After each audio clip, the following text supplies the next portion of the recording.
Author's note. In 2015, when the presidential campaigns first began, my agent called me begging me to write a political book. I told him, I'm too busy. Then he called my manager and started begging him to get me to write a book. He, too, told him I was too busy. Then he called my husband, who slept through the call. Ditto my daughter. Then the sly puss called my brilliant, then 4-year-old grandson, who took the call. But the kid was slyer than he was. He told him, my Nana's a busy woman. She's on TV every day. She does live performances and occasional film work. She doesn't have time to write a book. But I'll tell you what, if something really weird happens, like that crazy guy with the orange face wins, call us back. Well, on November 9th, 2016, the day after the election, my phone rang again. I didn't need to be begged. I didn't even need to be asked. By the time I woke up that morning, the horror of what had happened the night before had already sunk in. When I looked in the bathroom mirror, instead of seeing the gorgeous Punim you all see on TV every day looking back at me, I saw Edvard Munch's The Scream. It was time to put pen to paper. But what to write? Given the mercurial nature of Trump and the chaos of his campaign, I knew I couldn't write a traditional book because in Trump world, like in the Emerald City of Oz, things around here change so quickly that if I wrote something in the morning, it might be out of date by dinner time.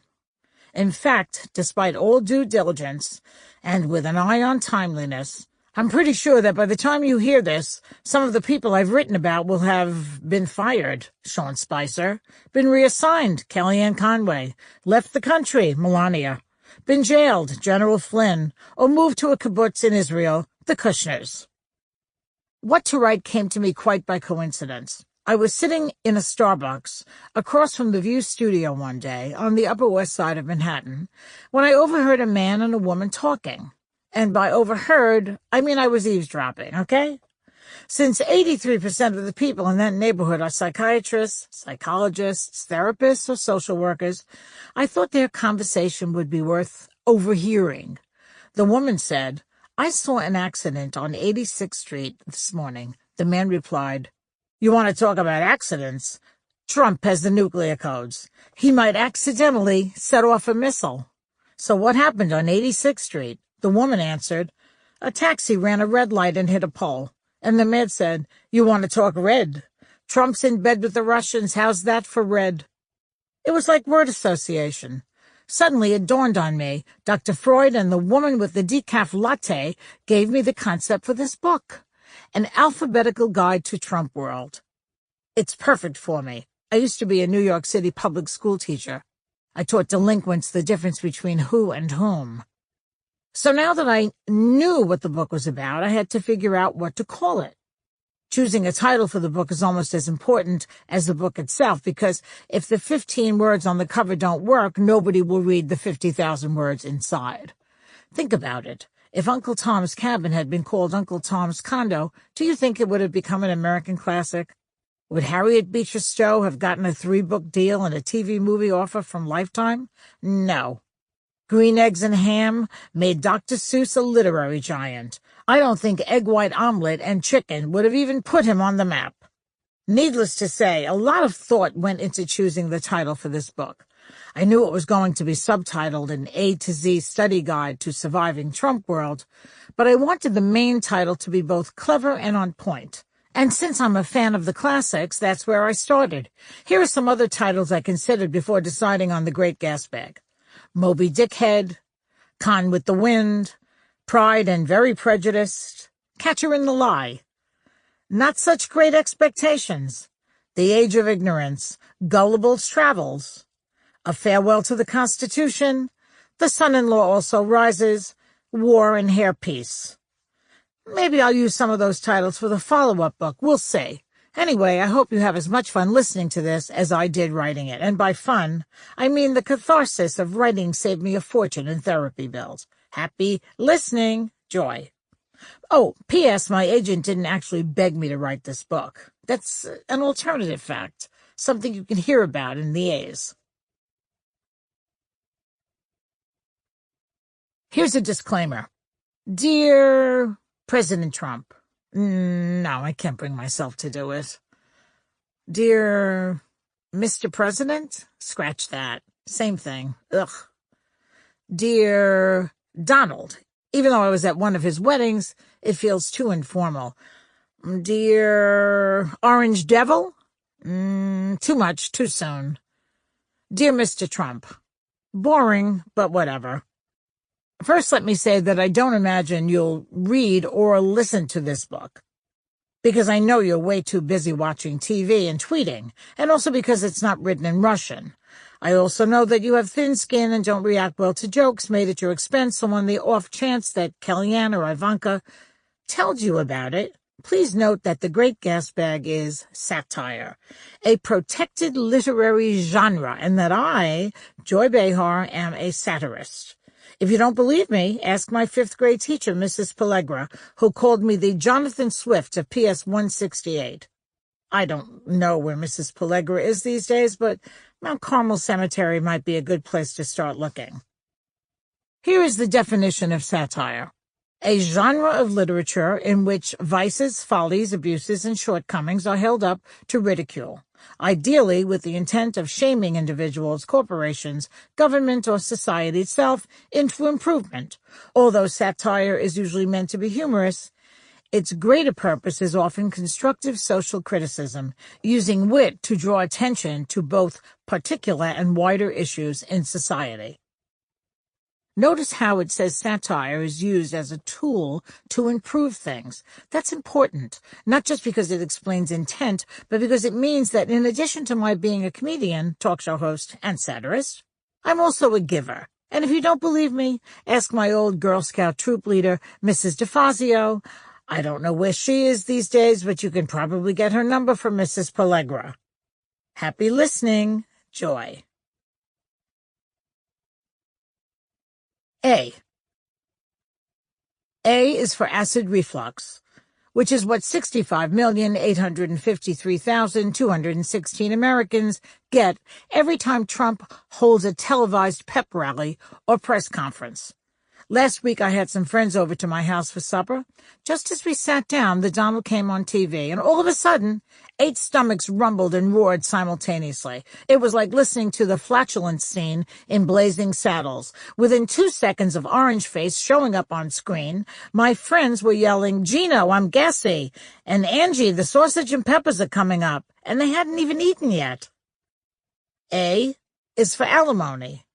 I have not seen the paperwork on any of Donald's divorces, but I'll bet he's spending a lot more on Valentine's Day gifts for Vladimir Putin than he is on alimony for Ivana and Marla combined. A is for all's noisy on the Western Front. Remember how nice and quiet things were before November 8th, 2016? No chaos, no crazy, no wall-to-wall havoc. For 16 years, the country was pretty much scandal-free. Other than George W. Bush invading the wrong country and Dick Cheney shooting his BFF in the face, things were calm. The only scandal no drama Obama faced was the birther idiocy, which was just racist nonsense created by Trump. But since the Donald took over, we've had more noise and commotion than a Lamaze class at the Duggars house. A is for alternative facts. Alternative facts is an oxymoron, like diet soda, deafening silence, and President Trump. Alternative facts are lies. I prefer lies because alternative factor, pants on fire, offends the Maya Angelou in me. Some little white lies are acceptable. For example, whenever you're asked, "Does this dress make me look fat?" the answer is always no, especially if the person asking is J. Edgar Hoover. Another example of when it's okay to lie. Last week, my grandson asked me, "Nana, how come Arnold Schwarzenegger's housekeeper's son can lift a couch over his head? And why does he have an Austrian accent?" Because my grandson is only 6 and I was too exhausted that day to launch into a discussion of DNA, I simply said, "Your mommy's on the phone. She says she wants to buy you some brand new toys and give you $100. Was that wrong of me? Trump's spokespeople are savvy enough not to own the lies themselves, so they pin them on him, and he's not smart enough to know they're doing it. Instead of saying that the president is actually lying or using alternative facts, they simply say the president believes. which gets them off the hook for his particular brand of insanity. We've all heard his flack say the president believes that 3 to 5 million illegal ballots were cast for Hillary Clinton, which cost him the popular vote. And the president believes that Barack Obama was born in Kenya, or the president believes Obama wiretapped his apartment in Trump Tower, or the president believes Paul Manafort had nothing whatsoever to do with Trump's presidential campaign. But those aren't the only alternative facts that Donald takes to heart. There are others. I have a lot of friends in Washington, D.C., so I did a little digging, and by digging, I mean I got them drunk and taped our conversations without their permission. And in their vodka-induced stupors, they blabbed a lot of other ridiculous things the president believes. For instance, Melania married him for his looks. Andrea Bocelli is not really blind. He only pretends to be, just to beat the rigged system and get handicapped parking spots. Meryl Streep is a mullah from Afghanistan, and she's an overrated mullah. Melania married him for his sexual prowess.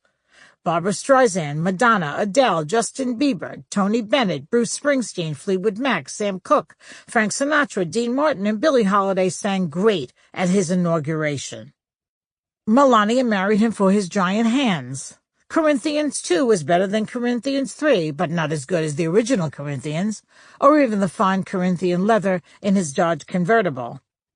Voter fraud in the 2016 election was so rampant that Vladimir Putin was cheated out of being the junior senator from the great state of New York. Here are some more things that they believe. Sasha and Malia are 2/3 of the defunct singing group Destiny's Child, and Beyoncé got out because she was jealous of their Secret Service protection. China made Mexico pay for the Great Wall. Marla Maples married him for his looks. NASA owes him $50 million because Neil Armstrong planted the flag on a plot of land on the moon that he owns. Angela Merkel would be a better leader if she had cheek implants and tighter abs. And here's more. His wives, Ivana and Melania, were both born in Altoona, Pennsylvania, and they both speak perfect English without a trace of an accent. The Statue of Liberty should produce a birth certificate or be deported back to France. America's children are not obese. The media is using special cameras to make kids look fat just to hurt food companies. Marla Maples married him because of his sexual prowess. Shall I go on? Okay. We should take sand from Iraq because it will be good for the terrarium industry. California is a foreign country, and he plans on invading it sometime between now and his next dye job. Marla Maples married him because of his giant hands. Mike Pence is a transgender bathroom attendant from Fond du Lac, Wisconsin. The 200,000 women who marched in Washington were actually just standing on line to get into the restaurant in his amazing, great, fabulous, super-duper, wowie, zowie hotel. The national anthem should be replaced with I've Gotta Be Me. The publishing industry is rigged against him because The Diary of Anne Frank sold more copies than The Art of the Deal. Donald feels The Art of the Deal is way more touching. His next wife will marry him because of his looks, sexual prowess, and giant hands. A is for anti-choice. The A word is the F word of right-wing Republican politics. It's more important than the B word, business, the E word, education, or the H word, healthcare. The only word it's not more important than is the M word, money. Republicans believe that life begins at conception. If life does begin at conception, then my daughter was actually born on November 8th, or November 14th, 22nd, or 27th, or January 9th. I can't believe what a horny housewife I was back then. And she was conceived either in my house, in a Motel 6 on Casino Boulevard, Queens, or in a Chevrolet in the parking lot of Motel 6 on Casino Boulevard. My ex-husband spared no expense. If life begins at conception, then everyone in this country is actually 9 months older than it says on their driver's licenses. So I guess millions of old people are owed billions of dollars in missing Social Security payments. Wouldn't it be easier to just say that life begins when you're old enough to get Botox and you're on your third marriage? A is for antidepressants, which is what 65,853,216 Americans started popping on November 9th, 2016. A is for anxiety. Ever since election night, when a journalist friend texted me, "Holy shit!" which told me that the unthinkable was about to happen, I have been in a continuous state of high anxiety. Could it be that for the next 4 years this bloviating incompetent would be in charge of the nuclear codes? Friends of mine, the ones who are not normally on Prozac, suddenly were contacting psychopharmacologists on the internet for meds. Fortunately, I have a TV show on which to rant and rave on a daily basis, so I remain drug-free. Unfortunately, all my ranting and raving is not nearly enough. In order to inform future generations of the decline of democracy as we know it, one must put things in writing. Hopefully, when millennials and Generation Z read my book or listen to it on their headphones when they're at work writing code for a tech giant, they will go to the polls and vote with their heads and not write in Teresa Giudice or Kanye or whoever is the reality star of the day. Also, I need to exorcise the intense emotional upheaval being caused by this egomaniacal conman who thought best to kick off Sexual Assault Awareness Month by defending the since-fired serial harasser Bill O'Reilly, whose idea of foreplay is using a loofah as a sex toy. What do you expect from the grabber-in-chief? A is for appalled, which is what my grandson was when Trump was announced the winner. The boy had a stunned look on his sweet, innocent little face, and he said, "Nana, what the fuck?" A is for The Apprentice. Nothing says qualified to be president quite like being on a reality show. Why else is Omarosa sitting in the West Wing? I doubt that Donald would have appointed Rick Perry energy secretary if he hadn't first appeared on Dancing with the Stars. Poor Gary Busey was hoping to be head of the Food and Drug Administration, but they were afraid he would have a relapse and steal all the drugs. Donald should put the women from Mob Wives in there. At least they'd know how to handle Paul Ryan and Mitch McConnell. And Ramona would bitch-slap Trey Gowdy in a New York minute. A is for Argentina, or as Steve Bannon and Steve Miller think of it, our weekend getaway. And I do mean getaway. A is for Arrested Development. Donald Trump is 70, but he acts like he's 7. Forget the tantrums and name-calling and making faces. Every time he signs an executive order, he holds it up to show everyone. He's so proud of himself, like a little boy who's pulled an ouchless Band-Aid off his knee without crying. Then he flashes this giant fake shit-eating grin. I'm not sure if he's smiling because he thinks it's a good executive order or because he spelled his name right and stayed within the lines. A is for Arts. Donald Trump wants to defund the National Endowment for the Arts, probably because he hates anything that's more well-endowed than he is. Next year, he plans on getting rid of Ron Jeremy and all the photos of Gary Cooper. A is for Atlas. Atlas is Donald Trump's doppelganger. The big A and the orange G have some things in common. They both had lots of children with different wives. They both have the weight of the world on their shoulders, and they both think they're gods. The only differences are A, Atlas really had to carry the world on his shoulders as a punishment handed down by Zeus. Trump only thinks he has the weight of the world on his shoulders because he's a paranoid narcissist. And B, Atlas never called his daughter a piece of ass. A is for authoritarian. All the media types keep saying Trump has authoritarian tendencies. I disagree. Sophia on The Golden Girls has authoritarian tendencies. The bitch who cut in front of me online at Chico's has authoritarian tendencies. Trump is a bombastic blowhard and a bully. Now, would they please hide the nuclear codes from him? Ivanka, you're in the White House. Sneak in and get the codes away from him. Do it while he's tweeting. He'll never notice. B. B is for bankruptcy, or as Trump thinks of it, business as usual. Most people consider filing for bankruptcy a sad, traumatic, life-altering, devastating process. Donald Trump considers it Tuesday. To be fair, the Donald has never declared personal bankruptcy. Don't worry, the money he bilked you out of is safe and sound, but he has declared corporate bankruptcy 6 times. That's a lot. Think about it.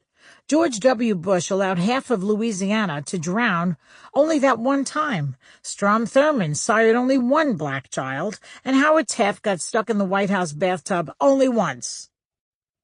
B is for Steve Bannon. What you probably don't know is that Steve Bannon is the love child of Darth Vader and Leni Riefenstahl. For some odd reason, Trump listens to him. On a scale of 1 to painful rectal itch, Bannon is a 9. He basically wants to destroy democracy while making sure he has lots of money and power when it's all over. Oh, wait. I'm wondering if the odd reason Trump listens to Bannon is because Bannon has pictures of Trump naked in a bubble bath with a goat, a rubber hose, and a blow-up doll named Cindy. It's possible. B is for base. Trump's, that is. Nick Kristof, the two-time Pulitzer Prize-winning columnist for the New York Times, says that we liberals should start a movement. We have to have more empathy toward Trump voters. We should be kinder, gentler progressives like Bernie Bros on shrooms. But despite Kristof's plea, people on the left are still vicious about the Trumpies. One woman tweeted to Kristof, quote, "I absolutely despise these people, truly the worst of humanity. To hell with every one of them," unquote. So much for bleeding heart liberals. Me, I save the vitriol for the grabber-in-chief, Donald himself. Having said that, I must say it's difficult to go all nicey-nicey Sarah McLachlan on some of these people, half of whom do not believe in evolution, global warming, or even that the earth is older than Larry King. Some of them have drunk the Trump Kool-Aid. For example, Trump is okay with reintroducing pesticides into the environment, and his supporters are like, look, I don't have two heads, and I grew up sprinkling DDT on my Cocoa Puffs. Fine, but when your granddaughter is her own twin, and that certain glow on her face is uranium, don't come to me yelling, what happened? How is reintroducing dangerous pesticides a good thing? That type of thing has to stop because I'm on this friggin' planet too. Just because the Trumpies don't have a problem eating lettuce that has hands and feet, it doesn't mean no one else does. As far as evolution goes, I don't really give a rat's ass what you believe, but don't start teaching creationism in my kids' school. Call me kooky, but I live in reality, and I can't say with a straight face that Noah actually had all those animals on one boat and they were paired up like they met on Tinder. Many liberals think Trump voters are stupid. Be advised, we're not talking about all Trump voters. A lot of people who voted for Trump aren't mouth-breathing troglodytes. Many of them are probably normal-ish and just voted for change, or because they always vote Republican, or because they've had a three-way with Ann Coulter and Mitch McConnell. Whatever the reason, they were conned. No, it's the hardcore Trump base I have trouble cozying up to. I'm talking about the people who go from rally to rally waving Confederate flags, sporting swastika tattoos, and routinely punching people who've spelled their signs correctly. Liberals like to point out that a solid 47% of the Trump base thinks Frederick Douglass is still alive, and that Barbara Walters is dating him. Who? I imagine the other 53% has no idea who Frederick Douglass was, but I can forgive that. I don't know everybody who fought for the slave states, but some of the other things they buy into defy logic. A lot of Trumpies still believe that Obama was born in Kenya, even after DT fessed up that those claims weren't true. Many of them believe Obama was involved in 9/11, even though he didn't become president until 2009. Some of them actually believe Hillary Clinton used a body double to hide the fact she had Parkinson's, MS, and AIDS all at the same time. For that to be true, her body double would have had to be David Blaine or both Penn and Teller. When I hear such craziness, I shake my head and think, what are these people smoking? But when I read that nearly half of them think that Black History Month should be counteracted with White History Month, I had to rethink the whole thing. First of all, it's White History Month every month, okay? So why would you need 1 month for it? Do these people not realize that if you choose 1 month for White History Month, then you're losing the other 11? Okay, I'm calming down. I'm trying the Nick Kristof experiment. B is for believe me. Whenever Trump says an outrageous or false thing, he usually follows it with the words, believe me. For example, I'm going to defeat ISIS in my first 30 days. Believe me. I'm going to replace Obamacare with something great. Believe me. I may have small hands, but there's no problem down there. Believe me. If you take away only one thing from this book, let it be, never believe someone when he says, believe me. Believe me. B is for beriberi, the only disease to be covered by the Republican health care plan. Beriberi is a thiamine deficiency disease found almost exclusively on the Isle of Java, which is why the plan covers it. No one in America gets beriberi. B is for bigly. Believe it or not, bigly is actually a word, but it's rarely used in English, or French, or Dutch, or Spanish, or even that click-click language they speak in parts of Africa. It's one of those words that you never use and avoid saying, like obstreperous, antediluvian, or cunnilingus. Bigly is an adverb meaning largely or generously, two words rarely associated with Donald Trump. Ironically, he uses it a lot. There was a lot of conversation as to whether Trump was using bigly or was simply mispronouncing big league. Either way, it doesn't matter. It's not exactly soaring oratory. B is for blowhard. No, I'm not talking about fabulous gay weekends on Fire Island. I'm talking about nightmarish weekdays listening to Sean Hannity on the radio. Lots of media pundits have big mouths and rant and rave for ratings, but few of them have as little information as Sean Hannity. He's like an unfunny episode of Seinfeld. He's carrying on about nothing. Whenever I listen to him, which is when I'm trapped in a broken elevator or being held hostage in the trunk of Stephen Mnuchin's car, I can't believe my ears, not just because of the paucity of facts, but because I don't know how he manages to speak so clearly with his lips attached to Trump's ass. B is for body snatchers. At first blush, some of the people on Team Trump appear to be nice people, pleasant almost. They seem like the kind of folks you could have a drink with, or invite to your house for dinner and not have to worry about them stealing the silverware. But upon closer inspection, you see that something is wrong with most of them, something very wrong. At first you notice there's a slight tic or an uncomfortable hunch of the shoulders. Then comes the frozen, vacant stare, and finally the lies start spewing from their mouths like feral cats auditioning for one of those Meow Mixed commercials. Then it dawns on you, this isn't just a White House press conference. It's the latest remake of Invasion of the Body Snatchers. Before joining Team Trump as press secretary, Sean Spicer was a nice, albeit bland, man in ill-fitting suits. He's from Manhasset, Long Island. He has a degree in government, a wife, and 2 children, and he worked for the Republican National Committee. But then he got snatched up by one of the aliens from Team Trump and sucked into the pod factory of craziness.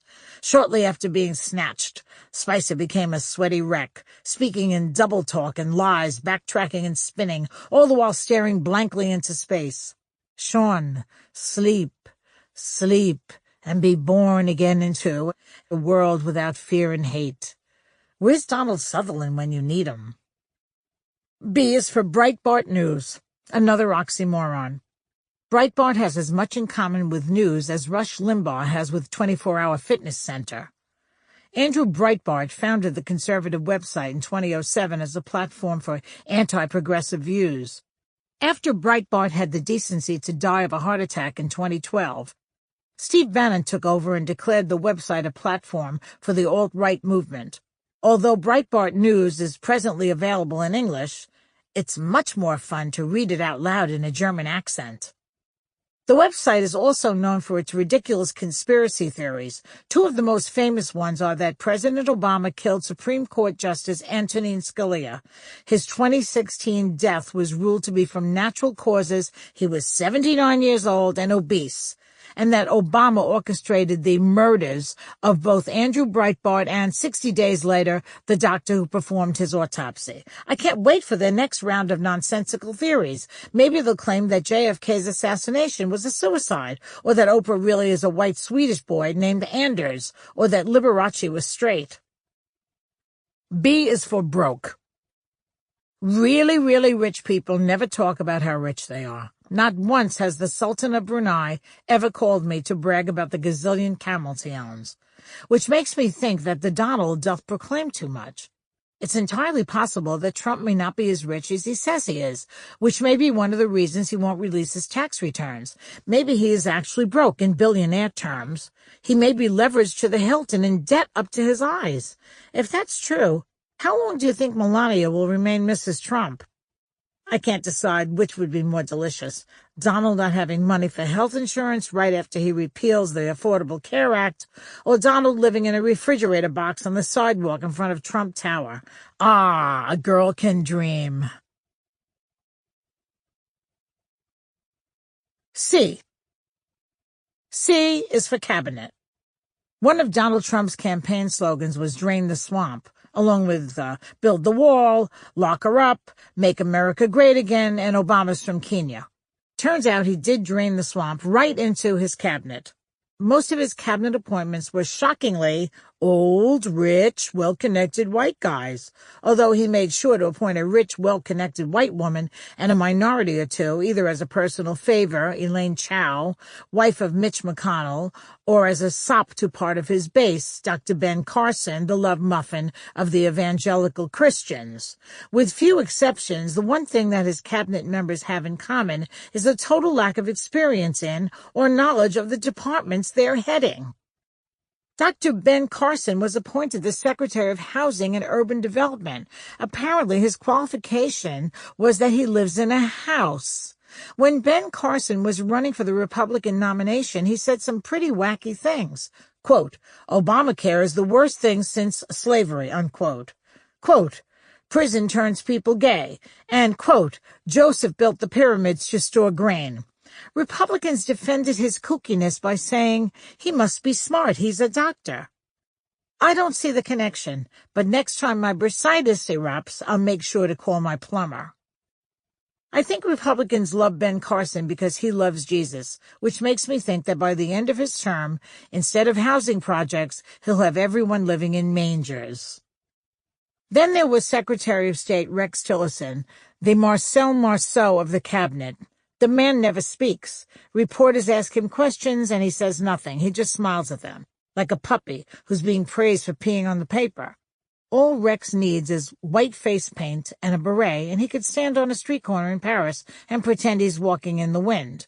What qualified him to be Secretary of State? Why, nothing, of course. This is Trump world. Prior to joining the cabinet, Tillerson was the CEO of ExxonMobil, the company known for record-high prices, consumer gouging, and the huge oil spill in Alaska in 1989. Remember that?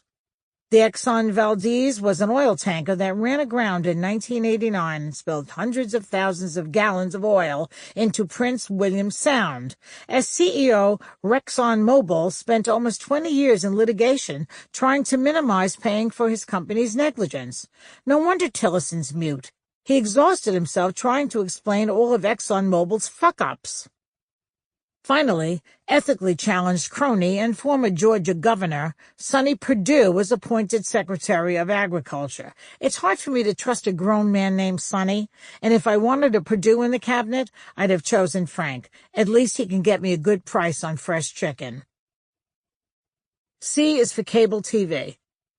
Cable television is what Donald Trump watches 24/7 instead of reading. Cable news is Trump's idea of research. It's like watching Hogan's Heroes to learn about World War II. It scares the bejesus out of me to think that national security is now in the hands of Tucker Carlson. C is for carnage.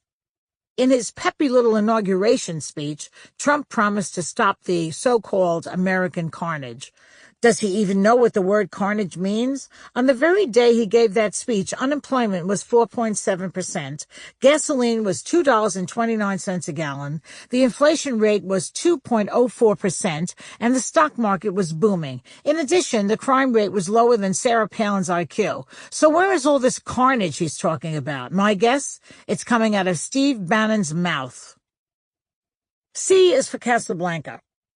The other night I was watching Turner Classic Movies with my daughter, and one of my favorite movies of all time, Casablanca, was on.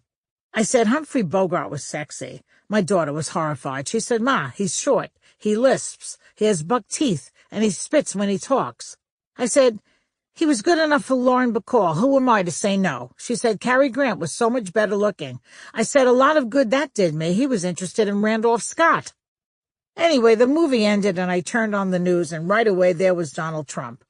Within 30 seconds, I went from bogey to bully, and for some weird reason, and by weird reason I mean 3 glasses of Pinot Noir, I thought, what if Trump had produced Casablanca instead of Warner Brothers?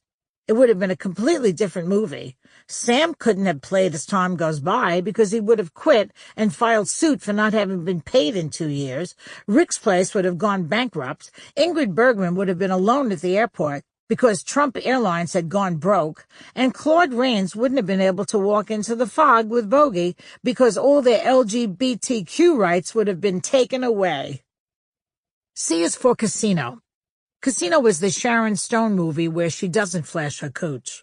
Casinos are also where Donald Trump made and lost millions and considered fleecing contractors and filing bankruptcies, a.k.a.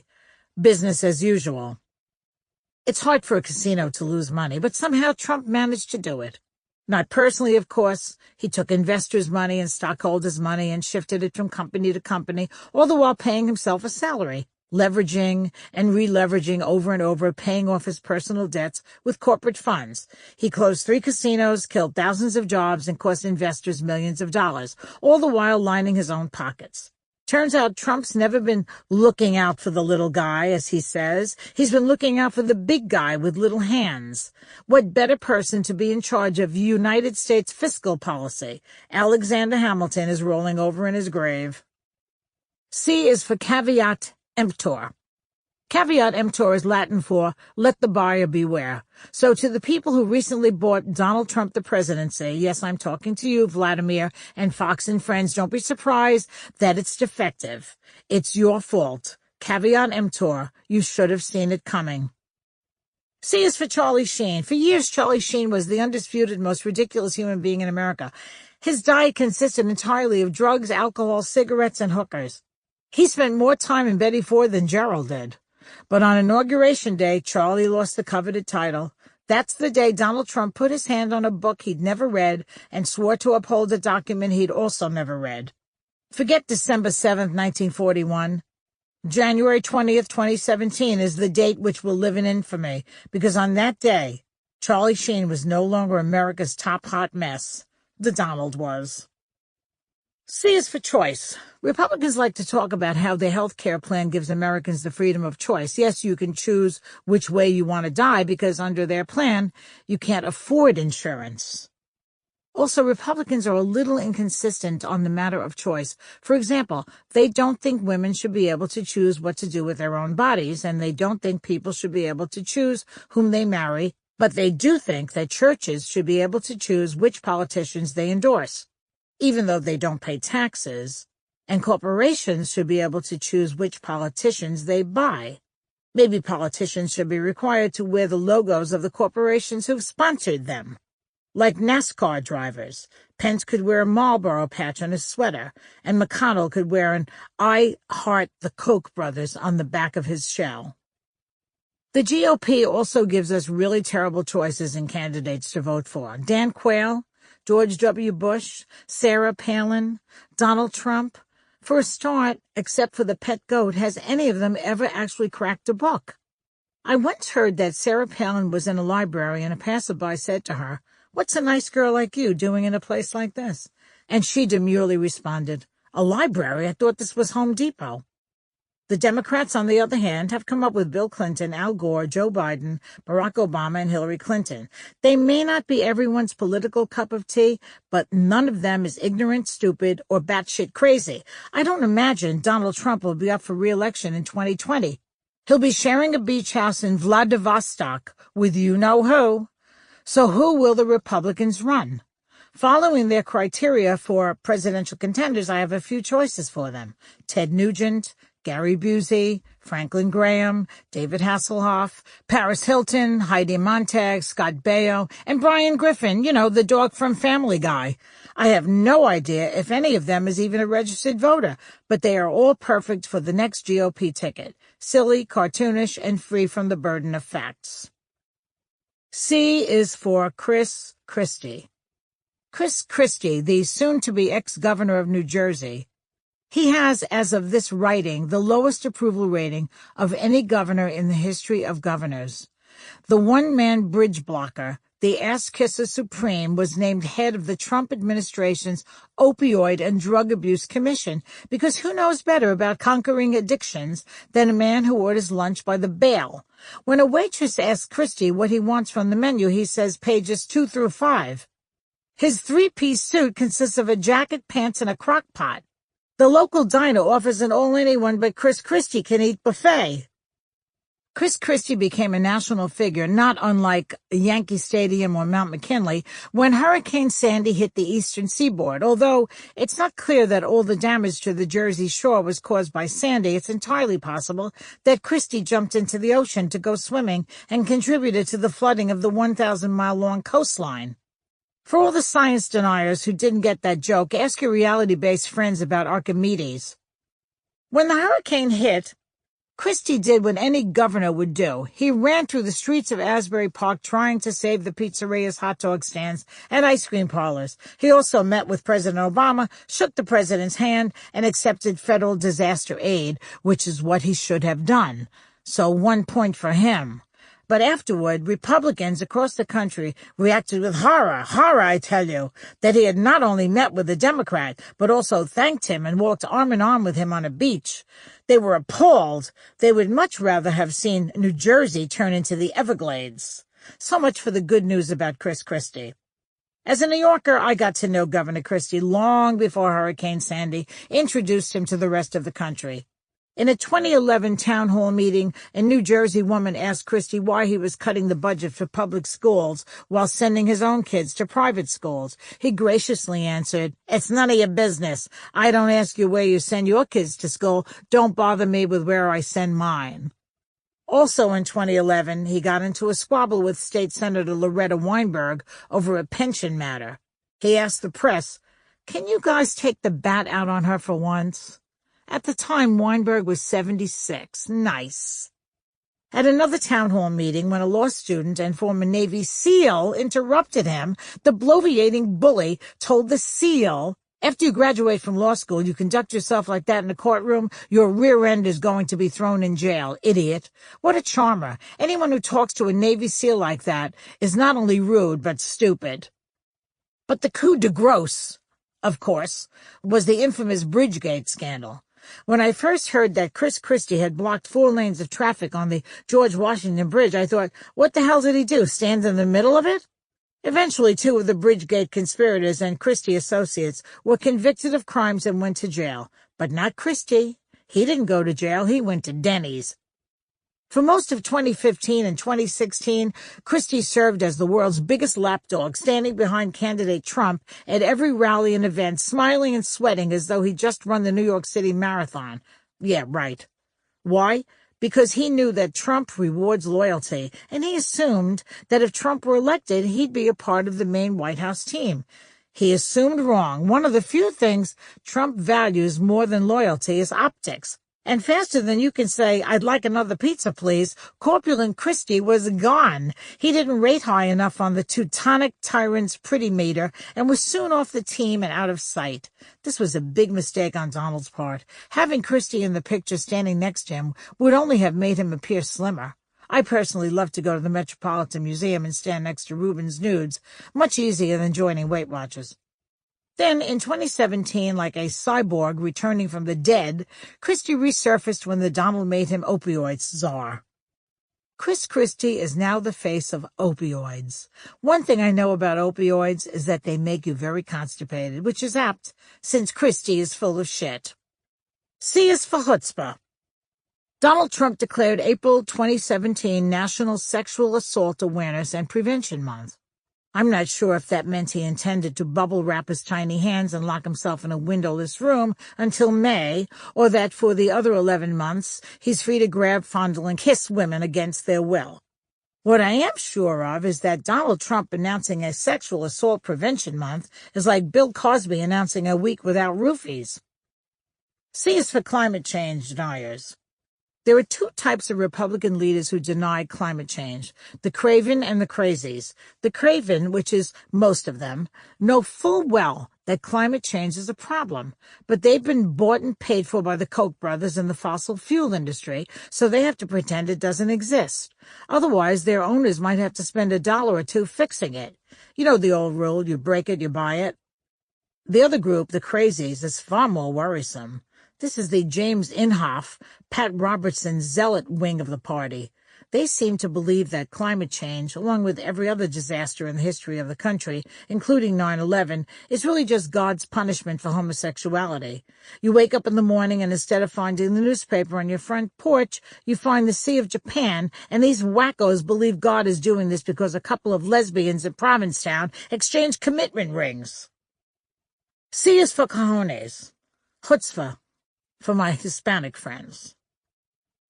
C is for comedians. Stephen Colbert caught a lot of flack for a joke he'd told this year on The Late Show. The joke was, quote, "The only thing Trump's mouth is good for is being Vladimir Putin's cockholster," unquote. Complaints came from all directions. Conservatives were outraged both about the language and that Colbert had said it about Trump, and progressives were upset because they thought it was homophobic. I don't know what other words Stephen could have used to make the joke work. Penis pouch, sausage sack, schlong warmer. It's not a joke I would tell on TV, but that's not the point. Anyway, I work in daytime. The point is, Colbert has the right to tell the joke. And now with Trump, the world's most thin-skinned person going after the First Amendment, he wants to change the libel laws to make it easier to sue the media. It's more important than ever to stand up for stand-ups. You see, it's comedians' job to speak truth to power and to do it in a funny way. Not all comedians, mind you. No one expects Gallagher to start smashing watermelons and do 20 minutes on the Taft-Hartley Act of 1947, but you get my point. These days, I try, and along with Colbert, my fellow comedians, Bill Maher, Samantha Bee, Trevor Noah, John Oliver, and Seth Meyers are doing the heavy lifting on the left. Dennis Miller serves as a counterpoint on the right. Jon Stewart was the voice of a generation of young voters. And before all of them was the great George Carlin, who said it best. He said, "Governments don't want well-informed, well-educated people capable of critical thinking. That is against their interests. They want obedient workers just smart enough to run the machines and do the paperwork, and just dumb enough to passively accept it." Unquote. I wish Carlin was still alive. He'd have been having a field day with Trump. And he would probably have had to add cockholster to his list of 7 words you can't say on television. C is for Comey. James Comey was the FBI director, a job that is supposed to be politically impartial. Yet 3 days before the presidential election, he announced he was going to review more, quote, possible information, unquote, about Hillary Clinton's email server, even though his prior investigation had turned up nothing. Now, in 2017, we find out that at the exact same moment he was making that so-called impartial announcement, the FBI was 6 months into investigating the Trump campaign's ties to Russia and possible election rigging.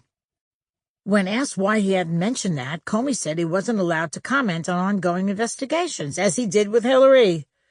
Comey wants us to think he's bipartisan, but he's not bi. I think he was in bed with Trump, though Trump fired him anyway. Now I know what you call someone who says he goes both ways, but really goes only one way. A Comey-sexual. I hate to say it, but I think Comey may be just as bad as J. Edgar Hoover. As far as I can see, the only difference between James Comey and J. Edgar Hoover is that Hoover wore a junior petite cocktail dress, while Comey is a size 18. C is for con man. There are only 2 big differences between Charles Ponzi, Bernie Madoff, and Donald Trump. 1, the first 2 aren't conning people anymore. Ponzi's dead and Madoff's in jail, whereas Trump is in his duplicitous prime in the Oval Office. And 2, Ponzi and Madoff both became prison bitches, and thus far, Trump has not gone to jail. But when Trump gets sent to Leavenworth, my inside sources, yes, I have inside prison sources. I correspond with a couple of lifers I met online. Don't judge. Well, they tell me that the boys in Cell Block H would love themselves a tangerine blonde Pillsbury doughboy. He'd be hugely popular, no? C is for Kellyanne Conway. I've interviewed Kellyanne Conway on The View a few times. She seems like a nice enough person, so I can't imagine what reasons she could have for working for Trump as his minister of propaganda, especially because before she joined the Trump campaign, she was working on the Ted Cruz campaign. During her time with Cruz, she said a lot of nasty things about Trump.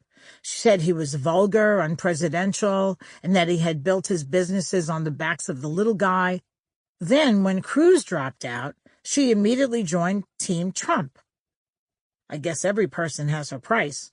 Mine is a shiatsu massage and a pair of Spanx.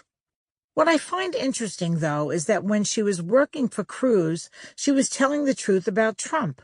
Now that she works for Trump, she can't tell the truth at all. The woman lies more than the people ducking for cover during the Bowling Green massacre. She made up the term alternative facts. She said the crowd at Trump's inauguration was bigger than Obama's. She said that whatever the president does is presidential, and on and on and on. But my personal favorite is when she said that our microwaves can be used as surveillance tools. Has Trump made us so crazy that we believe our appliances are spying on us? Wait a second, did I just hear my Keurig call me a bitch? C is for Cuba.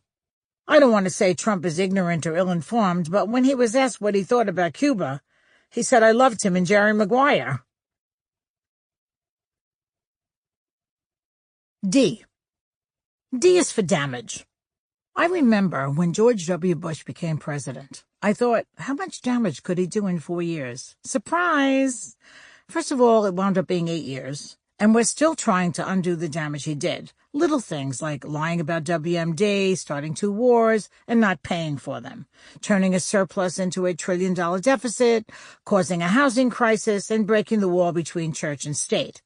At this writing, Trump is on course to make Bush look like Nelson Mandela. D is for Dancing with the Stars. On the heels of the host of Celebrity Apprentice becoming the U.S. president, the GOP must be scouring reality TV for its next batch of nominees. Could Bruno Tonioli win the White House in the next election? Or will the Republicans have to hunt through past contestants to find someone with the right qualifications to run the country? Maybe Dennis Rodman or Suzanne Summers. How about a Vanilla Ice Kate Gosselin ticket? Or maybe political heavyweights like Ryan Lochte and Nancy Kerrigan? How about the Countess de Lesseps, since we seem to be returning to a monarchy anyway? D is for Darwin. So I was driving to Costco the other day, and I noticed the car to the left of me had a metal fish symbol on the back of its trunk. So at the red light, I pulled up next to the driver, and I said, "What's up with the fish? Are you a Pisces?" The guy said, "No, I'm a creationist." Before I could say, "Really? So if God created cars, why did he stick you inside a brown Yugo? Couldn't he come up with a Porsche?" The light changed, and he and Flipper drove off. In 1859, English naturalist Charles Darwin published On the Origin of Species, the benchmark study of the evolution of Homo sapiens and other creatures. FYI, in 2015, an original copy of On the Origin of Species sold for approximately $150,000. Today, you can buy a hardcover copy of The Art of the Deal for $6 on Amazon. Just saying. On the Origin of Species has been taught to and understood by almost everyone on the planet to be the cornerstone of biology and therefore the basis for modern medicine. Notice I said almost everyone. That's because a lot of religious Republicans and religious Democrats, too, don't believe in evolution. They believe in creationism. That is, that God created everything. They cannot fathom that we evolved from apes. No, to creationists, it's much more plausible that an imaginary man in the sky made the whole shebang in about a week. Now, without getting into religion, I was born Catholic, and my husband was born Jewish, so we have enough guilt already without me worrying about offending people of faith. I don't know how God could have created everything in 7 days. Look, I know how to multitask. I have a job on The View. I'm writing a book. I do stand-up. I have a family and a grandchild. I cook. I go out. I do things. Even if God had an amazing personal assistant, I just don't know how he could have done it all in a week. What are the odds he never needed a bathroom break or had to run to Starbucks for a venti latte? I have a lot of religious friends and family, and I love having them over during the Christmas holidays. I decorate the tree, I wrap gifts, I cook turkey and ham, and I revel in the smile on my grandson's face when he opens his presents and immediately figures out what he could resell them for on eBay. I just don't think faith-based Republicans should be involved with my health care. The question I pose to them is this: if God created everything, didn't he also create Charles Darwin? And what about the appendix, which is about as useless as Jeff Sessions at an NAACP meeting? D is for deal. One of TV's longest-running game shows is Let's Make a Deal. It began in 1963, starring Monty Hall and the lovely Carol Merrill, whose job was to smile and point to boxes, doors, and prizes. Contestants were given a prize, and then they had to decide whether to keep the prize or to trade it in for an unknown item hidden in the box or behind a door. The fun was not knowing which deal to take. On the show, everyone, including Monty Hall, was hoping each contestant would make the right deal and walk away happy. Thank God Donald Trump didn't host that game show. No one would have walked away happy. That's because the way you or I would define a good deal is not the way Donald Trump defines it. I was taught that a good deal is one in which all sides do well and walk away satisfied. Thus the phrase, everybody wins. Trump's idea of a good deal is when he does well and walks away happy, and to hell with everyone else. Let's Make a Deal is still on the air with Wayne Brady as the host. Maybe Wayne can convince Trump to come on the show as a contestant. It would go like this. Contestant Trump is given a $50,000 Rolex watch, but that's not good enough, so he decides to trade it in for what's behind door number 1. And behind door number 1 is, voila, a 2-week stay in Cuba with Rosie O'Donnell and Hillary Clinton, who are conducting a seminar on the history of the women's movement. Guest lecturers include Elizabeth Warren, Meryl Streep, Rosie Perez, and the entire cast of Glee. I can only dream. D is for Dear Abby. Dear Abby was the most famous advice column of all time. In fact, Abigail Van Buren, the pen name of the column's creator, Pauline Phillips, was so good that even though she's now dead, people are still writing to her. And she still answers. A recent letter has been discovered and leaked to me, and as a public service, I'm leaking it to you. Dear Abby, my husband Lenny and I live at 1601 Pennsylvania Avenue, Washington, D.C. We have new neighbors, and they, mostly he, are horrible. The people who moved out were lovely. I think the husband did something in government, and the wife was always gardening and working out. They were very smart. I hear he went to Harvard and had 2 teenage daughters and a couple of dogs. Beyond nice. Long story short, they moved out on January 19th, and the next day, this loud, obnoxious orange guy moved in with a gorgeous European woman.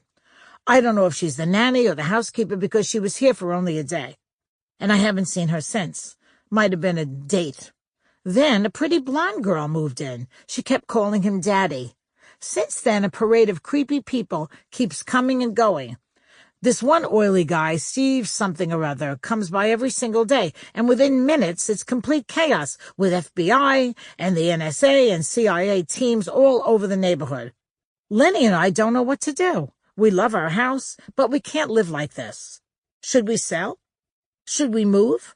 We tried to get the new neighbor on the phone, but his daughter keeps telling us he can't talk because their wires were tapped. We're desperate. What should we do? Ruth from Washington, D.C. Dear Ruth, you and Lenny should be patient. Stay calm and stay put. I have a feeling these new neighbors won't be living there for very long. Good luck, Abby. D is for delusion.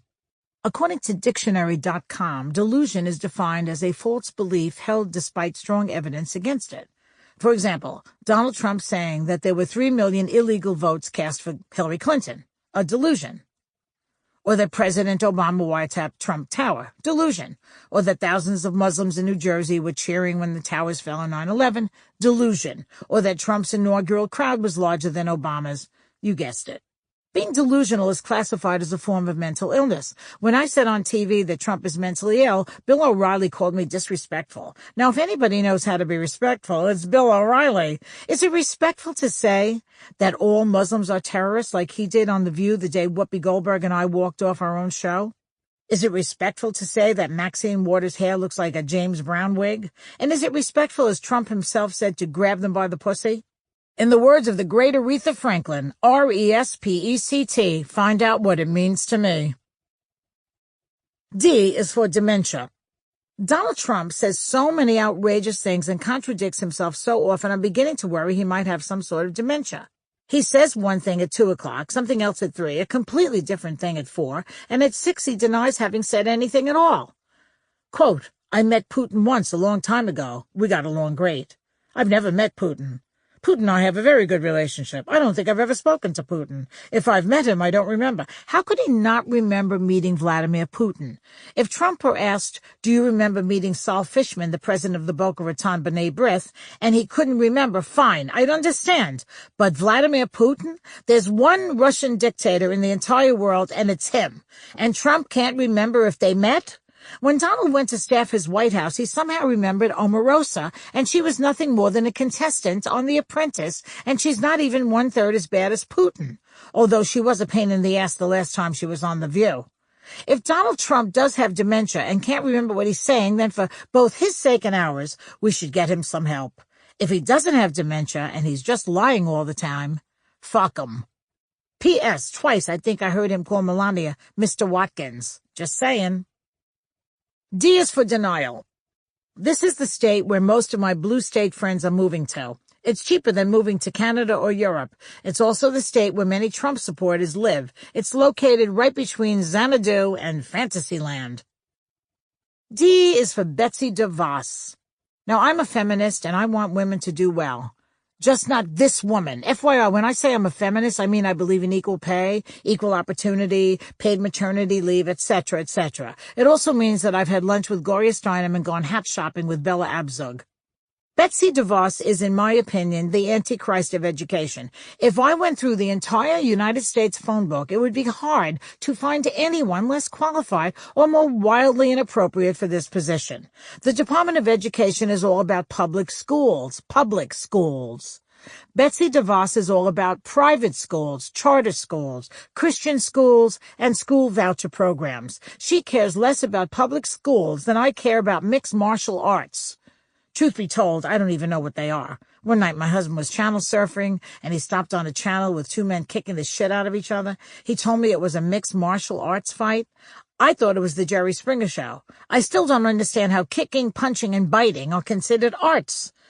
Does this mean ballet, opera, and decoupage are now considered sports? Putting Betsy DeVos in charge of public education is like putting gravel in your lubricant. Okay? It's counterproductive and could cause permanent long-term damage. D is for diet. Believe it or not, Donald Trump's presidency may be very good for women's empowerment and self-esteem. Think about it.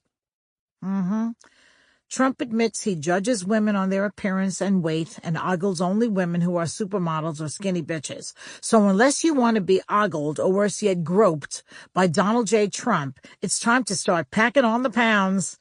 Fuck Jenny Craig, screw Nutrisystem, get me Ben & Jerry on the line, hurry up, I need me some chunky monkey. D is for disaster. Disaster is one of Donald Trump's favorite words, along with me, I'm, my, and mine. According to Trump, everything is a disaster. In March 2016, way before he was semi-elected president, the Chicago Tribune listed 50 things Donald Trump has called, mostly in tweets, disasters. Here is a partial list. The United States economy, the United States border, the United States military, the United States deal with Iran, Mitt Romney as a presidential candidate, Obama's executive orders, former New York City Mayor Ed Koch, the Electoral College, George W. Bush, Ken Starr, Obamacare, Supreme Court Justice John Roberts, the North American Free Trade Agreement, Hillary Clinton in general. Clearly, there are other more accurate words to describe most of these. For example, Leona Helmsley was a greedy bitch. Ken Starr is a sleazy right-wing tool. Ed Koch was a whiny mama's boy with male-pattern baldness and childbearing hips. George W. Bush was a bumbling simpleton who needed the Heimlich maneuver 3 times a week. And Mitt Romney is a zillionaire Mormon whose sideburns wear magic underpants. Since very few things are true disasters, Donald Trump's overuse of the word is troubling because, 1, it minimizes and diminishes the pain caused by real disasters, and 2, it exaggerates the gravity of things that are not disasters. Here's a short list of things that really have been or are disasters. The Titanic sinking, Pearl Harbor, 9/11, the AIDS crisis, famine, earthquakes, tsunamis, hurricanes, and Godfather 3. D is for drinking.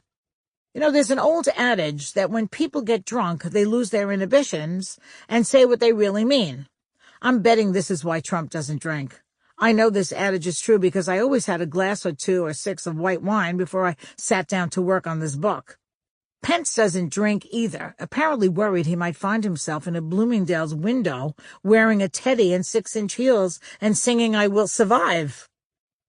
D is for drumpf. D-R-U-M-P-F. By now everyone knows that Donald Trump's original family name is Drumpf, and that his grandfather, Friedrich Drumpf, changed it to Trump when he came to America from Germany. You read that correctly. Donald Trump's grandfather was an immigrant. I don't blame Friedrich for changing the family name from Drumpf to Trump. Drumpf is a pretty clunky name, although it could have been worse. It could have been Dump. Then we'd have Donald Dump, and his driver's license would read Dump, Donald. Take away the comma, and that's a movement I can get behind. It's not uncommon for notable people to change their family names. Cary Grant's real name was Archibald Leach. Judy Garland's real name was Frances Gumm. Tony Curtis was Bernie Schwartz. And Rock Hudson was Doris Nussbaum. D is for Dyson vacuums. The only things that suck more than the Trump administration. D is for dystopia. During the campaign and in the early stages of the administration, Team Trump, led by Field Marshal Bannon, painted America as crumbling and collapsing.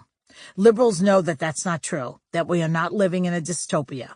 Trump's base believes dystopia is either a country in Europe or a blood pressure medicine. What is crumbling is Trump's agenda, and what will be happening soon is they'll all be moving to dystopia and wearing leftover outfits from Fiddler on the Roof. E. E is for economy. Trump rants and raves that he inherited an economic mess from Obama, but shockingly, that's not true. Other than 69 and the figures making up a winning lottery ticket, numbers are boring. But here are a few worth remembering. According to factcheck.org, when President Obama took office, the economy had lost 4.4 million jobs in the previous 12 months. When Trump took office, the economy had added 2.2 million jobs over the previous 12 months and had gained jobs for 75 consecutive months, a record. When Obama took office, unemployment was 7.8%. When Trump took office, it was 4.7%. And corporate growth was running at near record levels during the Obama years.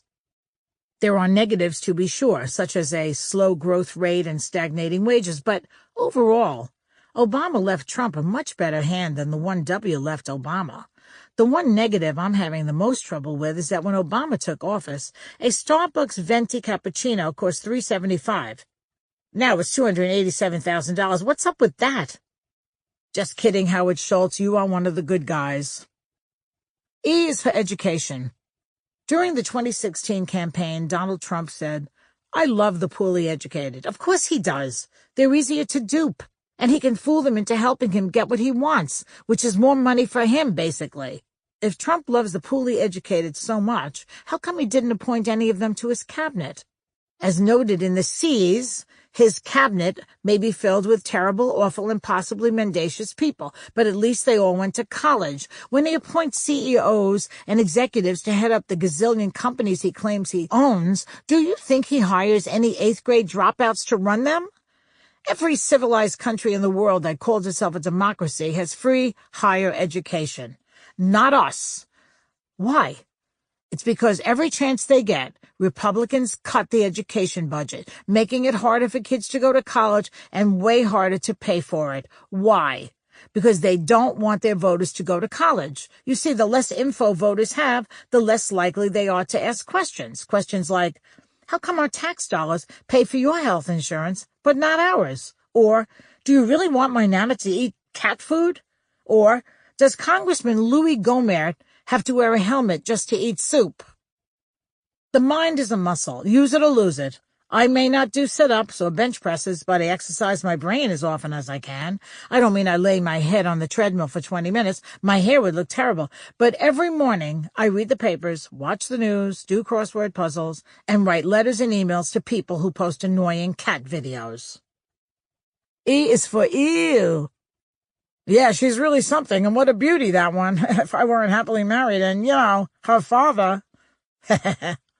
Donald Trump speaking about his daughter Ivanka on the Howard Stern Show, 2004. Ew is right. E is for Eisenhower. Dwight D. Eisenhower was the last Republican president I liked. He was quiet. He didn't bother anybody. He was the commander of the Allied Expeditionary Forces on D-Day, and he let Mamie comb out her own bangs in the sink. He also famously warned us to be very wary of the military-industrial complex. We didn't listen. Shame on us. E is for elephant. Elephants are giant lumbering creatures that poop all over everything, so it's fitting that the elephant is the symbol of the Republican Party. But it wasn't the party's first choice. No, before they settled on the meandering pachyderm, they went through other options for creatures that would fairly represent them. Slug, for example, a disgusting thing that serves no purpose and can be killed with salt. Catfish, a slithery bottom feeder. Mountain lion, a vicious killer that preys on the small and weak. Laughing hyena, a mammal that thinks it's hysterical when the anteater gets its tongue stuck in a log. Koala, a marsupial that sits around all day doing nothing. Praying mantis, an insect that went to court to change its name to praying mantis because it was forced to by creationist caterpillars. Fly, an insect that spends most of its time dancing in pieces of poop or buzzing around public restrooms. E is for eloquence. Words matter. And contrary to what Donald Trump said in December 2015, which was, I know words, I have the best words, he doesn't. He seems to know about 25 or 30 words, which he repeats over and over and not always in the right order. I think my dogs have a more extensive vocabulary. In fact, according to Dr. Stanley Coren, an expert in canine communication, the average dog can understand 165 words. Border collies, which are the smartest dogs, can learn up to 1,000 words. Not only that, dogs can learn in any language they're taught, which makes me think, spare me Trump's ridiculous border wall. Just put a couple of bilingual collies on the border and let them handle illegal immigration. They won't bite, they won't rip families apart, and they won't cost $20 billion. A couple of chew toys and a case of Alpo, and they're good to go. I miss President Obama's soaring oratory. Everyone says his speeches were the kind of speeches you hear in gospel churches. I haven't spent much time in gospel churches.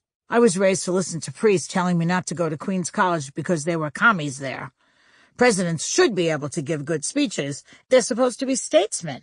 Democrats understand that. Franklin Roosevelt said, the only thing we have to fear is fear itself. JFK said, ask not what your country can do for you, ask what you can do for your country. Bill Clinton said, Monica, don't bang your head on the drawer.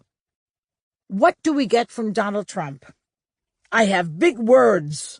The last Republican who came even marginally close to speaking eloquently was George Bush Sr., and I don't exactly consider read my lips, no new taxes scintillating oratory, but at least it was a full sentence. I see 1,000 points of light, he said. A lovely sentiment, but I had no idea what he was talking about. I thought maybe he was seeing floaters. Republicans call Ronald Reagan the great communicator and compare him to Kennedy. They always cite the speech when Reagan said, Mr. Gorbachev, tear down this wall, as though it's great oratory. It sounds like Reagan was having a Shirley Temple-like tantrum, whimpering, holding his breath and stamping his feet. Tear down this wall, me mad. E is for empathy. This is the one gene that Trump and his congressional Republicans seem to be missing. I think they used to have it, but somehow over time it mutated, evolving into a mean gene, which is ironic since a lot of them don't even believe in evolution. E is for English. Now, Donald Trump says that everyone in America should learn to speak English. Ironic coming from a 70-year-old man who speaks English at a 6th grade level. He says it will help assimilation, and while that's a fair topic for discussion, our foreign-born residents aren't going to wake up one morning and magically start speaking English. They'll need to be taught. And while linguistics experts say it's more difficult for adults to learn new languages than children, it can be done. Melania Trump is said to speak 5 languages. She can say, I want a divorce in English, French, German, Serbian, and Slovene. And don't forget, President Obama learned to speak English while he was growing up in Kenya. E is for estrogen, something the White House is in desperate need of. There's so much testosterone in the West Wing, it's like a gay bar except without the good-looking guys. Trump had a press conference touting all the women in his administration. There were 4 or 5, depending on whether Steve Bannon is transitioning. E is for eugenics. Can you guess when and where eugenics became a popular practice? If you said the 1930s and Germany, you win the grand prize. Do you know when and where eugenics became unpopular? If you said 1945 and everywhere, you win again. And again, there's no prize. Do you know who seems to be a fan of eugenics in 2017? If you said Donald Trump, you're on a roll. Here are some actual quotes from our Teuton-in-Chief. Quote, all men are created equal. Well, it's not true, because some are smart, some aren't. Quote, do we believe in the gene thing? I mean, I do, unquote. Quote, I have great genes and all that stuff, which I'm a believer in, unquote. If Trump has such great and powerful genes, how come none of his kids look like him? Ivanka and Hans and Fritz look like Ivana. Barron looks like Melania, and Tiffany, we rarely see her, so I'm stumped on that one. And by the way, how come none of them has an orange face or salmon-colored hair? Answer me that. E is for Europe. Once the majority of the countries in Europe were our allies, but ever since Trump took over, they're running away faster than Katy Perry at a Taylor Swift concert. Yet, Donald Trump doesn't seem to be worried by these defections. I'm not sure if it's because he doesn't know about them or because he figures Europe will be part of Russia by the end of his first term anyway. Think about it this way. Trump is not welcome in Europe, a continent that's more than happy to have Roman Polanski wandering the streets. I'm not sure if it's because Europeans hate his politics or his personality. He's ill-mannered for sure. When Angela Merkel came to the White House, Trump wouldn't shake her hand. Lucky her. You never know where those little paws have been. But he hasn't stopped at Europe. He's spreading his rudeness all over the world. You want to talk amazing? Trump has alienated Australia, of all places. How crude and nasty do you have to be to get the Australians mad at you? These are people who invite you to their houses the minute they meet you. Of course, you never go. It's a bloody 24-hour flight. Mel Gibson notwithstanding, the Aussies are fabulous. All they do is drink and laugh and eat peanut butter and dingo sandwiches. They're beyond nice. And they can't stand him. I'll bet if Donald Trump goes to the North Pole within 3 weeks, the Eskimos will be telling him, go fuck yourself in Inuit. E is for evangelicals. Evangelicals are Protestant Christians who have been, quote-unquote, born again, read the Bible as literal fact, have turned away from sin, and are devoted to spreading the word. Born again? The first time was bad enough. Yet in the 2016 election, when they had a choice to support a religious woman who is a mother and grandmother, has been married to the same man for 41 years, and has devoted her entire adult life to public service and helping children, or an ignorant, amoral, lying, vulgar adulterer with 5 children by 3 different wives, they went with the adulterer. They chose a man who alleges that he grabs women by their privates without asking, who makes fun of the handicapped, who disses war heroes, who calls women derogatory names, and who hasn't seen the inside of a church since Ivanka was a virgin. So I ask these evangelicals, where in the Bible does it say, thou shalt grab thy neighbor by the pussy? Is it Leviticus or Genesis? F. F is for fake news. There's no such thing as fake news unless, of course, you count Fox as news, in which case I stand corrected. Fake news is the term Donald Trump invented to describe any factual stories or journalistic reporting that is unfavorable to him or hurts his feelings. Last night I had dinner at an Italian restaurant and I ordered the Clams Casino, which, by the way, is the name I would use if I were a stripper. The clams weren't very good. They were overcooked and chewy. But I didn't jump up and start yelling at the chef that they were fake clams or it was fake food. I just didn't finish them. The end. When Trump started going out with Marla Maples, she was quoted in a headline in the New York Post that read, "Best sex I ever had." Now that's what I call fake news. F is for falsehood. Falsehood is the word the media and cowardly members of Congress use instead of lie when talking about Trump's penchant for saying things that aren't true. It's kind of like calling an hour with a hooker a date. F is for fiddle. Emperor Nero is said to have fiddled while Rome burned. The only differences between Nero and Emperor Trump are 1, Trump doesn't play a musical instrument, and Nero did. 2, Trump doesn't live in Italy, Nero did. And 3, Trump started the fire, Nero didn't. I mean this both literally, Trump denies climate change, and metaphorically, he's torching democracy. By the way, every time I see him on TV, my eyes start to burn. He's a visual arsonist. F is for filibuster. One of my favorite movies is Mr. Smith Goes to Washington, in which Jimmy Stewart filibusters for hours on the Senate floor until he collapses. In the old days, a senator who was filibustering actually had to stand up and speak for as long as he could. But nowadays, they only have to declare a filibuster, and they can sit there doing crossword puzzles or listening to Pat Boone on their Walkmans while thinking of new ways to wreck the Constitution. I think if they want to filibuster like Jimmy Stewart, then they should have to stand there and talk like Jimmy Stewart. I realize that listening to Ted Cruz speak is worse than listening to a chorus of men coughing up phlegm in a stuck elevator, but look on the bright side. Eventually, Ted would collapse. F is for Florida. If Trump and Congress cut Social Security and Medicare, Florida is going to be really pissed off. Florida has a lot of old people. The average age of a person living in Florida is dead. Cut their benefits, and you can bet that angry seniors will take to the streets. They'll be yelling and chanting and coughing. They'll start the Million Nana March. Okay, it might not be a march, it might be more of a shuffle, but they'll protest, and there's nothing scarier than a bunch of senior citizens on Viagra driving their motorized wheelchairs towards you. If they really get mad, their dentures could be used as weapons. F is for Flynn. Michael Flynn was Trump's first national security advisor. Turns out it was a temp job. FYI, Flynn is an old Irish name meaning Haldeman and Ehrlichman. F is for Foreign Relations Committee. This is what Donald Trump uses to meet his wives. F is for foreplay. Note to Trump voters, the Trump agenda is like foreplay. Promises of free healthcare, jobs, jobs, jobs, and low taxes. It's teasing and teasing and teasing, but eventually you know you're going to get screwed. F is for fracking.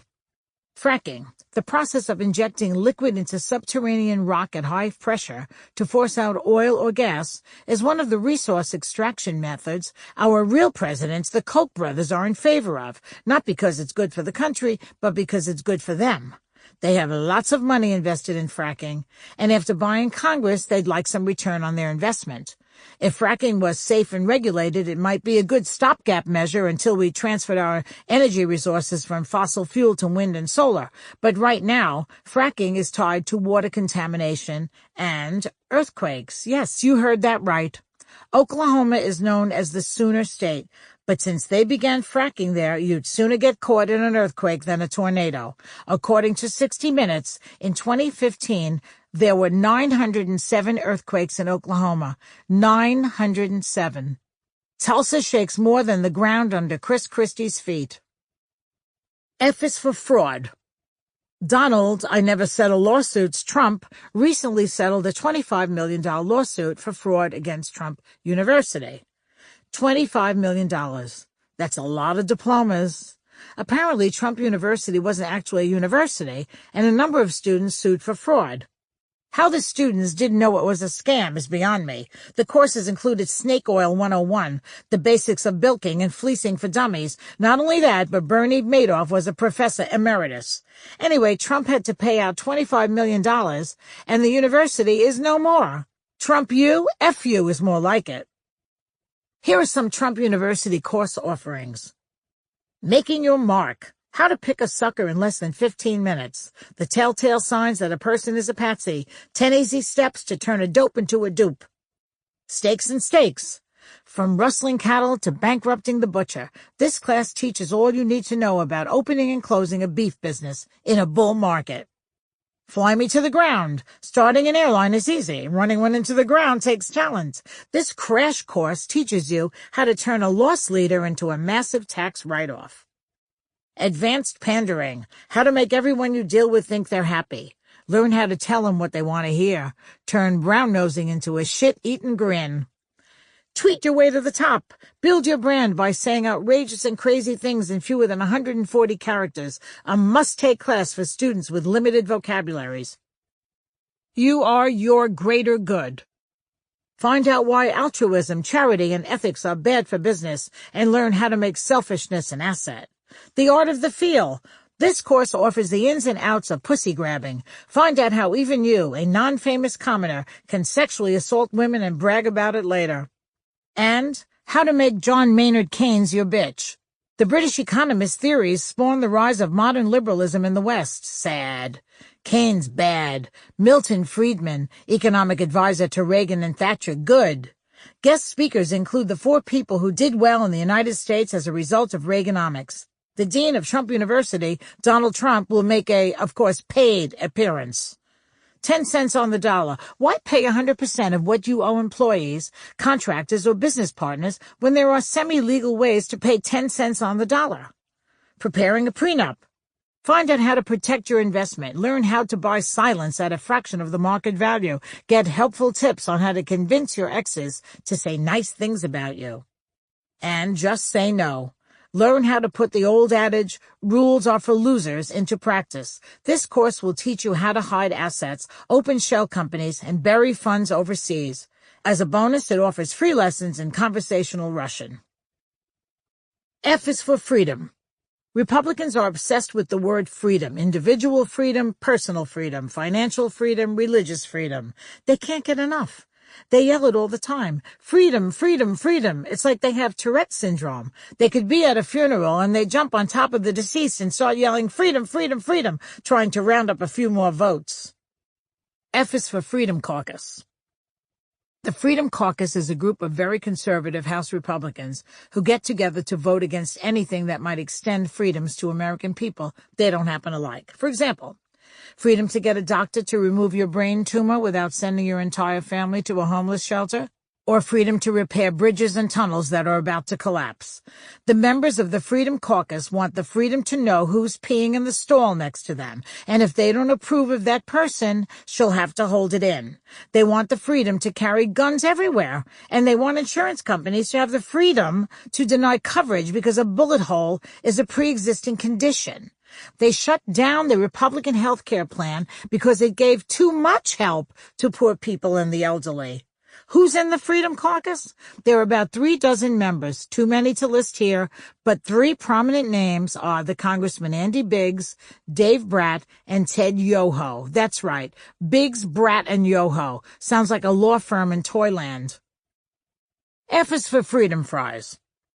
The dumbest thing I've ever heard in my entire life, and I've heard a lot of dumb things. Don't forget I was a teacher. If you say, Billy, what's the capital of the United States? And he replies, Cantaloupe. He's not going to be in Mensa. He's going to be in Congress. Which brings me to former Republican Congressman Bob Ney of Ohio. In 2003, when France decided not to support the United States invasion of Iraq, Ney decided that its betrayal of America was so awful and so egregious that he had to take the strongest action he could possibly take. Enraged, he grabbed his magic marker, ran downstairs to the basement of the Capitol building, and stormed the cafeteria. And with one violent flourish of his Sharpie, he changed the name of French fries to Freedom Fries. Sacre bleu! That'll show 'em. This histrionic display reminds me of Donald Trump. Is it possible that Bob Ney is Trump's role model? Since Trump is pissed at Canada, England, and Mexico, how long will it be before we have to refer to Canadian bacon as constitutional bacon, English breakfast tea as Old Glory breakfast tea, and Mexican jumping beans as jingoistic jumping beans? I can't wait for that executive order signing ceremony. G. G is for gallbladder. The gallbladder is basically like Vice President Mike Pence. It serves no major purpose other than to store bile, and we can live happily without it. G is for Gitmo, the U.S. federal prison located in Guantanamo Bay, Cuba. After 9/11, President Bush and his Vice President Lon Chaney began imprisoning, warehousing, and torturing people suspected of being terrorists. Suspected, not convicted, and in many cases not even charged or tried. President Obama tried closing Gitmo down and failed, but Trump plans on keeping it open and filling it up again. Is this because he thinks he's keeping America safe, or because he plans on making it the site of the next great new Trump hotel and casino? I can see it now. Gold-plated cell doors, marble torture chambers, shiny brass leg irons, and electric chairs with gilt head attachments. Every time you pull the handle on a slot machine, it electrocutes a detainee from the Middle East. Kill one, get one free. G is for Giuliani. At some point during the 2016 campaign, America's mayor, Rudy Giuliani, turned into America's maniac. He began ranting and raving and foaming at the mouth. I didn't know whether to call 911 or Cesar Millan. G is for Glee. The TV show Glee, which ran on Fox for 6 years, from 2009 to 2015, was a send-up of teenage life in the Midwest. It tried to entertain, but also to send a message. The characters were diverse, multicultural, and of different sexual orientations. The show was a hit, but very annoying. No matter what the storyline was, no matter how intense the drama, in the middle of a scene, someone would burst into song. Who needs that? Who does that? If I'm at Macy's buying a brassiere, do I need the sales clerk to burst into a rousing rendition of Climb Every Mountain? No. I think if Glee had had fewer impromptu show tunes and more acting, it might still be on the air. That said, on the day that Donald Trump gets impeached, I plan to run out into the street and burst into Happy Days Are Here Again. G is for God. Republican politicians love God. Not like or care for, but love. They love him almost as much as they love loitering in men's rooms. They try to put God into every political discussion. Well, it's God's will that ExxonMobil got a $20 million tax break, or it's God's will that Betsy DeVos's brother's company, Blackwater Security, got a $1 billion no-bid contract. So it makes perfect sense that Donald Trump won the Republican nomination for president. He thinks he is God. G is for gold. Donald Trump loves gold. Ever been to one of his hotels? It's shocking. The glare is so bright it can cause hysterical blindness. Not unlike when he speaks, which can cause hysterical deafness. Or to his New York City apartment. Ever been there? Everything is gold. The ceiling, the fixtures, the walls, the people. It's like living in Flavor Flav's mouth. They say money can't buy happiness. Apparently, it can't buy taste either. G is for golden shower. There have been rumors of a secret dossier that reveals that the Russians have a sex tape of Donald Trump and some prostitutes engaging in, well, how do I put this nicely? The Donalds witnessing the ladies christening a bed that the Obamas once slept in. I don't know if it's true, and I personally don't care what Trump does in the bedroom or bathroom.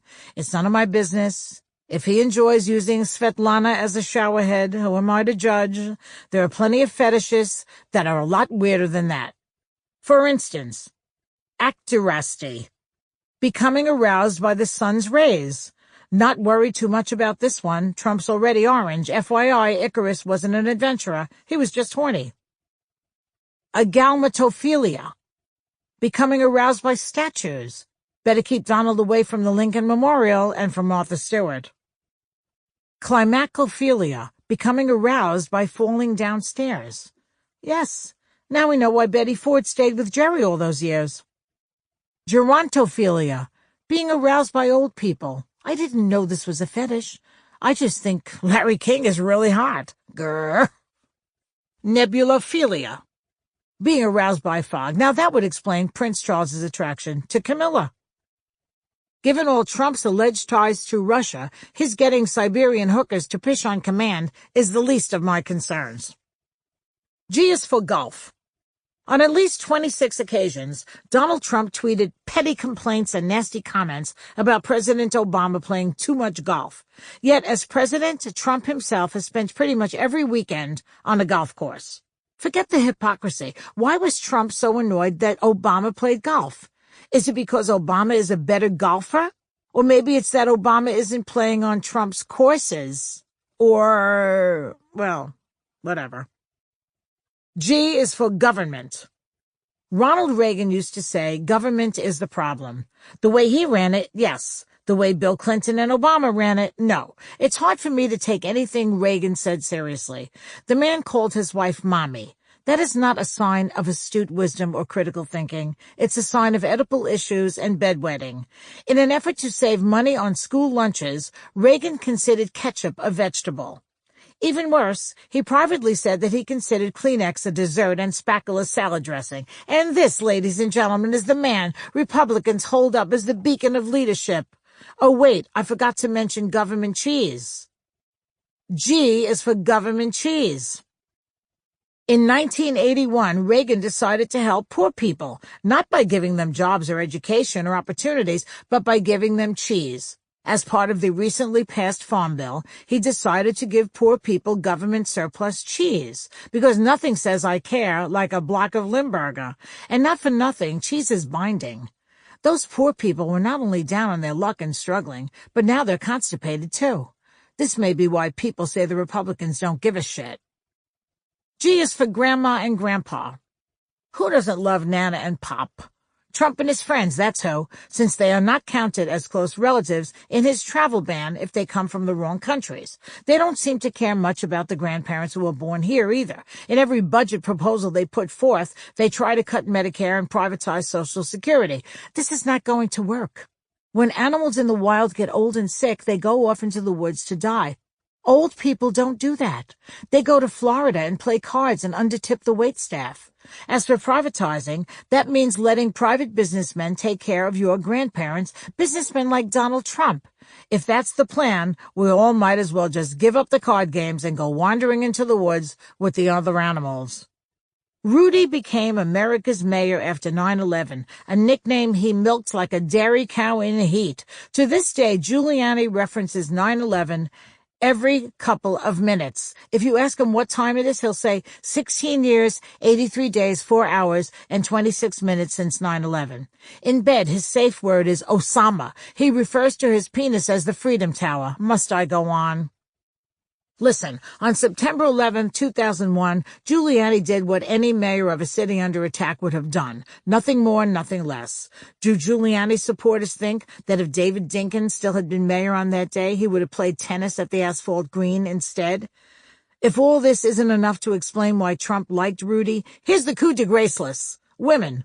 Like Trump, Giuliani has been married 3 times. Like Trump, he cheated on wife number 2 with wife number 3. And like Trump, he takes special delight in humiliating his ex-wives. This proves that, as my friend Mitch once said, women will go for anything. G is for guns. Republicans love guns more than Rush Limbaugh loves pie. They're obsessed with them, especially the pro-lifers. Ironic, no? I ran into one of my neighbors in the supermarket, and while we were comparing meats, he blurts out, "Joy, I just want you to know that I voted for Trump because Hillary and Obama want to take my guns away. I need them for protection." I was stunned. I dropped my chicken thighs and said, "David, nobody is taking your guns away. Obama was in office for 8 years. You still have your guns, right? And Hillary didn't want to take your guns. She wanted to take away guns from people who shouldn't have them. And as for protection, you have 3 shotguns, a pistol, and an AK-47. How much protection do you actually need? You live in the city, not the Sudan. Who do you think is coming after you? Girl Scouts during cookie season? I assure you, little Mindy isn't going to pull a Glock if you don't buy a box of Thin Mints. I really don't know why today's Republicans are so fascinated by weapons. I don't. I miss the good old days when all the Republicans cared about was saving money and wearing dowdy clothes. The GOP base is constantly yelling, Second Amendment, Second Amendment, Second Amendment, as though they've actually read the Constitution. And why should they? It's not like their leader has or even can. Pardon the pun, but all they know are the bullet points of the Second Amendment because they've heard some right-wing nut ranting about it on the radio. And it's not just standard firearms they think they should be allowed to have. They think the Second Amendment gives them the right to have any kind of weapon they want. Why stop at assault rifles? Why not have howitzers and bazookas and cannons in the garage? How about a couple of tanks or an atomic bomb in the backyard, maybe a nuclear submarine in the pool? Republicans love saying guns don't kill people, people kill people. I beg to differ. If guns don't kill people, why do we give our soldiers guns rather than spatulas?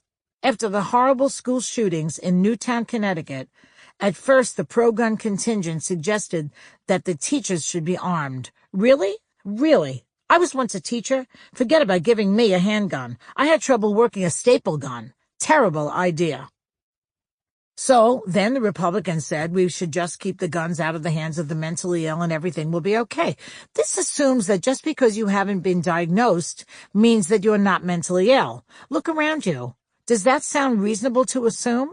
Where I grew up, between the cat lady, the neighborhood flasher, and the guy who used to say good morning Ted to the fire hydrant, there were plenty of people with undiagnosed illnesses. But even if you say that only the mentally ill should not have guns, why in February 2017 did the House GOP block a measure that would have prevented the mentally ill from getting firearms?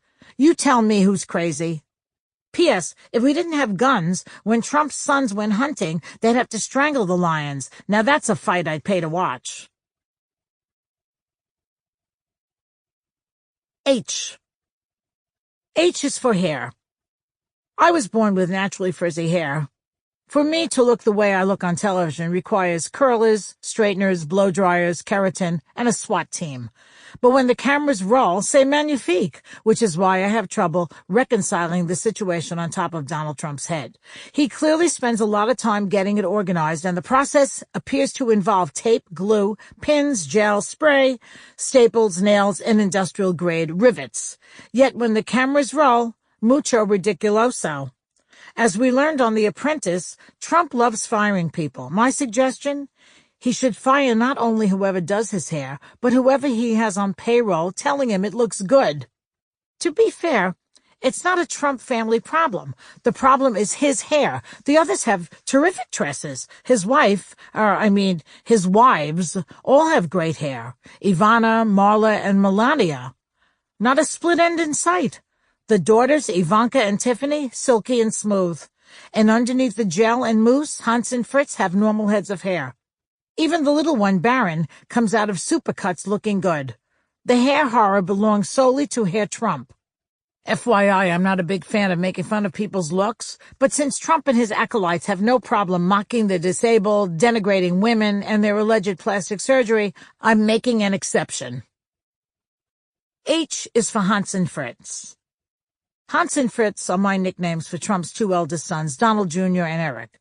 They're the winners of my most annoying siblings in history contest. An amazing achievement considering the competition. Lyle and Eric Menendez, Donnie and Marie, the Olsen twins, 2/3 of the Duggars, and Cain and Abel.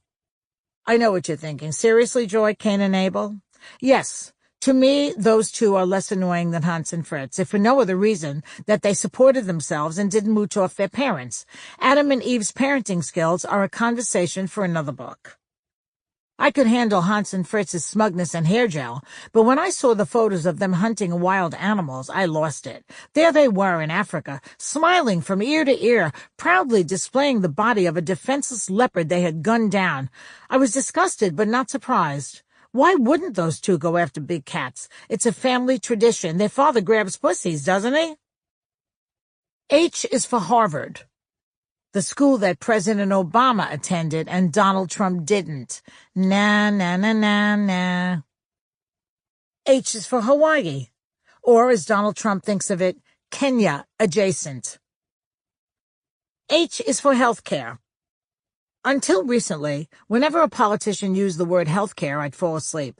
A glass of wine and 5 minutes of Debbie Wasserman Schultz on C-SPAN, and I'm out like Sonny von Bulow at a slumber party. Democrats have been talking about health care for 30 years, and for 30 years, Republican voters have ignored them, and independent voters have dozed off. It's a boring topic, important but boring. Dems use terms like policies and premiums and copays and have to fight for attention. Republicans use terms like death panels and government control, and they have their voters frothing at the mouth like rabid dogs.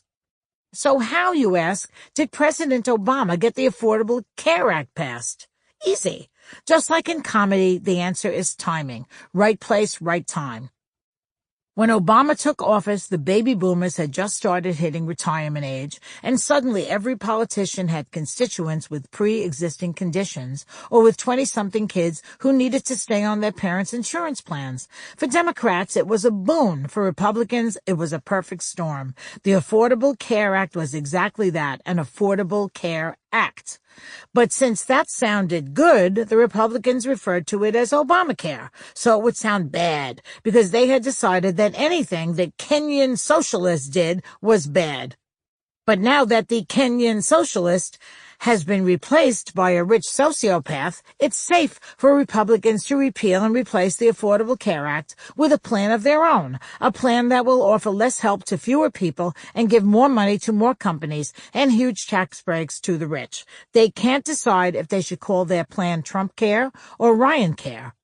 I think they should call it exactly what it is. Dying is easy. Health care is hard. H is for hero. During the campaign, Donald Trump said that John McCain wasn't a war hero because he'd been captured. And, quote, I like people who weren't captured, okay? Unquote. The truth is, McCain withstood unbearable torture for his country. I'm not talking about his 5 years in the Hanoi Hilton. I'm talking about his 2 months on the campaign bus with Sarah Palin. Talk about torture. I'd rather be waterboarded. Donald Trump is the last person in America who should be questioning John McCain's courage. Trump avoided the draft the way Mel Gibson avoids Passover seders. Our commander-in-chief got 5 deferments to avoid serving in Vietnam, one of them because he had a sore foot. He probably hurt it stepping on one of his employees.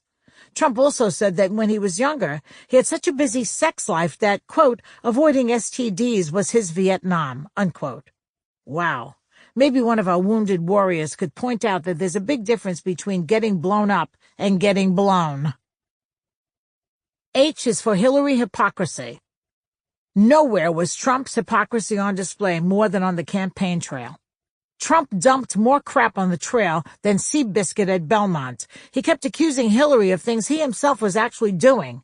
Here's a small tasting menu of his hypocritical hors d'oeuvres. Trump accused Hillary of being a bigot. Trump says he is the least racist person you'll ever meet. And if you don't believe him, feel free to ask the 11 million non-white people he plans on deporting. During the campaign, Trump said Hillary never talked about policy. What? That's all she ever talked about. At her wedding, when the minister asked her, do you take this man to be your lawfully wedded husband? She said, as per page 19, clause 7 of the amendment to the writer to the original proposal, I do. Meanwhile, Trump's idea of a policy statement is, believe me. Trump has accused Hillary of being involved with Russia. If he meant that she once gave a lap dance to Boris Yeltsin, then okay, fine. But when Trump cuts himself shaving, vodka comes out. Trump said that Hillary does not have the temperament to be president. Yet in the past few months alone, he's picked fights with Mexico, Britain, China, Australia, France, Greece, Canada, the CIA, the FBI, the NSA, the United Nations, NATO, SNL, the Handicapped, Rosie O'Donnell, Robert De Niro, Meryl Streep, and the Freedom Caucus, also known as the Tea Party. H is for Hindenburg, the most famous blimp disaster in New Jersey that didn't involve shutting down lanes on the George Washington Bridge. H is for history. Those who don't know history are doomed to repeat it. Variations of this quote have been attributed to many people, including Edmund Burke, George Santayana, often confused with Carlos Santana, Winston Churchill, and the guy who lives next door to me, who's caught his hand in his car door so many times he's changed his name from Elliot to Lefty. Considering that Donald Trump knows nothing of history, I'd like to recommend the following reading material before it's too late. The Rise and Fall of the Roman Empire, for where the country is headed, All the President's Men, for where he's headed, and Working on the Chain Gang, for where his surrogates are headed. H is for homosexual, which is who Donald Trump should hire to fix his fucking hair. Do you think any sighted gay man would let him go out looking like that? Of course not. Even a blind gay man could feel Trump's head and say, oh no, sister, you are not leaving this Oval Office until someone with a brush or a wand works some magic on you. And let me add that since the party will probably start chipping away at LGBTQ rights, the chances of his mop ever improving are becoming close to nil. And who suffers for that? You and me, my dears, you and me, because we have to look at it for as long as it takes to impeach this guy. H is for humorless. Critics make fun of Hillary Clinton's laugh, saying it's more a cackle than a laugh. Well, at least she has a sense of humor. To this day, the woman can't walk past a cigar shop without giggling. Donald Trump, on the other hand, almost never laughs. He's been roasted by the Friars Club and Comedy Central, he's hosted Saturday Night Live, and he's attended White House Correspondents' dinners. Yet I've never seen him laugh, not once. What are the odds that at shows like that, put on by the nation's best comedians and writers, not one thing has ever been written or said that was even marginally amusing to him? I'm a comedian. I've done stand-up for 30 years, and in all that time, both on stage and off, I've never met anyone who doesn't like to laugh or have a good time. Even Hitler knew how to have a good time. I've seen pictures of Adolf dancing the jig with Goering at Berchtesgaden. Is it too much to ask to see a photo of Trump and Bannon twerking at Mar-a-Lago? There are various explanations for Trump's seeming inability to laugh. A shrink friend of mine says that laughter relieves shame. And since Trump has no shame, CS for shame, he has nothing to relieve, so this theory makes perfect sense. In 2012, a social anthropologist and an evolutionary biologist wrote a paper stating that people who don't laugh practice self-deception, and self-deception leads to inflated ego and outsized self-esteem. And since Trump lies to everybody, including himself, and is a world-class narcissist, this is a definite possibility.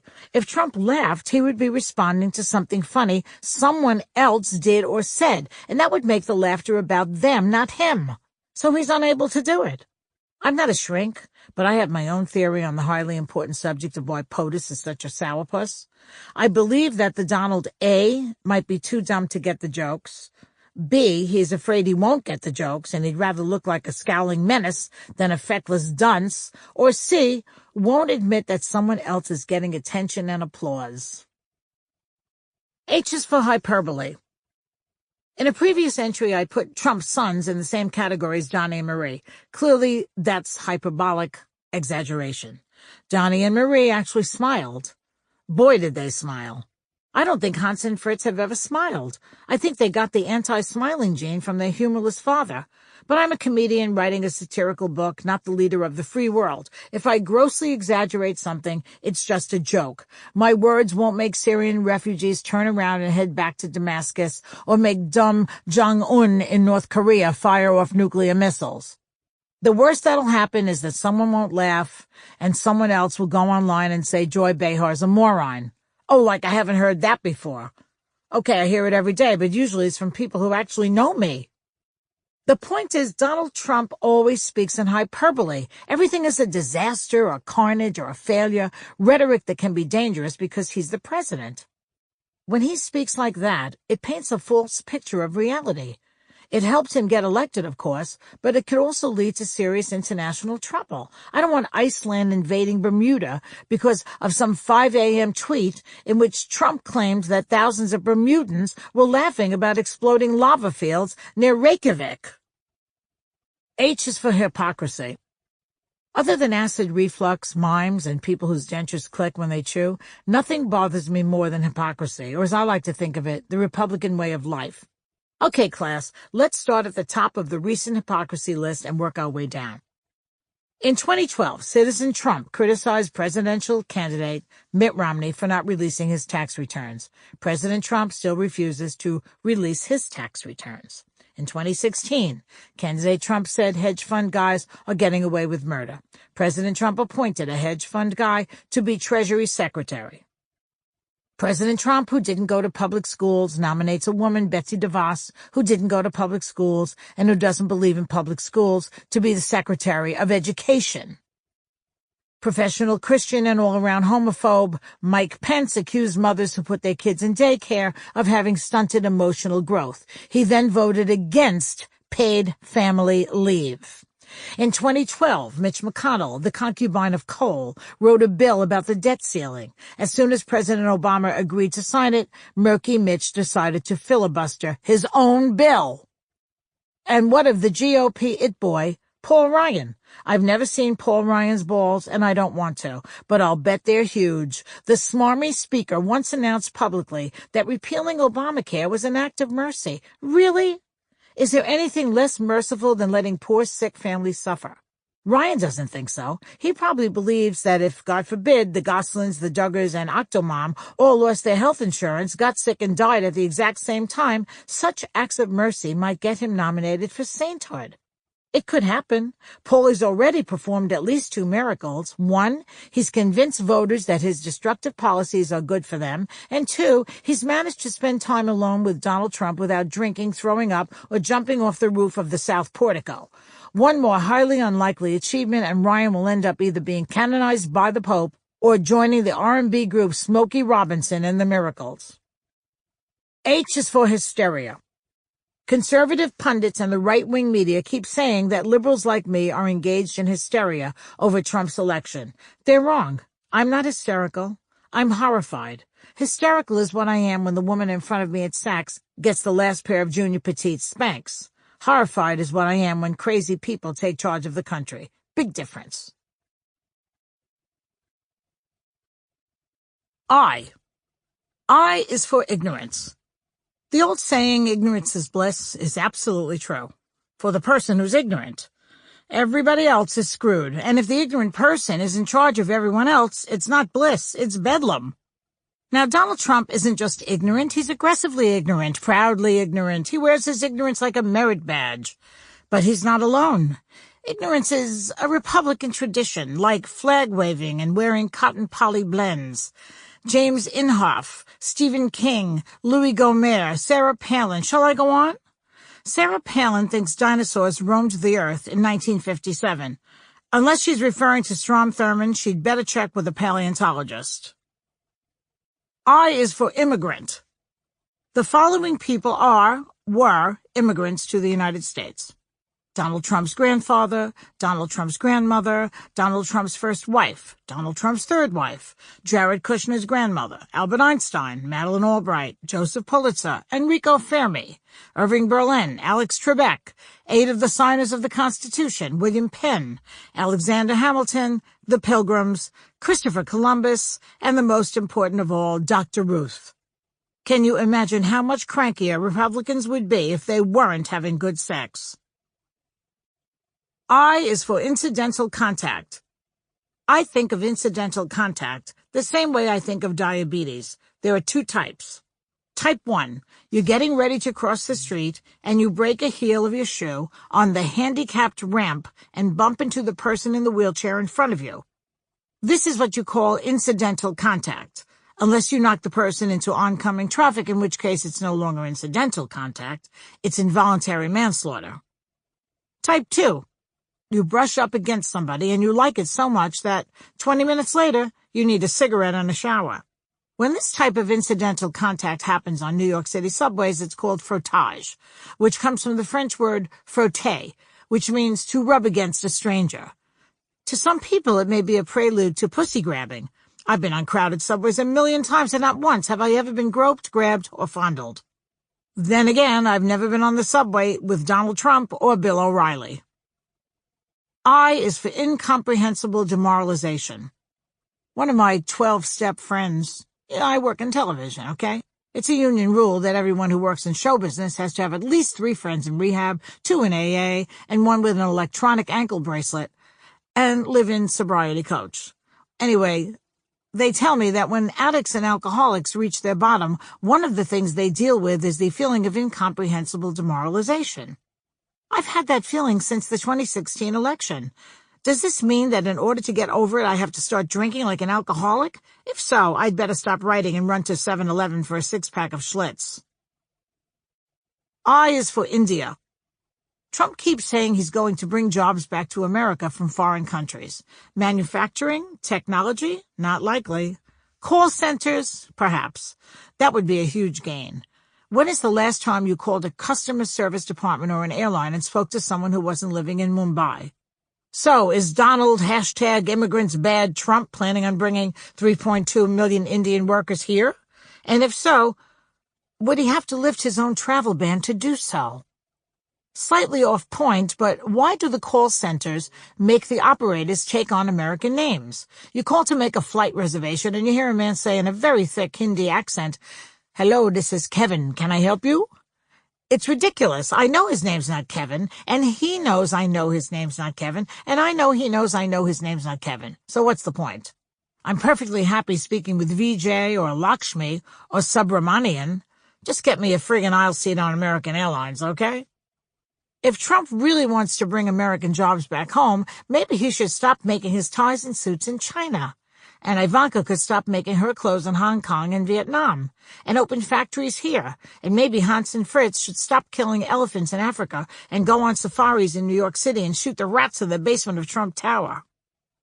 I is for insomnia. Lack of sleep can lead to physical, psychological, and emotional problems. In my case, it can lead to 5 extra pounds because if I'm awake at 3 o'clock in the morning, so is my refrigerator. According to Psychology Today, lack of sleep can lead to impaired brain activity, disorganized thoughts, cognitive dysfunction, moodiness, memory problems, and bursts of irrationality. Apparently, it can also lead to insane tweeting in the middle of the night. It's possible that Trump's biggest problem is that he hasn't slept since 1997. Have you seen what time he likes to tweet? Maybe all the man needs is a good nap. Can you imagine if all we needed to fix this hot mess were a prescription for Ambien? Our luck, he'd be one of those rare people who experience side effects from Ambien. Some people unconsciously sleepwalk, others mow the lawn or make a meatloaf. He'd probably drop a bomb on Canada. I is for intolerant. The opposite of intolerant is tolerant. I hate those words. Tolerant means you're willing to grudgingly put up with something. Teenagers are professional tolerators. They're amazingly skilled at rolling their eyes, shrugging their shoulders, and making sucking sounds with their teeth to express their disgust. Or is that just me on The View? Anyway, whenever asked to do something, they do it grudgingly, if at all. This is typical teenage behavior, not a national political party platform. Most teenagers outgrow it, but apparently the GOP has not. After Obama beat Romney in 2012, the Republican leadership decided they needed to appear more tolerant of minorities, gays, and other people who don't usually vote for them. Who are they to tolerate anybody? You tolerate lactose or barking dogs or the unexplained success of Sean Hannity. You don't tolerate people just because they don't contribute money to your PAC. The minute a minority group gains some rights, Republicans send Rick Santorum or Mike Pence to the grave of Jesse Helms to suck some meanness out of his bones to infuse back into the party. I have to stop writing this entry. It's making me crazy. I just can't tolerate intolerance. I is for Iran. During the campaign, Donald Trump said that the Iran nuclear deal President Obama had signed was a horrible deal. Disastrous, he said. He must have meant it was a bad deal for him because he wasn't making any money off of it. The Iran nuclear deal was signed by the 5 permanent members of the UN Security Council: China, France, Russia, the United States, and the United Kingdom, and the European Union. Mathematically, what are the odds that every single one of these nations was duped into making the same terrible deal, but that a reality TV show host knows better? Look, I'm not an arms expert, nor do I play one on TV, but I think we have to keep the Iran deal in place. Forget a nuclear holocaust. If Trump screws things up with Iran, how will I be able to buy Persian rugs? I have my priorities. I is for Iraq. There are only a handful of people who think that invading Iraq in 2003 was a good idea. Dick Cheney, George W. Bush, Dick Cheney, Donald Rumsfeld, and Dick Cheney. Oh, and whoever is profiting off the war and occupation, probably a certain person who is related to Betsy DeVos. We've been in Iraq for almost 15 years, and we don't seem to be leaving it any time soon. In fact, Trump's just requested an increase in troops and funding. It's no longer an occupation. We've moved in. Time to redecorate. I have a bunch of 20% off coupons from Bed Bath & Beyond. Where do I send them? I is for IRS. Trump says he wants to rewrite the tax code. I don't believe that for a second. He doesn't pay his taxes now. Why would he change anything? I is for Israel. Israel has always been one of America's strongest allies. This is important to me because my whole life I've always gone out with Jewish guys, and I'm married to a Jewish guy. I know that not everyone who lives in Israel is Jewish, in the same way I know that not everyone who lives in the Kibla forest is an elf. But it was created as a Jewish state. There are different reasons that everyone in America and every U.S. president cares about Israel. For some evangelicals, it has to do with the rapture. According to the New Testament's book of Revelation, after the Battle of Armageddon, Jesus will take all believers up to heaven, and all non-believers, I wonder who they could be, will, poof, like magic, be gone. For others, it's because Israel is the only democracy in the Middle East. For still others, it's because Israel is our eyes and ears on the ground in the region. Republicans ranted and raved that Obama didn't like Israel because he and Bibi Netanyahu didn't get along. They didn't get along because Obama is a center-left conciliator and Netanyahu is a right-wing hawk. Trump likes Israel too, but for a completely different reason, and I don't think it's because the Kushners are Jewish or because he loves gefilte fish. I think it's because he's having a bromance with Bibi. If for no other reason than to make his main squeeze Vladimir jealous. Either way, it doesn't sound kosher to me. I is for Ivana. Ivana Zelnikova was the first woman to say I do to Donald Trump. Of course, she said it in Czech, so who the hell knows what she really said. It could have been, shove that prenup up your ass, you orange-hued motherfucker. In a couple of years, I'll have half of everything you own. I'm not sure how they met. Maybe she was starring on Prague's Got Talent or the sitcom Hot in Ostrava. But they had a whirlwind romance and a huge wedding in New York City. They had a few kids and everything was going fine until one day the Donald decided to play hide the kielbasa with Marla Maples. He cheated on Ivana publicly, and faster than you can say, don't get mad, get everything, she filed for divorce. She reportedly walked away with $20 million, and because she's the only woman he seems intimidated by or afraid of, I'm guessing she has pictures of Donald in a compromising position, like blow-drying his hair. You go, girl. I is for Ivanka Dunkadoo. Ivanka Trump is America's youngest first lady. I know, technically she's not the first lady, but she is the only woman related to Donald Trump who has an office in the West Wing. His actual wife has an office on QVC and sleeps in Trump Tower whenever she can get away from D.C. and D.T. Now that Melania has moved into the White House, will she be known as the First Lady, or because she's his third wife is the Third Lady? Or should we call her the First Trophy? It's very confusing. I don't know Ivanka Trump. She seems smart and composed and poised. Of course, compared to her father, the guy from the movie Jackass seems smart and composed and poised. Is it just me, or do the daughters of most Republican presidents seem smarter than their fathers? Jenna and Barbara Bush are clearly smarter than W. Although, truth be told, I don't think the bar was set too high for them. Patty Davis, definitely brighter than Ronnie. Was Susan Ford smarter than Gerald? Duh. Even the Nixon girls might have been smarter than their dad. At least Tricia knew enough to shave off her 5 o'clock shadow before going on television. Ivanka Trump grew up in the public eye, so fame is nothing new for her. She started out as a model and appeared in lots of fashion magazines and runway shows. I'm not sure if she was a model or a supermodel. I don't really know the difference. I mean, do supermodels leap tall salad bars in a single bound or pop laxatives with the speed of a locomotive? Ivanka went to Georgetown for 2 years, then transferred to the Wharton School of Business, where she graduated cum laude. The Donald also went to Wharton. And even though he can't stop telling us how smart he is, he didn't graduate with honors, he didn't get an MBA, and he may have gotten in only due to familial influence and wealth. Ivanka took what she learned at Wharton and brought it to the business world. She's lucky she didn't go to Trump University. She'd have brought what she learned there into an unemployment office or a courtroom. Ivanka's having an MBA from Wharton definitely makes her qualified to run a business, but to negotiate international trade agreements with Angela Merkel? I don't think so. How much do you think the Republicans would have carried on if President Obama had sent Malia to Cuba to renegotiate the embargo with Raul Castro? White House insiders, so-called, say Ivanka has her father's ear and he'll actually listen to her every now and again. And by insiders, I mean the people who haven't been fired yet because they forgot to compliment Donald. Apparently, Ivanka can talk her father out of following his worst instincts, and considering the mess he's already created, can you imagine what she's talked him out of? Here are some things Ivanka has talked her father out of. Referring to British Prime Minister Theresa May as the Brexit babe. Drilling for oil in Johnny Depp's hair. Selling Hawaii to Kenya. Naming Bruno Mars the head of NASA. Giving a Kennedy Center honor to Chachi. Changing stop and frisk to stop and punch in the fucking face. And building a wall around Rosie O'Donnell's house. J. J is for Andrew Jackson.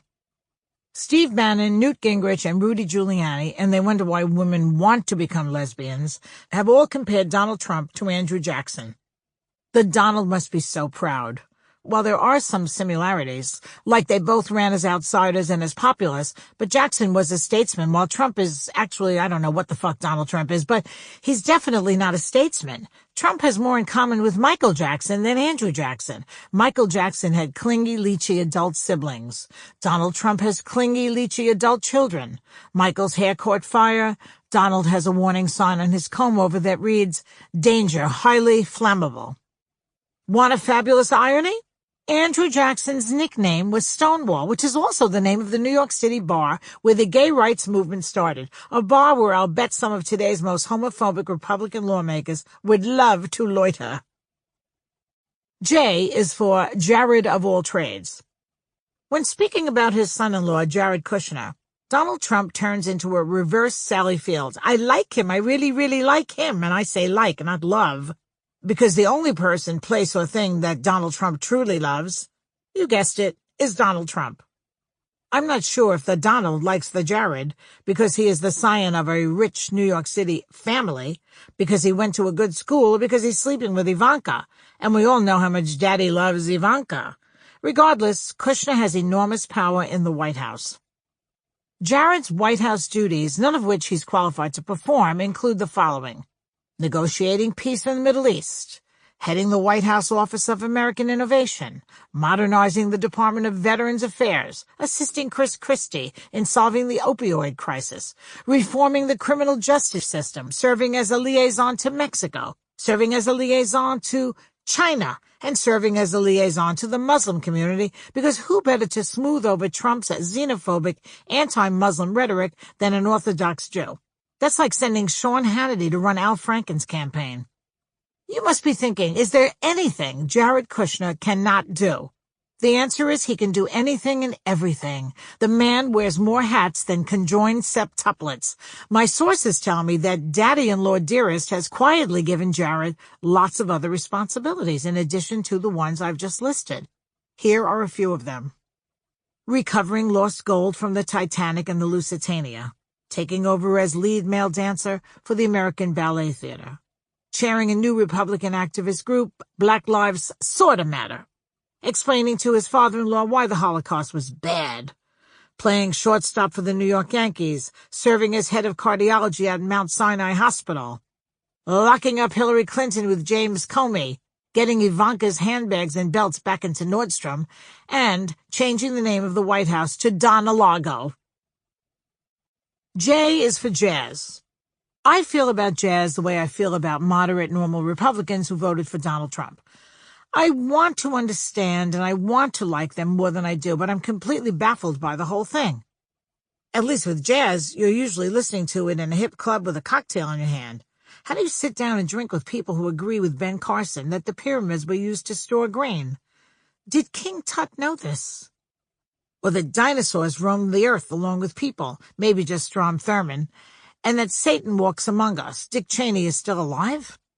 Maybe there's hope yet to sit down with more moderate Republicans, if you can find any. Maybe they're hiding in the pyramids with the grain. J is for Jefferson Beauregard Sessions. At one point in 2017, Attorney General Sessions said, quote, I am really amazed that a judge sitting on an island in the Pacific can issue an order that stops the President of the United States from what appears to be clearly his statutory and constitutional power, unquote. By island in the Pacific, Sessions was referring to, wait for it, Hawaii. Excuse me? Guam is an island in the Pacific. Tahiti is an island in the Pacific. Bora Bora, named for Charles Krauthammer, no doubt, is an island in the Pacific. Hawaii has been the 50th U.S. state since 1959 and the real birthplace of the last president of the United States. You know, the one who doesn't Snapchat with Vladimir Putin? Jeff Sessions is from Alabama, a state that in 2014 was ranked 47th in education, the third worst in the nation, beating only Mississippi and the District of Columbia. It somehow edged out Louisiana. Poor little Jeff Sessions, who was 13 in 1959, never got the lesson that Hawaii became a state, and here he is today with the same lack of knowledge about the country that he claims to love so much. Maybe he needs to start watching cable TV like his boss so that he can learn something. But not to worry, I'm sure our brilliant Secretary of Education, the woman whose brain is always in reverse, Betsy DeVour, will straighten him out at the next cabinet meeting. I hope she's wearing a lei. J is for jellyfish. A jellyfish is a dangerous, spineless creature that can cause severe and debilitating pain in unsuspecting innocent people. Oh no, I'm sorry, my mistake. That's not a jellyfish, that's Mitch McConnell. J is for Jerusalem. One of Trump's first suggestions as president was that the U.S. Embassy in Israel be moved from Tel Aviv to Jerusalem, because why leave well enough alone when you have the opportunity to create chaos, division, and religious resentment in one of the most violent and volatile regions in the world? Why? I'm guessing because there's a possibility of building a Trump Tower in Jerusalem. That's why. J is for Jesus. This is a very tough one for Trump. When someone asks him about Jesus, he doesn't know whether to suck up to his evangelical base or deport his gardener. J is for JFK, the president, not the airport. In 1963, President Kennedy, who, by the way, won a close election without the help of the Russians or James Comey, although a call from mobster Sam Giancana didn't hurt, went to Berlin to speak about democracy and freedom as counterpoints to communism. This was shortly after the Berlin Wall had been erected, and I must say it was quite an erection. A few great quotes came out of that speech, which Kennedy delivered in full sentences. Yes, never once using the words bigly or best or pussy. Kennedy had two main talking points in the speech, freedom and unity. He talked about the wall that separates families and divides countrymen. He praised the mayor of West Berlin and the chancellor of West Germany. And his most famous quote was, quote, 2,000 years ago, the proudest boast was civis Romanus sum, meaning, I am a Roman citizen. Today, in the world of freedom, the proudest boast is Ich bin ein Berliner. All free men, wherever they may live, are citizens of Berlin, and therefore, as a free man, I take pride in the words, Ich bin ein Berliner, unquote. We'll ignore the fact that Ich bin ein Berliner literally means I am a donut. I'm just saying. 54 years later, we have a president who says we're going to build that wall, and Mexico's going to pay for it, which is, of course, ridiculous. Mexico is not going to pay for any wall. If there's going to be a wall, we'll have to build it and pay for it. The good news? Given Trump's history of stiffing contractors, it's quite possible that no one will pay for it. It will end up in bankruptcy court. How fabulous would it be to see the orange amigo ending up on the wrong side of the wall, standing in Tijuana yelling, Ich bin ein Mexicano. Will he even realize they speak Spanish in Mexico? J is for Jimmy Hoffa. Mobbed-up Teamsters leader Jimmy Hoffa vanished in 1975. He went to meet a friend at a restaurant outside Detroit and was never seen again. How bad could the food have been? Seriously, his disappearance is one of the great mysteries of the world, along with the building of the pyramids, the Shroud of Turin, and why the white tiger ate Roy, but didn't so much as lick Siegfried.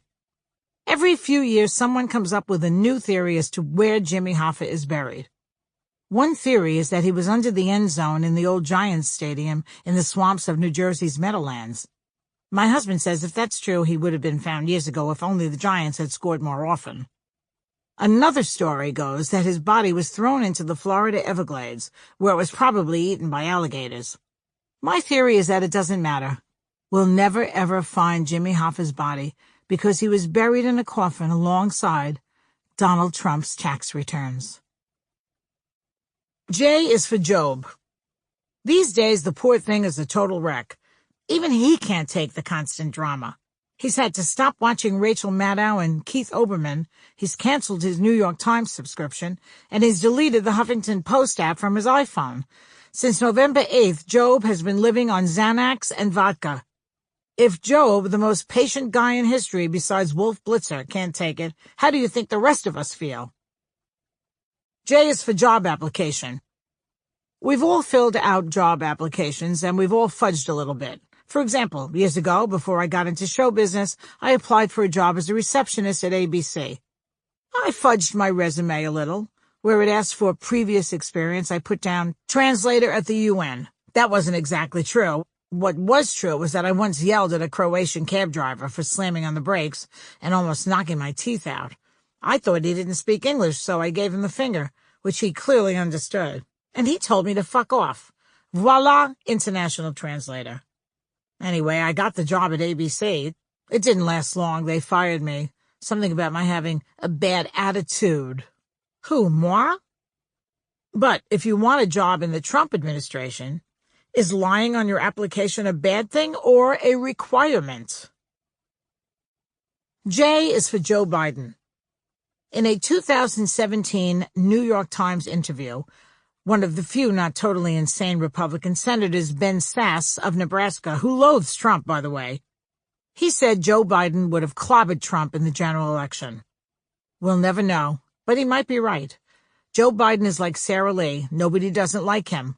Biden is one of those rare career politicians who is liked and respected by both parties and has been able to work across the aisle for years. He's a patriot, and his personal story is so compelling that even the most craven, cold-hearted Republicans have a soft spot for Joe. That said, I disagree with Ben Sasse. Yes, a lot of Republicans like Joe Biden, but they would never have voted for him for president because two things about him render him unelectable to a certain section of Republican voters. He's qualified for the job, and he's a Democrat. J is for Joe the plumber.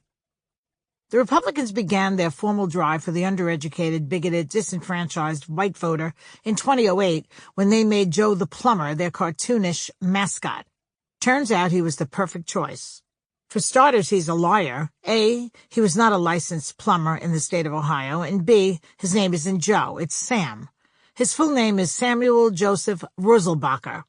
Maybe he uses his middle name instead of his first name. It's entirely possible, but kind of unusual, no? I don't remember anybody calling Richard Nixon Milhouse, or John Kennedy Fitzgerald, or Dwight Eisenhower Big Dave, do you?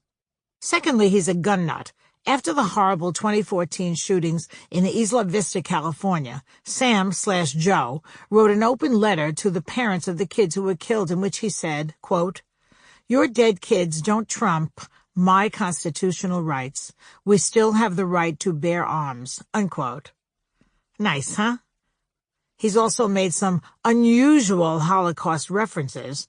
In 2012, when Sam/Joe, the not actual plumber, decided to run for Congress, he made a pro-gun campaign video that claimed that, quote, "In 1939, Germany established gun control. From 1939 to 1945, 6 million Jews and 7 million others unable to defend themselves were exterminated," unquote. Call me crazy, but I don't think the Luftwaffe, the SS, and the 3rd Panzer Division could have been stopped by Rivka wielding a pistol. And finally, while appearing at a political rally in Arizona, he said, quote, "Put a damn fence on the border, go into Mexico and start shooting," unquote.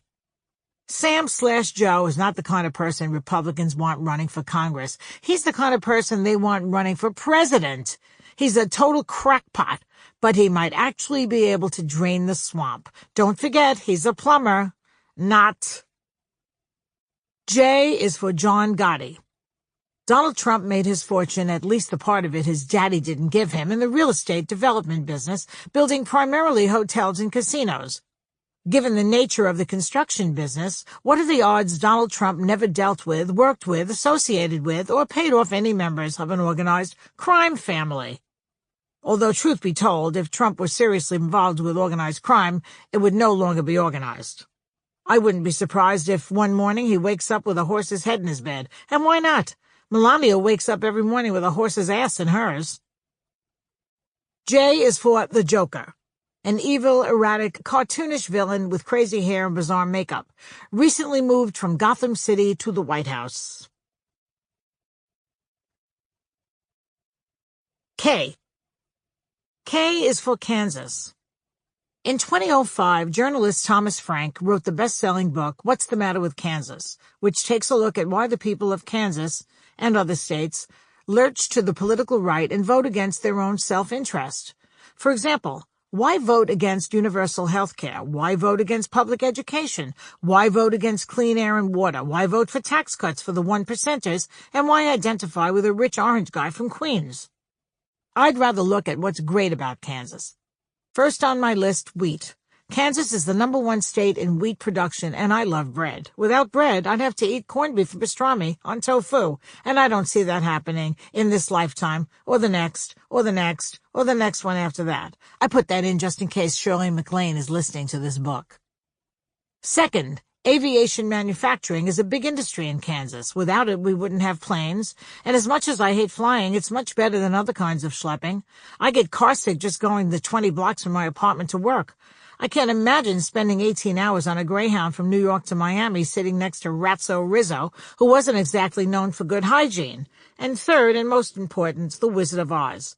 Without Kansas, there's no Dorothy. And without Dorothy, there's no Judy Garland. And without Judy Garland, there's no fabulous conversation with my fabulous gay friends at their fabulous gay dinner parties.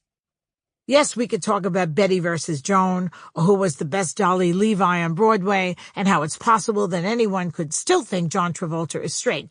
But ultimately, it would all come back to Judy Garland, as well it should. What can I say? I love Kansas. I heart Kansas, even if they did vote for Donald Trump. K is for Kardashian. I love the Kardashians. Why? Because they're fascinating? Certainly not. I've interviewed them a couple of times on both The View and my show on HLN, and while they're all very nice, they don't make for scintillating interviews, although Khloe can be funny in a kind of I drank a fifth of lunch today kind of way. I love them because they are the actual biggest international stars of reality TV, not Donald Trump. If you doubt this, feel free to travel around the world and speak to girls everywhere and see whom they'd rather be like, Kim Kardashian or Donald Trump. I rest my case. The Kardashians got famous because Kim made a sex tape with a rap artist named Ray J, and it was leaked all over the internet. I haven't seen the tape, and I have no desire to. If I wanted to hear a reality star moaning, I'll watch Val Schmirkovsky try to lift Sherry Shepherd on Dancing with the Stars. Apologize to my girl Sherry. Anyway, while the Kardashians themselves might not be interesting, their choice of spouse is fascinating. First of all, there's the interracial thing, which I love. They also marry athletes and celebrities. Kanye West, Chris Humphries, Lamar Odom, Bruce Jenner, and Robert Kardashian. When it comes to marriages, though, the family matriarch, Kris Jenner, is the bomb.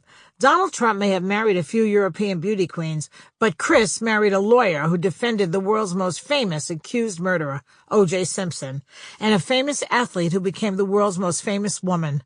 Take that, loser. K is for Dr. Kevorkian. In the 1990s, Dr. Jack Kevorkian became famous for promoting and practicing euthanasia on terminally ill patients. With their consent, of course. He didn't break into nursing homes and smother unsuspecting widows. Even though he went to jail, he made the issue of physician-assisted suicide part of the national conversation. I think one of the reasons he got in trouble was his methodology. First, he advertised in local papers, quote, "Fed up with coughing, sneezing, and wheezing? Sick and tired of being sick and tired? Call Dr. Jack and make a one-time appointment now. You'll never need a follow-up. Have your caregiver dial 1-800-555-DEAD, unquote. Dr. Kevorkian also did some of his euthanasia work from inside his van, which became known as a deathmobile. Even though I believe in physician-assisted suicide, dying in traffic is not for me. If I want to die in a van, I'll go for a ride with Barbara Walters. The woman is a menace behind the wheel. Was it my imagination, or did she try to run down Diane Sawyer on Madison Avenue once? 5 states, California, Colorado, Montana, Oregon, and Vermont, plus Washington, D.C., have legalized physician-assisted suicide, passing legislation with names like the Death with Dignity Law. I'm a big fan of death with dignity. No way do I want to be found in an undignified manner like David Carradine was, naked in a broom closet wearing a horse collar and chaps. I don't have the shoes for that. The laws are stringent. You can't have a doctor pull the plug just because you're having a bad hair day. Although, if I were a presiding judge, I might personally pull the plug on anyone who showed up in court with a mullet. Naturally, congressional Republicans, led by the always craven Jason Chaffetz, are against physician-assisted suicide. They do not believe in euthanasia. They think people should die naturally, after getting sick with no health insurance or by getting shot 40 times by a mentally ill person with an assault rifle. I think we should start calling this congressional-assisted suicide. K is for KKK Sera Sera. During the 2016 campaign, Donald Trump received the endorsement of David Duke, the former leader of the KKK. Now, I don't even like being bothered by AARP, let alone the KKK, and all AARP wants to do is sell me walk-in bathtubs and long-term health care insurance. When Trump was asked about this dubious honor, at first he said he didn't know anything about David Duke, which of course wasn't true. But then, in response to criticism from both political parties, he disavowed the endorsement. A lot of people are annoyed that it took Trump so long to distance himself from Duke. I didn't care about that. What I care about is that Trump has never walked away from his belief system, which frighteningly aligns with David Duke's. They both champion nationalism, populism, and anti-immigrant stances. They traffic in outlandish conspiracy theories, and they're usually seen only in the company of white men. Trump may have disavowed Duke's endorsement publicly, but privately, I don't think the crabapple falls far from the tree. K is for Korea. As Donald Trump would say in his elegant way, South Korea good, North Korea bad. Donald Trump getting involved in either Korea, worse. Since the end of World War II, the United States and South Korea have been close allies. And when the Russian-backed North Koreans invaded the South in 1950, the United States, along with 16 other UN member states, came to its aid. The United States and South Korea have been close economic, military, and cultural partners ever since. In 2013, President Obama cited the musical artist Psy's hit song Gangnam Style as part of South Korea's growing cultural influence. We returned the favor in 2016 with President Psychotic's gangsta-style platform being cited as part of America's growing political craziness. I don't love everything about Korean culture. For example, I've heard that they eat dogs. Somebody please get me Anthony Bourdain on the phone. I'd like him to verify whether in Pyongyang a BLT is a bacon lassi and tomato. If true, I find this quite upsetting. I have no interest in eating kung pao kali. If I go to South Korea, will I find chain restaurants like Kentucky Fried Corgi or IHOP, International House of Poodles? I hope not, because unless Trump blows everything up, I might just go to South Korea. I'm not kidding. The 2018 Winter Olympics are in Pyeongchang. And while I care nothing about sports, I find the two-man luge kind of kinky.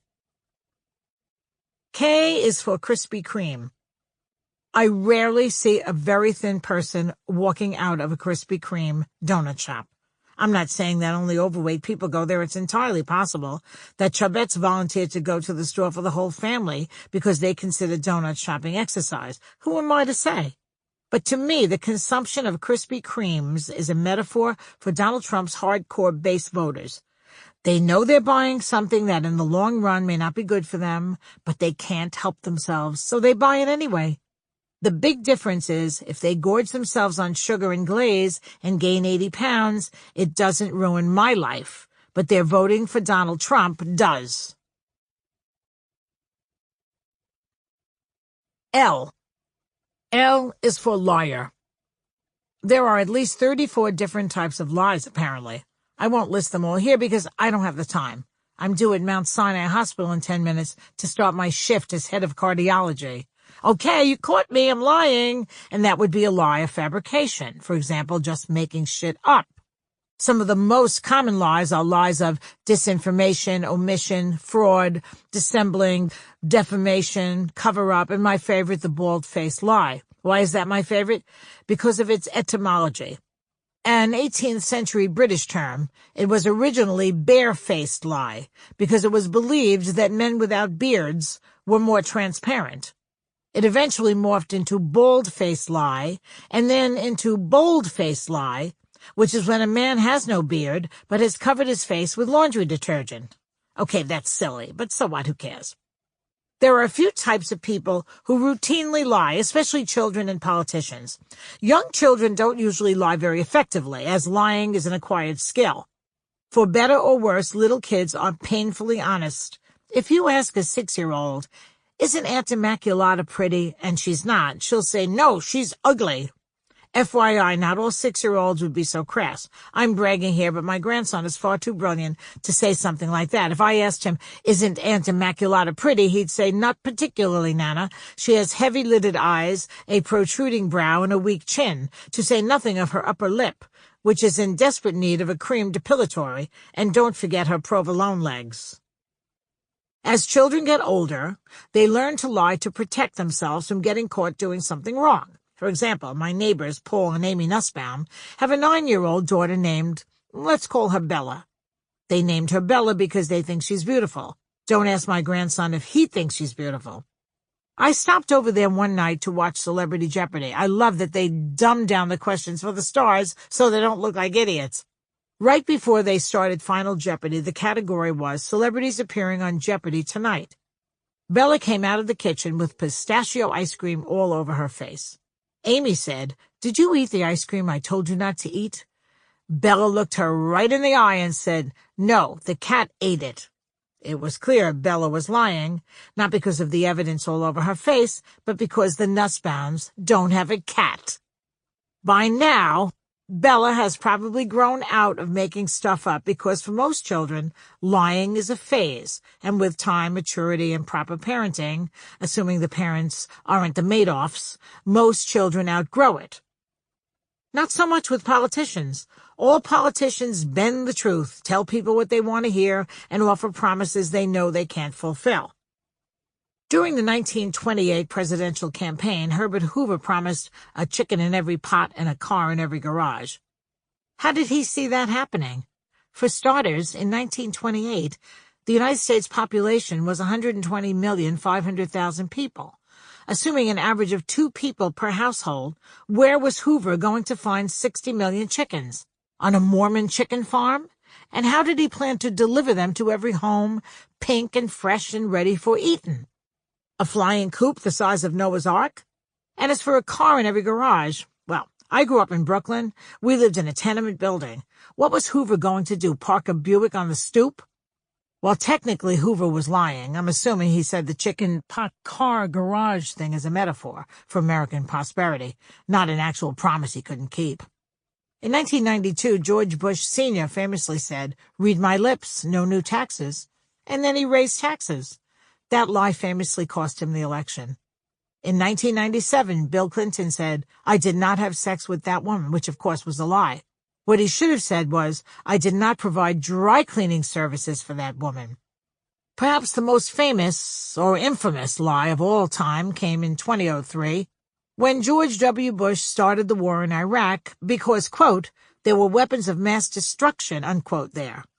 There weren't. It was a lie. Unless, of course, he believed it. And 15 years later, he's still looking for them, in much the same way O.J. is still looking for Nicole's real killer. Those political lies stand out because they were aberrations, not the norm. Donald Trump lies so often and so frequently that the truth stands out, or at least it will if he ever tells it. Donald Trump tells all kinds of lies. He tells lies of defamation, like that Ted Cruz's father was involved in the JFK assassination, for example. Lies of dissembling, which is lying by posing as someone you're not. Remember when Trump used to call journalists and pretend he was his own publicist? Lies of deception. He fired Comey because of the way he handled the Hillary email investigation. Even Trump didn't believe that one. Lies of fabrication. He said Muslims in New Jersey were cheering on 9/11, and my all-time favorite, bald-faced lies. For example, about the size of the crowd at his inauguration, in spite of aerial photos, proving that what he was saying was patently false. The truly fascinating thing is that Trump lies when it's unnecessary and for no apparent reason. To this day, he carries on about how he was at the top of his class at Wharton Business School, a lie that A, is not true, B, was about something from 50 years ago, and C, nobody cares about. If I said I was the Queen of Sweden from 1963 to 1964, it would clearly be a lie. But would you give a flying fuck? No. You'd just wonder why I would lie about something like that. Which brings us to the real problem with Trump's lying. Credibility. If he's lying about inconsequential things, how will we know if he's telling the truth about big things, like a nuclear attack or a health pandemic, or whether he's hung like a horse as he claims? It's hard to trust someone who lies constantly. The philosopher Friedrich Nietzsche said it best. Quote, "I'm not upset that you lied to me. I'm upset that from now on I can't believe you." Unquote. He was deep. Donald Trump is like an adult version of the character in Aesop's fable, The Boy Who Cried Wolf. The boy lied and lied and lied about the wolf coming for the sheep, and then one day the wolf really did come, but nobody helped the boy fight the wolf off because they no longer believed him. In the end, the boy was eaten by the wolf. I think that if Trump keeps on compulsively lying, sooner or later no one will believe him, and he'll get eaten by the wolf. And so will we, even though we have not been the ones doing all the lying, and that pisses me off. M. M is for Alicia Machado. Alicia Machado was 1996's Miss Universe, the one Trump called Miss Piggy because she gained a few pounds after winning the title. He also called her Miss Housekeeping because she was from South America. She was Miss Venezuela. This all came to light during the campaign when Hillary Clinton mentioned Alicia and the degrading things Trump had said about her. I wouldn't be surprised if when Trump is in the Situation Room, the one in the White House, not the one with Wolf Blitzer, with his national security team ignoring all the generals as they try to give him strategic intel on urgent issues involving Iran and ISIS, he's thinking about Alicia Machado and how she should be contacting Jenny Craig. M is for mainstream media. Mainstream media is the term Republicans use to denigrate any news outlet other than Fox, Breitbart, or InfoWars. In other words, any actual, real news outlet. When people say, I don't know what publications to believe anymore, I tell them Breitbart was established in 2005 and InfoWars started in 2004, which was when the Internet and fake news were coming into their own. Compare that to the New York Times, which started publishing in 1851, and the Washington Post in 1877. If those two publications had been giving us alternative facts all that time, I doubt that they would still be in business. Whom are you gonna believe, Woodward and Bernstein or Conway and Bannon? I rest my case. M is for Mar-a-Lago. Mar-a-Lago is Donald Trump's vacation mansion in Palm Beach, Florida. If you're not familiar with Palm Beach, it's where rich old white people go to get some sun and eat watercress sandwiches. And if you're not familiar with Mar-a-Lago, it's the Playboy Mansion with 6 fewer germs in the hot tub. For years, Donald Trump has been going to Mar-a-Lago every weekend to relax, play golf, and buy and/or con other rich people. And up until January 21st, 2017, he paid for those weekends himself. Now, we, the taxpayers, pay for them, because why spend money feeding poor people or helping sick children when we can use that money to make sure that a handful of foreign billionaires have clean towels and fresh fruit on the lanai? Mar-a-Lago was originally built by socialite and billionaire post-serial heiress Marjorie Merriweather Post. She envisioned it as a winter retreat for American presidents, and after she died in 1973, she was buried in a beautiful bowl of grape nuts and strawberries. MMP willed the estate to the nation. 7 years later, the nation gave it back, saying, "What, are you crazy? This place costs a fortune to run." In stepped Donald Trump, who made a ridiculously lowball offer for the property, which the Post family turned down. But rather than letting go and moving on with his life, Trump decided to be a petty, vindictive, small-minded prick, and by that I mean himself, and bought a strip of land between Mar-a-Lago and the beach. He threatened to build a high-rise that would block Mar-a-Lago's view of the ocean and thus lower its value. Needless to say, he bullied his way into Mar-a-Lago on the cheap. He would call that a good deal. Most people would call it extortion. And finally, in 2017, Marjorie Merriweather Post's dream of having Mar-a-Lago serve as a winter White House has come true, as has Donald Trump's dream of having other people pay for it. M is for Marco Rubio. During the 2016 campaign, candidate Trump kept insulting Rubio by calling him Little Marco. Was that because he was short? So what? Paul Simon is short. He writes great songs. Tom Cruise is short, which allows him to jump up on couches easily. And Danny DeVito is really short, but funny and adorable. So was little actually a reference to a certain body part? Remember, Trump bragged about not having any problem in that area, believe me. Okay, we believe you. Feel better? Again, so what? Gary Cooper was known to be well endowed, just ask Patricia Neal, and he was a pretty good actor, but could he run a country? Probably not. Either way, the intent was to diminish Rubio in the eyes of the electorate. So what can we learn from this? When it comes to being president of the United States, it's better that the country be well run than that the president be well hung. Republicans love Marco Rubio. They think he's perfect for the future of the party. Very conservative, very religious, under 90 years old, and hetero. I think he's perfect for them too, but for different reasons. He's terrible with money, and he lies. Rubio used GOP credit cards for personal use, had a home facing foreclosure, had to liquidate a retirement account, and put family members on his payroll. He also lied about when his parents came to America. Over the years, Rubio told everyone a heartfelt story about how his parents fled Cuba in 1959 when dictator Fidel Castro took over. The truth is, they came to America in 1956, 3 years before the revolution. And contrary to what Marco says, they flew to Miami on a plane. They didn't swim here disguised as porpoises. M is for marriages. Donald Trump has been involved in 3,500 lawsuits, 3,502 if you throw in his divorces. Whatever. Who's judging? The point is, when the Donald says I do, he doesn't. Maybe he should just replace I do with perhaps, or maybe, or I'll get back to you. Marriage is the last thing, one of many last things Donald Trump should be allowed to weigh in on, yet as president he can and does. Same-sex marriage is still a hot-button issue for Republicans. Some of them can't fathom 2 men or 2 women falling in love. Some of them are Beninsky religious zealots, and some of them just don't want neighbors who have better taste than they do. Trump has flip-flopped on the issue of same-sex marriage regularly. While he's never been pro-same-sex marriage, in a 2000 interview in The Advocate, he said marriage equality was an issue for the states. If you're not familiar with The Advocate, ask your husband's boyfriend what it is. More recently, in a November 2013 interview on 60 Minutes with Leslie Stahl, he said the matter of marriage equality had already been settled by the Supreme Court.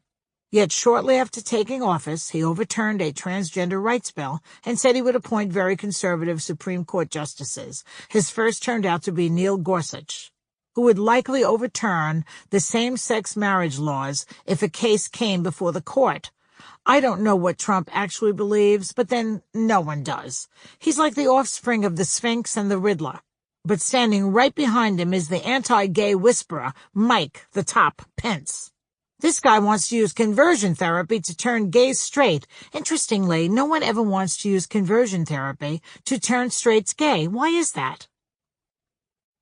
M is for Mars. Donald Trump has ordered NASA to go to Mars in his first term, even though he originally signed a bill directing that it get there by the 2030s. What's his hurry? Is he afraid that fellow billionaire Elon Big Fingers Musk or Richard Huge Hands Branson will beat him to the punch and get there first? Does Trump know something we don't know? I'm kidding. What are the odds of that? But Trump could have some secret information, like how he's planning to destroy the Earth and build a bunch of gaudy Mars-a-Lago on the red planet. Or he wants to open a couple of mines and bring coal back from Mars, after which he can take credit as a job creator and blame Obama for the high unemployment rates on other planets. But because his record so far on climate change has been horrendous, I'm guessing he's planning a getaway before Mar-a-Lago turns into Chernobyl. Maybe Trump wants to go to Mars to host some brand new reality shows up there, like Dancing with the Aliens or Mars' Top Chef or Martian Apprentice. He could sit there and vote people off the galaxy. Talk about an ego trip. The whole Martian thing is tedious. I couldn't even sit through the Matt Damon movie. But I'll tell you something. If Trump ever gets a second term, God forbid, I'm on the next spaceship out of here. M is for masturbation. In 2007, Ted Cruz was working for the Texas Attorney General, Greg Abbott, who was now that state's governor. On Abbott's behalf, Cruz filed a brief with the U.S. Court of Appeals requesting a ban on dildos, vibrators, and other obscene devices. Cruz said that Americans have no right to masturbate. The Dutch, ja. The French, mais oui. The Italians, sicuro. But Americans, niet. Cruz actually said there is no substantive due process right to stimulate one's genitals for non-medical purposes unrelated to procreation or outside of an interpersonal relationship. Needless to say, Cruz lost the lawsuit. Thank God. Otherwise, no more sitting on the washing machine for my Anna Immaculata. FYI, in those days, Cruz was known not as Lion Ted, but Blue Balls Cruz. Ironically, Ted Cruz is one of the biggest dildos out there. M is for media. President White House advisor Bannon, has declared the media to be the enemy of the people. Ironic in that the guy sitting in the Oval Office got there only because of his ability to manipulate and use the media for his personal gain. Donald Trump doesn't hate the media. In fact, in a weird way, he loves them. Not as weird as the way he loves his daughter, but weird nonetheless. Trump loves the media because without them, he's nothing.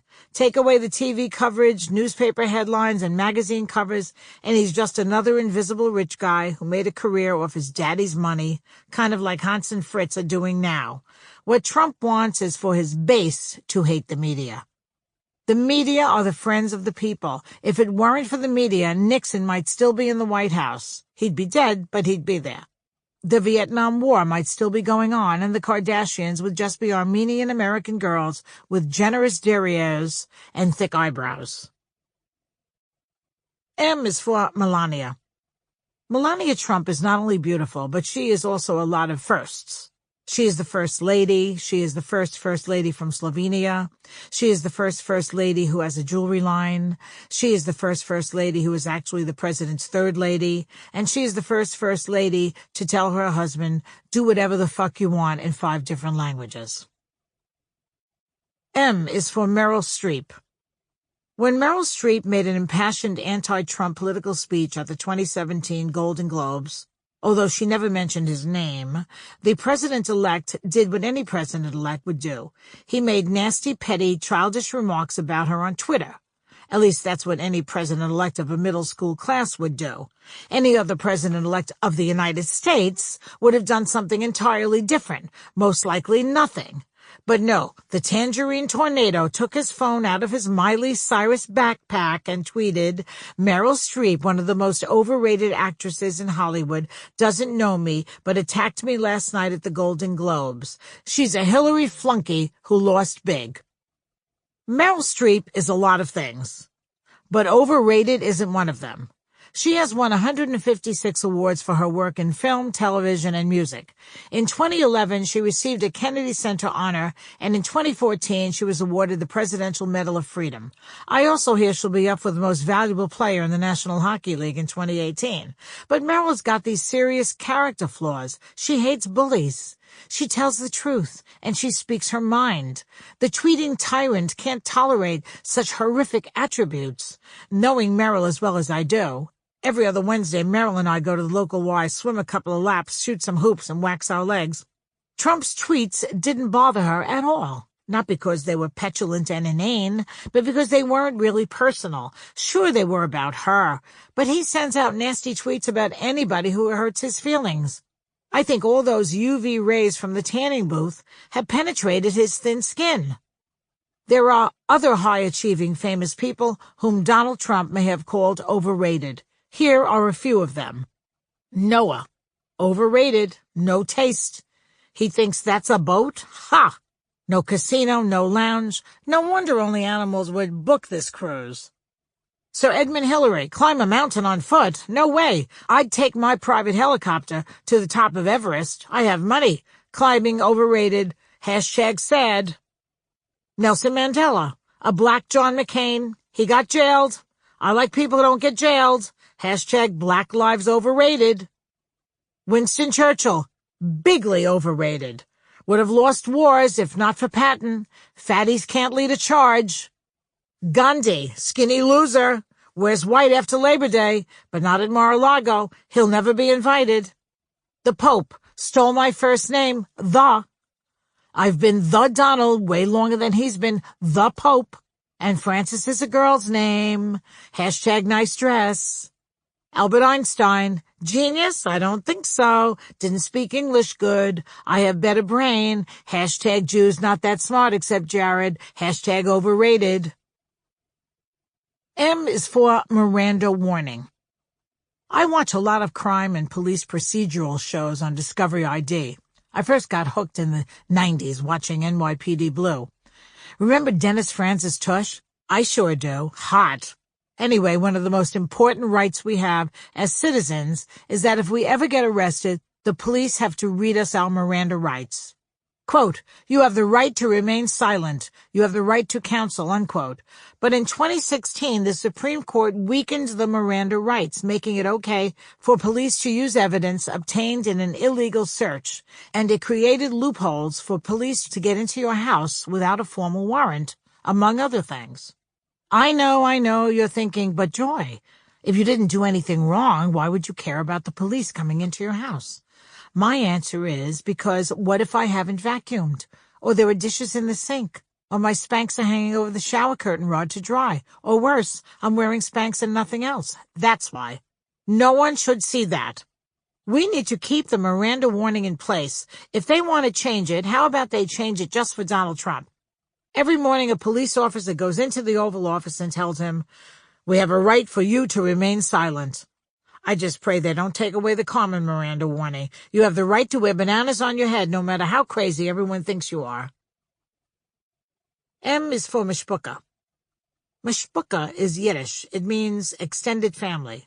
So when my 300 Catholic relatives came to our house for Easter dinner, my mother would say, Joy, make sure we have enough linguine. The whole Mishpucha is coming over. Although my mother was Catholic, she would hook onto an apt Yiddish word when she heard it. We've never seen Donald with his whole mishpucha. We've seen parts of his mishpucha.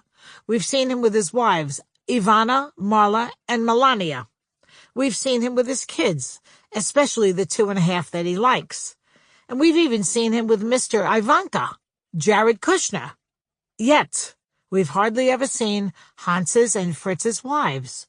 I know both sons are married. I've seen wedding bands on their fingers in those photos where they're holding up the dead animals they've gunned down. So what's the story? Are the wives Mexican? Are they Muslim? Are they men? Or, most important, are they still under warranty? I'm joking, of course. Truth be told, Hans and Fritz's wives fit the Trump mold precisely. They're blonde Amazons who look like they could step on you at Neiman Marcus and never even notice it. M is for the Miss Universe pageant. Putting the predator-in-chief in charge of a beauty pageant is like putting George W. Bush in charge of an English class. Nothing good is going to come out of it. Trump brags about sexually assaulting women. He shouldn't even be allowed to attend a beauty pageant, let alone own one. In 2011, I was a judge for the Miss America pageant. It was a lot of fun. The women were smart and thoughtful and beautiful, and I can tell you for a fact, a real fact, not an alternative one, that there's no way the people who ran Miss America would insult or disparage any of the contestants. Yet that's what the Donald routinely did to the contestants in his pageants. That is, when he wasn't wandering into their dressing rooms unannounced. And he didn't even need to do that. He could have had the microwave spy on them. M is for mistake. George W. Bush once famously, or infamously, said he couldn't recall making any mistakes. I guess saying mission accomplished, blowing up the deficit, destroying the economy, and creating a housing crisis slipped his mind. Donald Trump is the same. He never apologizes for anything because he doesn't think he makes mistakes. There is a clinical psychological term for a person who believes he never makes mistakes. Liar. M is for moron. Donald Trump and his merry band of misfits don't seem to know much. In fact, they might be morons, which is something of a backhanded compliment because there is an actual medical scale of stupidity, and moron is not at the bottom. The scale is based on standardized IQ testing. There are specific terms to describe various levels of intelligence. For example, an imbecile is smarter than an idiot, and a moron is smarter than an imbecile. So, Donald, when it comes to the stupid scale, be proud. You're a moron. Don't ever, ever let anyone call you an idiot.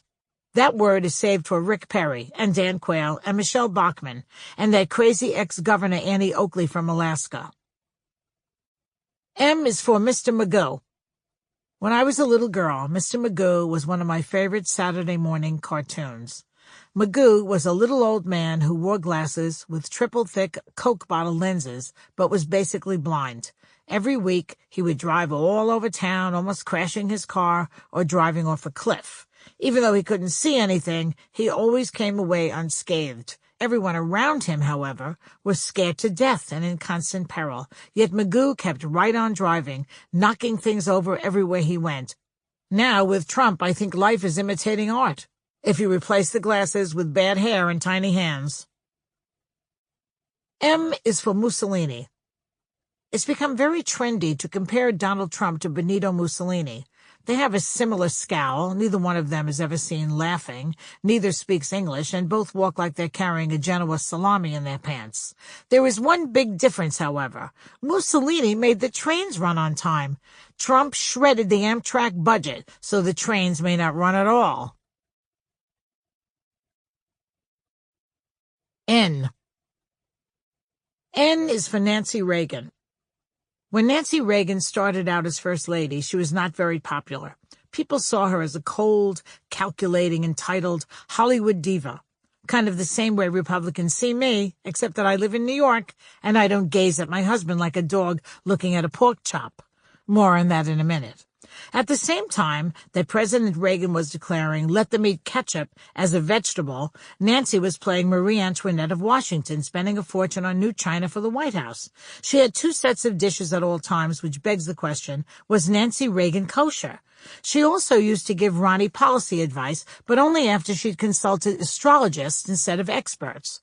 How crazy was that? I don't want our national security based on someone's moon being in retrograde. I want it based on someone's ass being in the library.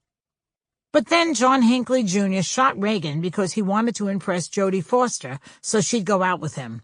That's delusional on so many levels, and public opinion toward Nancy began to change. And when Reagan developed Alzheimer's disease, people's opinion of Nancy softened even more.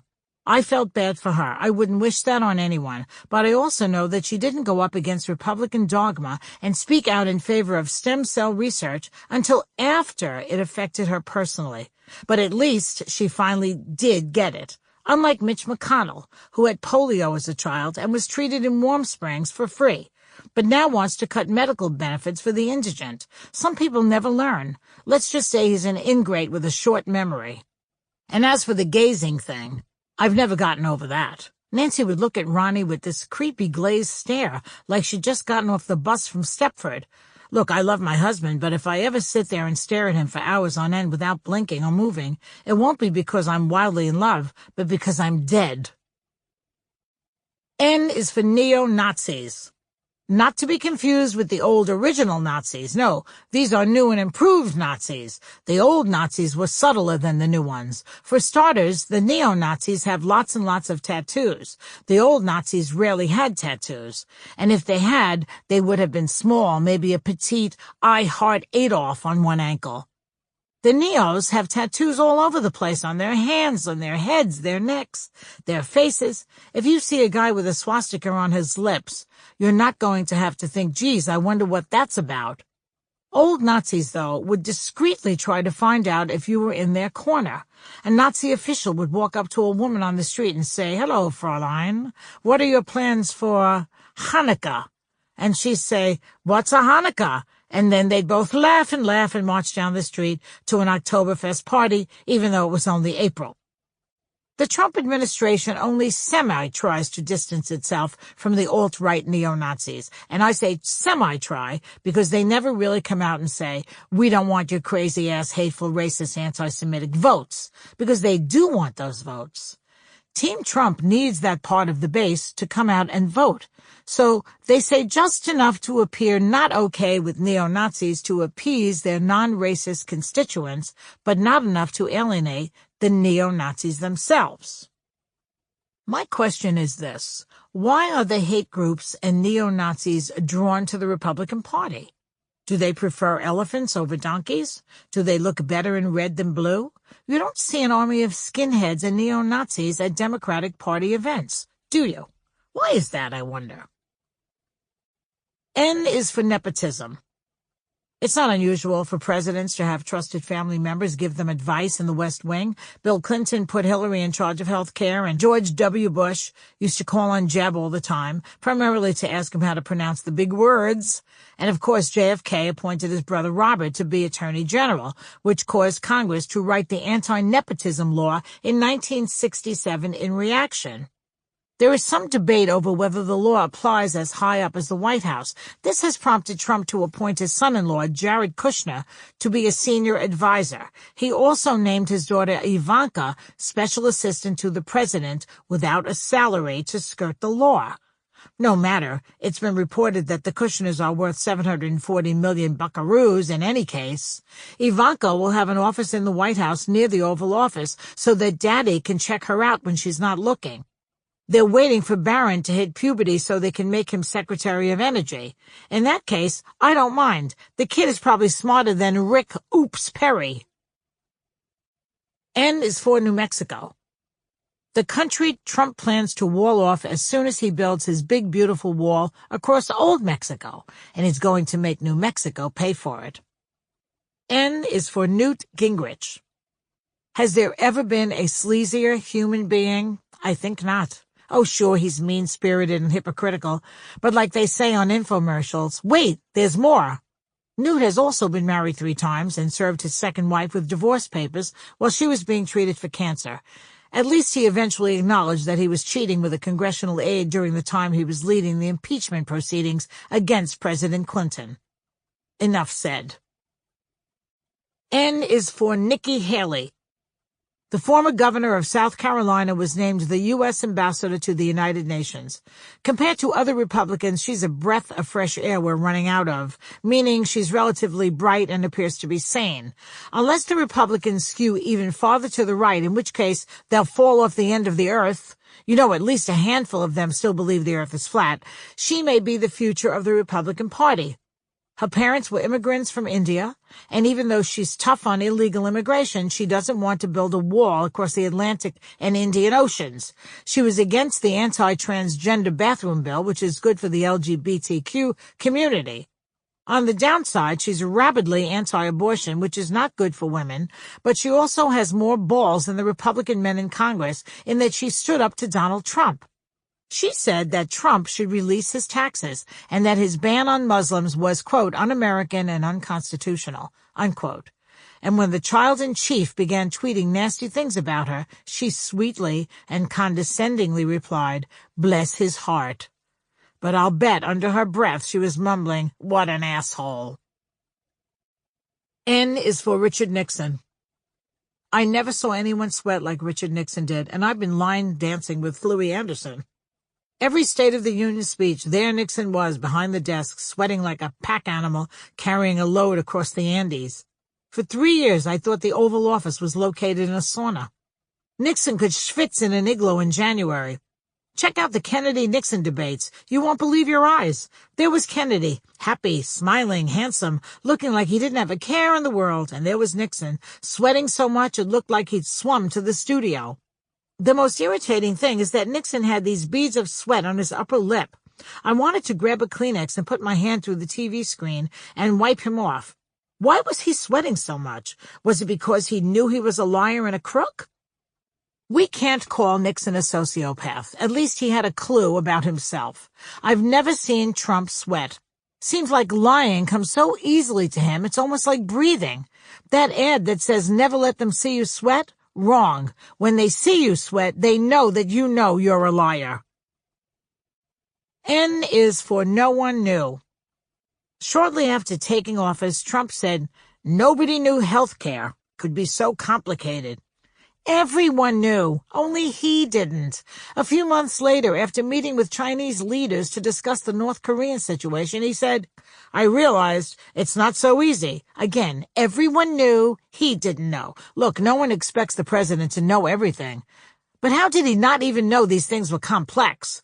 Did he assume that every president, elected official, and expert for the past 50 years were total idiots and couldn't figure these things out? Or that they were all dawdling and doing crossword puzzles when they should have been working?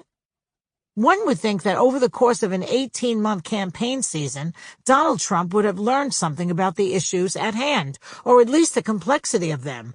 But one would be wrong. He seemingly learned nothing. I don't know much about splitting the atom, but I'm betting it's not as easy as making a lasagna. I don't know advanced calculus, but I'm pretty sure it's more complicated than balancing my checkbook. One would assume that even if Trump didn't know that these things were complicated, he'd at least be smart enough to keep his mouth shut about it. Again, one would be wrong. It turns out that there are other things that Donald didn't know were complicated. For example, renewable energy, rocket science, high-tech agriculture, rising seawater levels, combating infectious diseases, talking to Siri and Alexa, salting a margarita glass, working the remote, buckles and snaps, putting his pajamas on with the fly in the front. N is for knuckleheads. I'm scared. Donald Trump has the password to our nuclear codes, and I wouldn't trust him with the password to my Amazon account. North Korea has been testing missiles with the apparent goal of someday getting them to reach the United States. Trump has reacted to these tests as expected, with bluster, bravado, and my missiles are bigger than yours attitude. Since he didn't want to interrupt his golf game at Mar-a-Lago, he sent the whitest man in America, Mike Pence, to the demilitarized zone, the area separating North from South Korea, to deliver a stern warning. Pence stopped praying long enough to say, we will defeat any attack. North Korea bad. We good. Tarzan love Jane. All I could think of was not this again. I spent junior high school hiding under my desk, and I didn't even want to be a White House intern. I remember how scared I was during the Cuban Missile Crisis, waiting for Castro to drop atomic bombs on Queens College. I kept screaming, I don't want to die a virgin. The fact that I was still a virgin in college tells you how assiduously I avoided any incoming missiles, nuclear or otherwise. Tensions were so high back then that a lot of suburban homes actually had bomb shelters in case of a nuclear attack. Today, those bomb shelters would go for $2,700 a month. Subterranean studio apartment, lead walls to guarantee quiet, very private, romantic underground oasis, if you think the mushroom cloud is hot. The Cold War was terrifying, but I always thought we'd get through it. Why would any country start a nuclear war? Surely the leaders knew that they would be vaporized along with the rest of us. When JFK was president, I assumed he knew what he was doing. And in fact, he did. He made a secret deal with everyone's favorite shoebanger, Nikita Khrushchev, and the missiles pointing directly at Queens College campus went away. Which brings me to the present. Khrushchev and Kennedy have been replaced by Kim Jong-un and Donald Trump. Smart, albeit tough political adversaries have been replaced by a couple of guys out on a day pass from Crazy Town. Kim Jong-un, the leader of North Korea, is a total whack job. Everyone in the world agrees he's irrational, unpredictable, and belongs in a loony bin, if for no other reason than the hair and the outfits. No sane person who looks in the mirror and sees that staring back at him says, love it, good to go. We, in turn, have Donald Trump, who's not as wacko as the Korean cracko, but he's on the A-team of ignorance. Do we trust Trump to get us through this in one piece? I'm afraid he might bomb North Dakota by accident. Does Trump even know who Kim Jong-un is?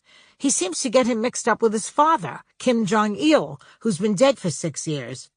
It's entirely possible Trump thinks General Tsao is the president of China and that the Queen of England is a cross-dressing dancer called Dave. I can't go through that nuclear nonsense again. I don't want to be afraid, and I have no interest in hiding under my desk, praying that those in charge know what's happening. My teachers sure didn't, and will fix things. The only good thing about being sent back to Queen's College is that I'd be a virgin again. At least it would give me something to look forward to. O.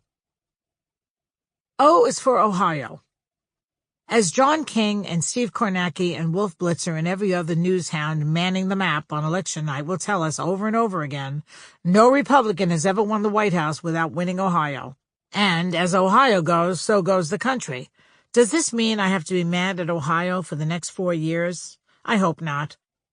I like Ohio. Some of my favorite people are from Ohio. Irma Bombeck, Gloria Steinem, Dean Martin. Clark Gable was from Ohio. His ears were from Wisconsin. Astronauts Neil Armstrong and John Glenn were from Ohio, as were writers Zane Grey, Toni Morrison, and James Thurber. Steven Spielberg is from Cincinnati. Rob Lowe was raised in Dayton, and Paul Newman was from Cleveland. What I'm saying is that I can't hold a grudge against Ohio. Yes, they fucked up in 2016 by voting for Conman the Vulgarian, but they also re-elected the Democratic Senator Sherrod Brown, so I'll look away and call it a draw. But if they do it again in 2020, I'll never set foot in Ohio again, not even to go to the Rock and Roll Hall of Fame, unless I'm voted in. O is for oil. If you want to know how Trump got to the White House, think about the Watergate story and follow the money. What business are the Koch brothers in? The oil business. What does the Dakota Access Pipeline bring from Canada? Oil.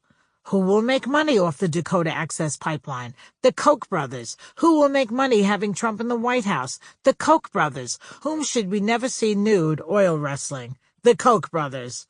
Truth be told, the only oil I'm interested in is oil of Olay, because if Trump does bring us to the point of Armageddon, why not go out with nice, silky, smooth skin? O is for O.J. Simpson. If you're thinking, Joy's connecting Trump and O.J. because one was nicknamed the Juice and the other is the color of juice, you'd be wrong. Apparently, the two were friends. O.J. was at Donald's wedding to Marla Maples along with Don King, Rosie O'Donnell, and me.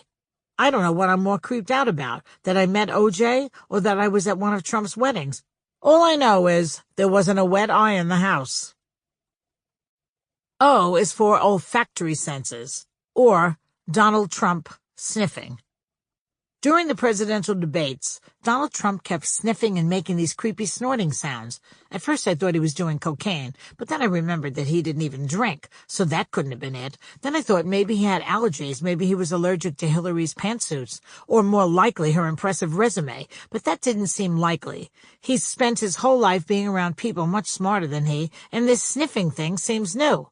And then I thought maybe one of those violent Mexican thugs he talks about snuck over the border and used a shiv to punch a hole in his septum while he slept, but that too seemed far-fetched. Finally, though, after much contemplation, i.e. 2 glasses of white wine, I realized that Trump simply had heightened olfactory senses, and he wasn't so much sniffing as smelling. And after even more contemplation, I switched from white to red, I realized that what he was smelling that was so foul it made him sniff and snort was the bullshit coming out of his own mouth. O is for opioid crisis. It was a shock for me to learn that the largest opioid consumption in America is going on in the red states. That's right, the states that voted overwhelmingly for Donald John Trump. This means that in addition to Russia interfering to help Trump win, and FBI Director James Comey perfectly timing his scathing yet frivolous announcement that the Bureau was reopening its investigation into Hillary Clinton's emails, it looks like a lot of the people who pulled the lever for DT could have been high on drugs on Election Day. In the 1960s, bored housewives began going to their local Dr. Feelgood to get diet pills that would help them get through their days. 50 years later, the diet pills have been replaced by opioids, heroin, the Oxy twins, etc. And instead of getting people through their days, they're getting them through rehab. There are a few schools of thought as to why we're in an opioid crisis, but one is that depression and a bleak outlook have led people to escape through drugs. How does it help these people to have Trump keep saying how bleak the situation is, that there's carnage everywhere? Americans need to feel uplifted. We don't need Debbie Downer telling us that the country is on the brink of annihilation, especially when it's not true. Another possible reason for the opioid crisis is that a deregulated pharmaceutical industry has run rampant selling prescription meds. No more need to buy illegal drugs in a back alley from Shaky or Johnny B. Now you can buy them legally from the pharmacist at CVS, usually a guy named Ned who wears a blue smock with a name tag and a pocket protector. Big Pharma, I love saying Big Pharma. It reminds me of a lesbian phys ed major from Bangladesh I knew in college. Keeps running ads for drugs that treat diseases I didn't know existed and conditions I didn't know I had. Last night I was watching Hoarders. I love that show. It makes me feel better about my own housekeeping.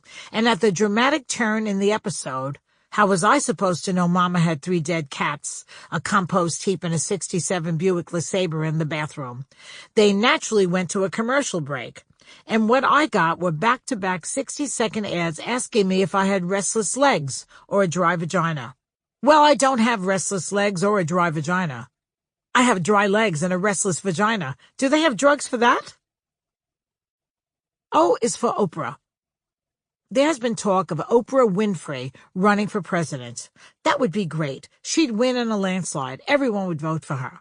She checks every box. She's a woman. She's a celebrity. She has a man. She might have a woman. She has an Oscar. She has a network. She has a book club. And most important, she has a weight problem. What's not to like? Oh, and she's rich. Even Trump might vote for her.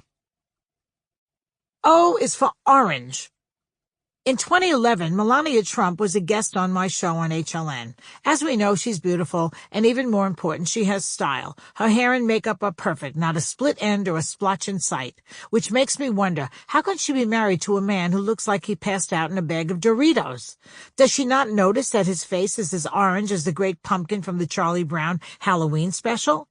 Or maybe when she hears his voice, first thing in the morning, she goes into such a panic that she suffers from hysterical blindness, and all she can see coming toward her are those dinosaur arms and tiny hands.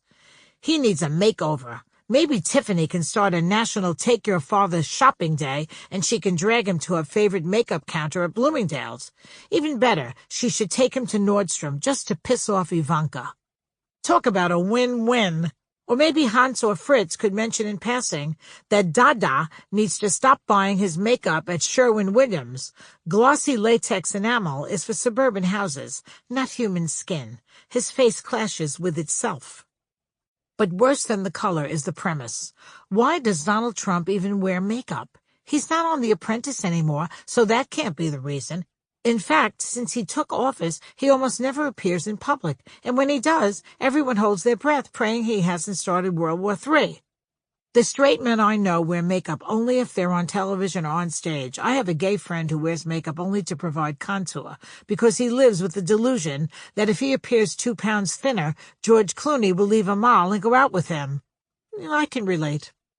So the man and his makeup, yet one more unexplained thing about our president, along with his IQ, his tax returns, his mental diagnosis, his foreign, domestic, and economic policies, and his fondness for Vlad the Impaler. O is for overtime. Overtime is what employers should pay their workers if they work more hours than they're required to. Donald Trump and his minions disagree. When Donald drained the swamp, he took the bottom feeders he found and put them in his cabinet and his inner circle.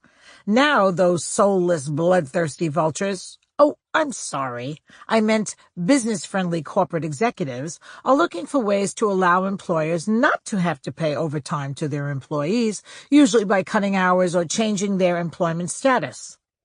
Trump is lucky he doesn't have to work at an hourly rate. Considering how much time he spends vacationing at Mar-a-Lago, we'd only have to pay him $2 a week. O is for oxycodone, a strong, highly addictive opioid painkiller, or as Rush Limbaugh thinks of it, lunch. O is for OxyContin, a strong, highly addictive opioid painkiller, or as Rush Limbaugh thinks of it, dinner. P. P is for Palin. Not just Sarah, but the whole family.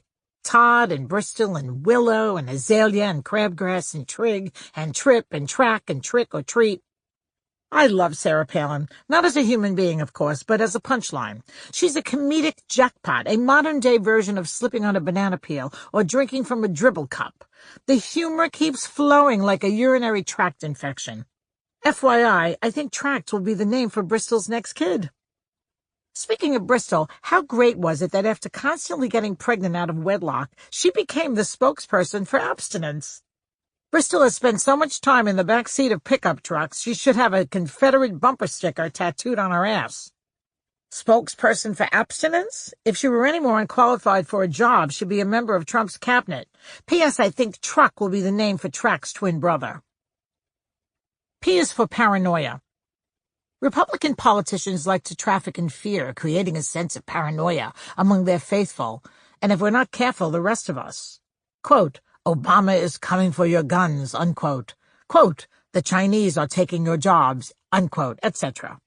None of it is true. Last time I checked, Sarah Palin still has her Uzi to mow down moose, and I have yet to meet a disgruntled white guy who lost out to a minority for a job delivering egg rolls and wonton soup to my apartment on a bicycle or coming up with an app for my iPad.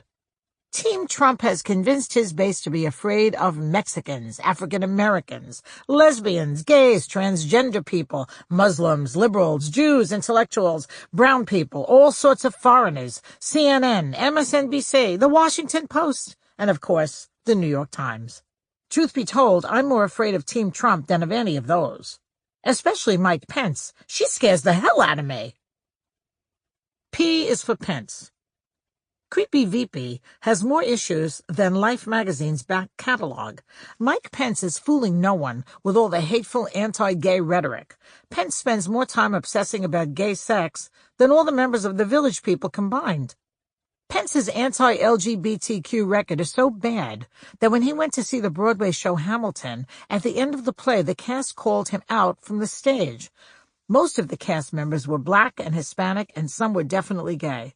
When the show ended, Aaron Burr, wearing a lovely muumuu, stepped forward and in front of the entire audience asked Pence if the incoming administration would please be fair and tolerant of all Americans, not just the ones it liked.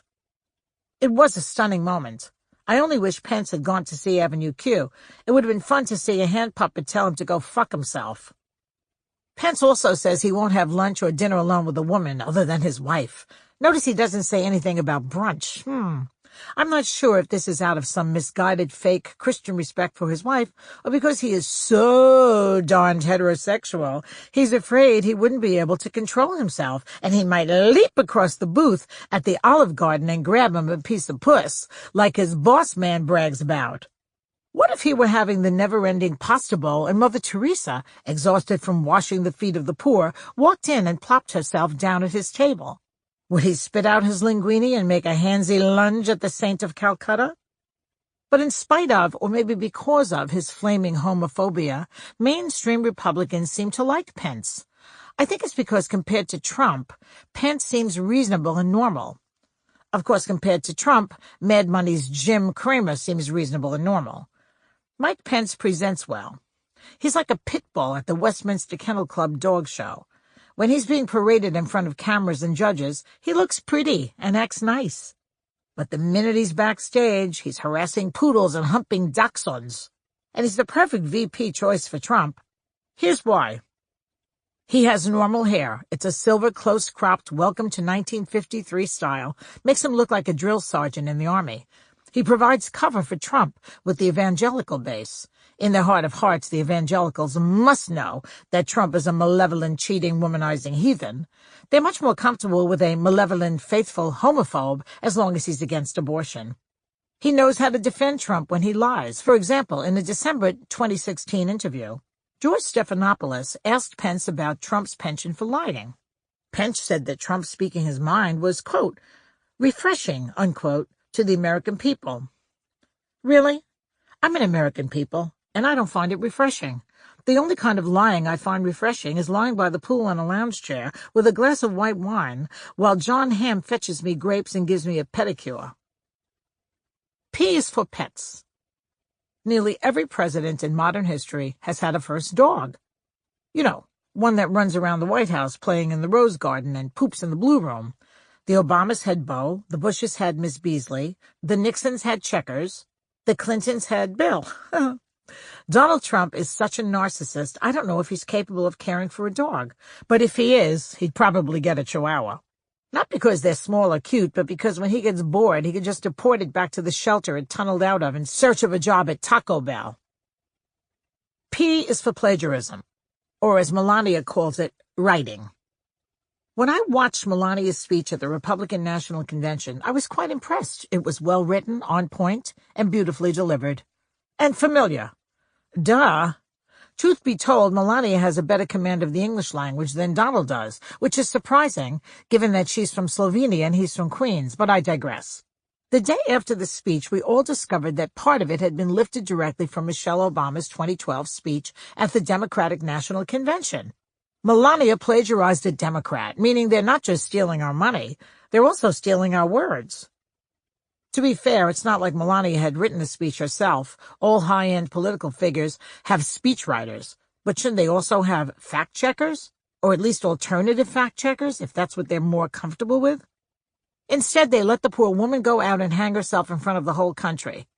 Maybe that's why she has barely left Trump Tower since Shavuos, which is a Jewish holiday that sounds funny, even though it's not the one where the guy blows the shofar. P is for prenup. For the record, I became a believer in prenups when Anna Nicole Smith had to fight for money after her 200-year-old billionaire husband died and his adult children battled her for his fortune. A rock-solid prenup with special competency clauses in place would have prevented such ugliness. My own personal feeling is that if Anna Nicole could go down on that withered schlong, she was entitled to every nickel that old goat had. I know for a fact that Donald Trump always has strong prenups in place, which, given how often he gets married, is a good idea. What I don't know for a fact are the details of the prenups.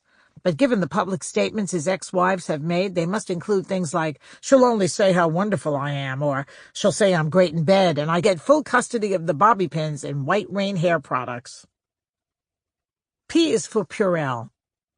Donald Trump suffers from misophobia, an unnatural fear of germs. Although he probably doesn't think he suffers from it. He probably thinks, I've got the best phobia. Nobody has phobias as good as mine. I'm a great phobic. Trump doesn't like to shake hands with people.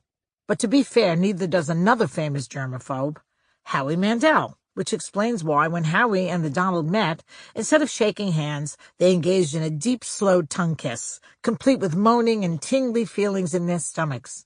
Just kidding. I like Howie and wouldn't wish this on him. P is for pussy grabber. How do you grab a pussy? Easy. Walk up to Paul Ryan, take him by the collar, and say, get over here, you spineless little twit. Actually, how do you grab a woman by her pussy? Not sure. It's not like the puss sticks out like a penis or like Rick Perry in a bookstore. Unless a woman is a freak of nature and has looser lips than Julius and Ethel Rosenberg, the puss is almost impossible to grab onto. Then again, if the man has extremely tiny hands. Q. Q is for Queens. I don't mean Elizabeth or Beatrice or Latifah. I mean the New York City borough where Donald Trump was born. For those of you not familiar with New York City, it's made up of 5 boroughs: Manhattan, Brooklyn, Queens, Staten Island, and the Bronx. To give you context, the Bronx is where the Yankees play, Queens is where the Mets play, Brooklyn is where the Dodgers used to play, Staten Island is where no one plays, and Manhattan is where Patti LuPone and Bette Midler play. When Donald Trump was born in 1946, Queens had a population of approximately 1.9 million people, and it was 83% white, especially his neighborhood, Jamaica Estates, which is the fancy-schmancy part of Jamaica. As of 2010, Queens had a population of approximately 1.6 million and was 57% white. See where I'm going with this? Trump's taken the old "there goes the neighborhood" adage and applied it to the whole country. He's brought his anti-immigrant, anti-minority philosophy from Queens to Washington. If you doubt this, don't forget that his and Daddy's real estate companies were sued twice, in 1973 and 1982, for racial discrimination in housing. Both times, the Trumps settled with the plaintiffs, even though they were not forced to admit any wrongdoing. My question, why pay out millions of dollars if you didn't do anything wrong? Anyway, Trump tried to prevent his buildings from becoming melting pots, and now he's trying to do the same with our country. I hope he fares about as well now as he did then. Q is for questions. I have so many questions in so little time, but these are the questions I would like answered today. 1. To the press. When Trump lies, how come you never stop him and say, hey, that's a lie? 2. To Ivanka. Are you inviting Steve Bannon over for Rosh Hashanah? 3. To Bill O'Reilly.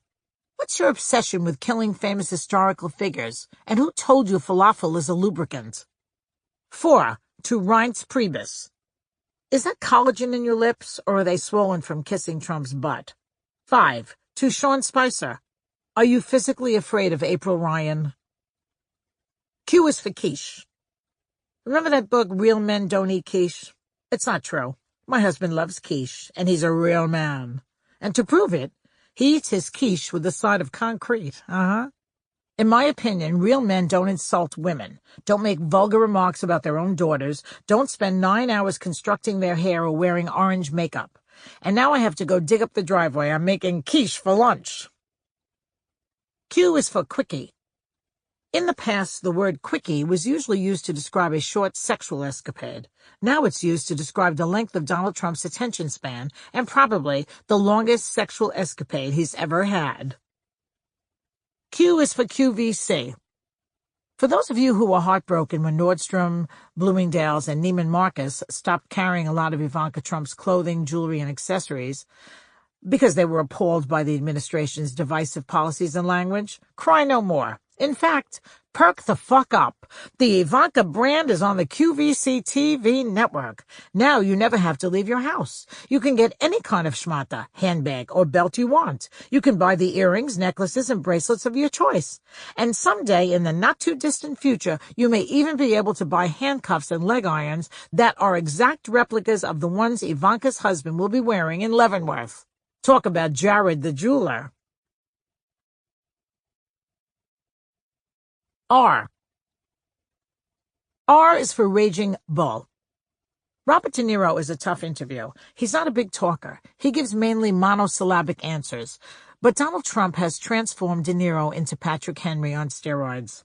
De Niro has said of Trump, quote, I'd like to punch him in the face. He's blatantly stupid. He's a punk. He's a dog. He's a pig. He's a con. He's a bullshit artist. He's a mutt who doesn't know what he's talking about and doesn't do his homework, doesn't care. He thinks he's gaming society and doesn't pay his taxes, unquote. This is the longest sentence De Niro has uttered since he was in Mean Streets in 1973. As Patrick Henry might have said if he were alive like Frederick Douglass, give me liberty or I'll break both your legs. R is for Random Acts of Helpfulness. The Honda car company has come up with a new program called Random Acts of Helpfulness. People call in or write to Honda and tell them some personal story, and Honda steps in and helps them. It's kind of like Extreme Makeover, only with cars.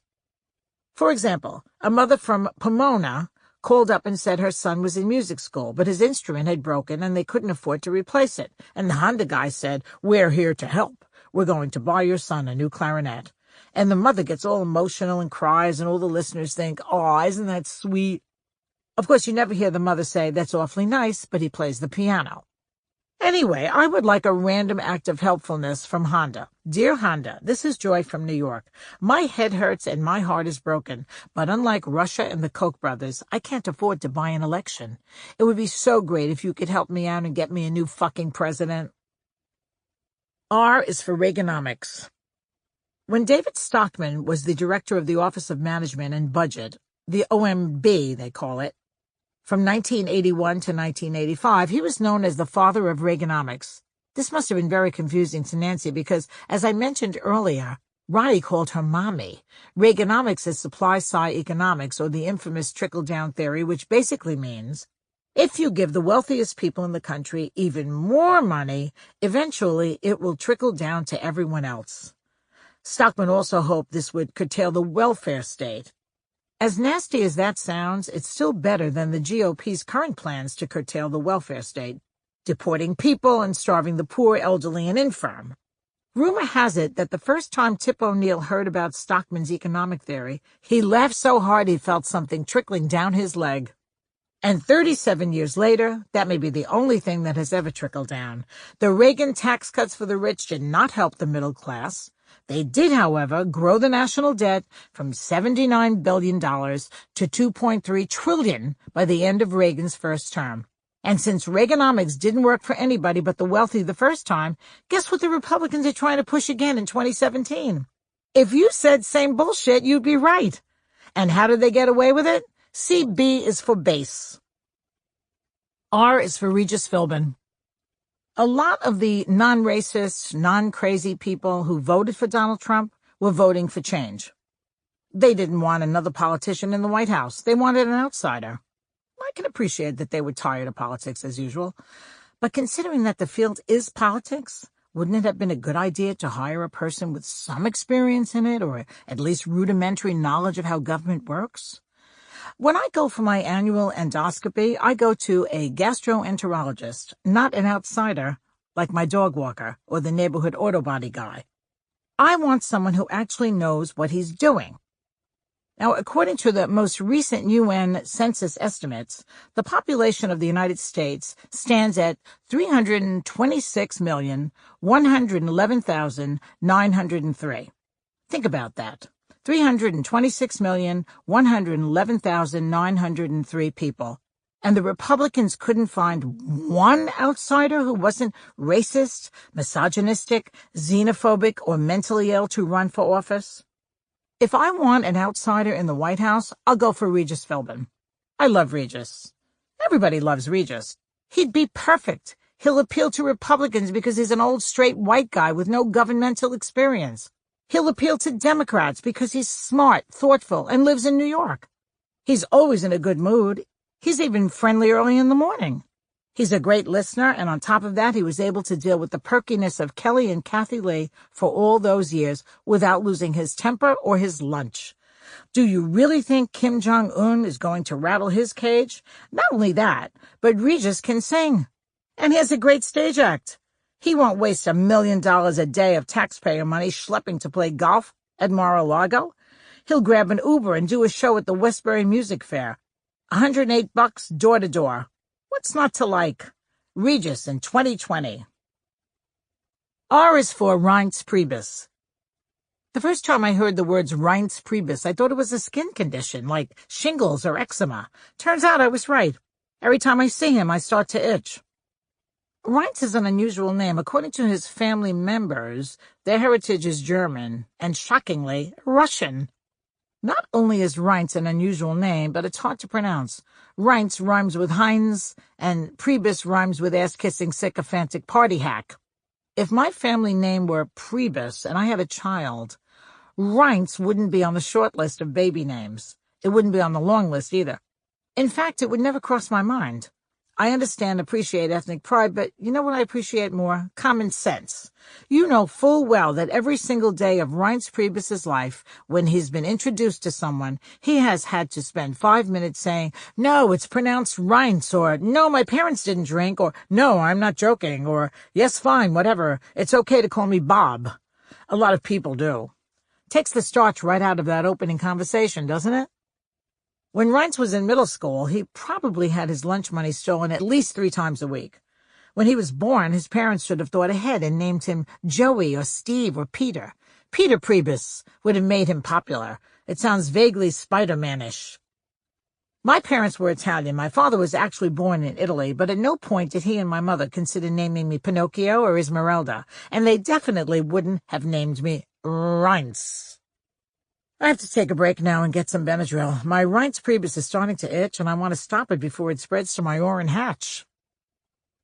R is for repeat. During the 2008 campaign, Katie Couric famously asked Sarah Palin what newspapers she read, and the wit from Wazilla was left speechless. I'm not sure if Sarah was stunned because she didn't read newspapers or because she didn't even know what newspapers were. Either way, she was baffled and referred to it as a gotcha question. To me, a gotcha question is, what was the mathematical formula Robert Oppenheimer used to invent the atomic bomb? Or, if there were sales at both Chico's and Talbot's, which store would you go to first? During the debates when Trump was asked a gotcha question, which is any question that requires actual knowledge of anything, he either ignored the question or gave a response that had nothing to do with the question asked, and the moderators let him get away with it. Mr. Trump, do you have any plans on how to resolve the conflict in Syria? I like soup. Thank you, Mr. Trump. Next question. What they should have done is ask the same question over and over and over again until he answered it, and not ask a different question until he did.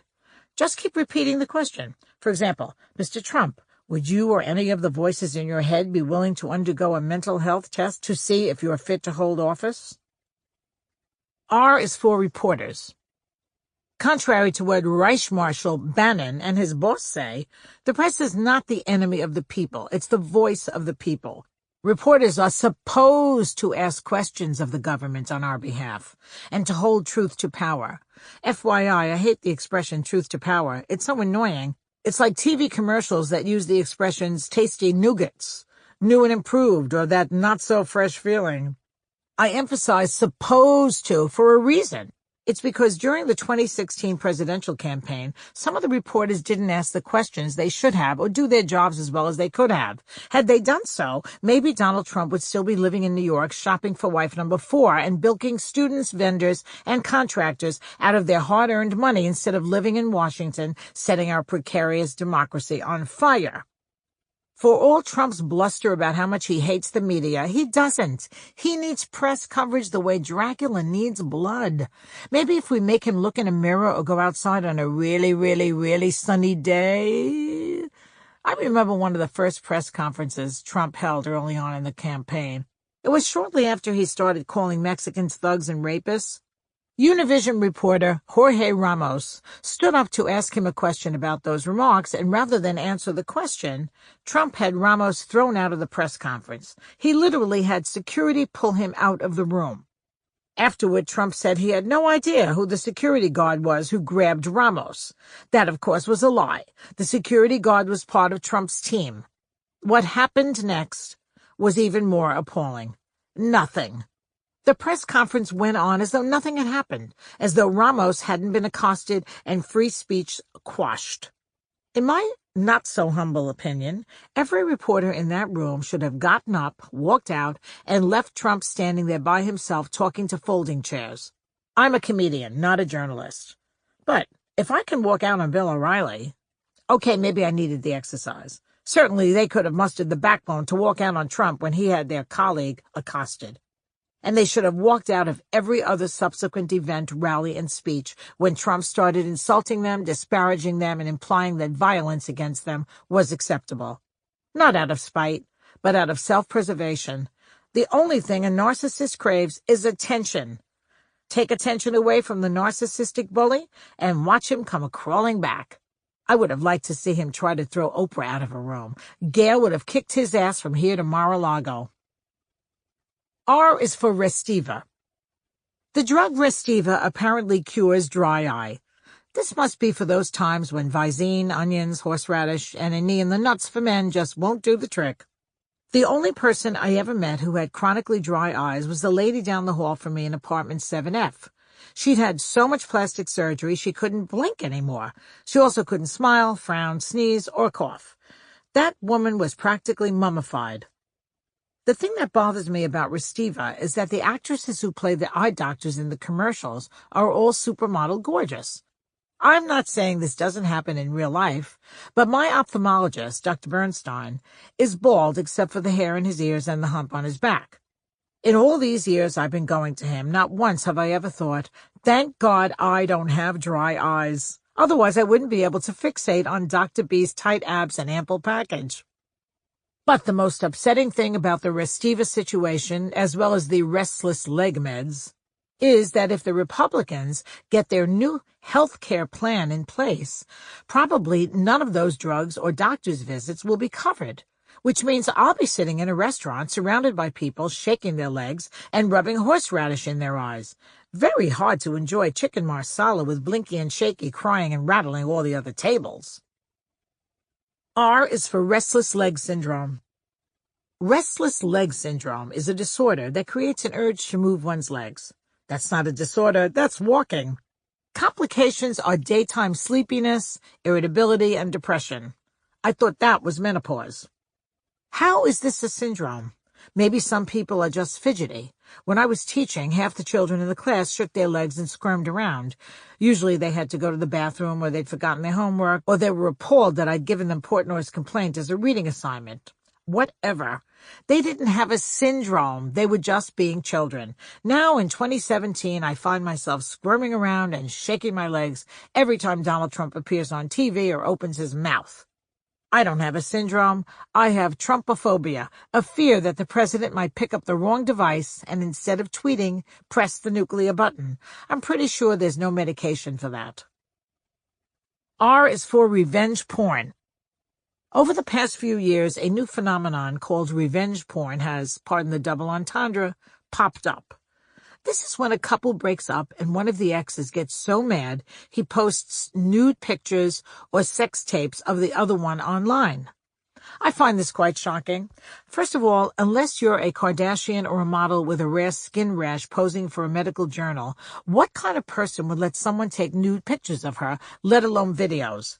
In order for a man to see me naked, I have to be in his will. And what kind of a spiteful jerk would get so upset over being dumped that he'd post those pictures and videos online? Donald Trump would, that's who. He engages in revenge porn without the porn. I pray that's actually true. The sight of Donald Trump naked is one of those things you can't unsee. Sort of like an autopsy photo or Mitch McConnell naked. Trump is the most spiteful person I've ever seen, and I've seen a lot of spiteful people. I've been on The View for 20 years, don't forget. I think one of the real reasons Trump fired James Comey is because Comey wouldn't file criminal charges against Hillary Clinton and lock her up. Trump hates Hillary because she beat him in the popular vote, so he wants whatever revenge he can exact. Yes, Trump has the job, and yes, Republican gerrymandering gave him the electoral college vote, but he knows full well that she beat him, and he can't let go of it. I just pray that none of his wives ever let him walk into the bedroom wearing nothing but a camera around his neck. R is for right to life. Republicans say they believe in the right to life, but that's not true. They believe in the right to life only for the unborn.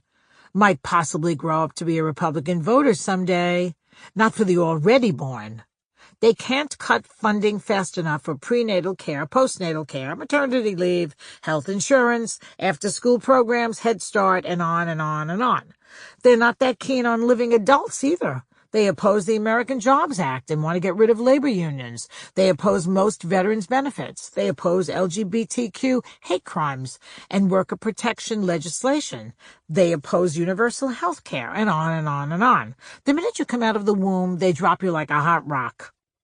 It also drives me crazy when the Republicans refer to liberals as being pro-abortion. Nobody I know is pro-abortion. We're pro-choice, and it's not the same thing. I have yet to meet the woman who wakes up in the morning and can't decide whether to go to Costco, take a Pilates class, or have an abortion. I am pro-choice, and I choose to have Republicans stay away from our uterus. Yes, I'm past my childbearing years, but that's not the point. Whether I use that space to house a fetus or store a winter coat, it's none of Newt Gingrich's business. R is for right-wing radio. In the 1980s, I had my own talk show on WABC radio in New York. WABC was a right-wing talk station then. Believe it or not, my show was on the air every day right before Rush Limbaugh's show. My office was to the left of his, or should I say far left. Anyway, Monday through Friday, I'd go on the air and drive WABC's right-wing listeners nuts. I'd do crazy things like cite facts to support my opinions. This made them furious. Then Rush would come on with his propaganda and soothe the savage beasts. In hindsight, I think Rush owes me a big thank you for his ratings, because I got the WABC base so angry that when he came on, it was like makeup sex. And everyone likes makeup sex. Okay, maybe not with Rush Limbaugh, but you get my point. So, Rush, you're welcome. There is no real left-wing counterbalance to right-wing radio. It's been tried. For a few years, Air America attempted to fill the void on the left, but it never gained support. I think I finally figured out why. According to Forbes magazine, it's all to do with demographics. Most right-wing radio listeners are old white guys with nothing to do but complain.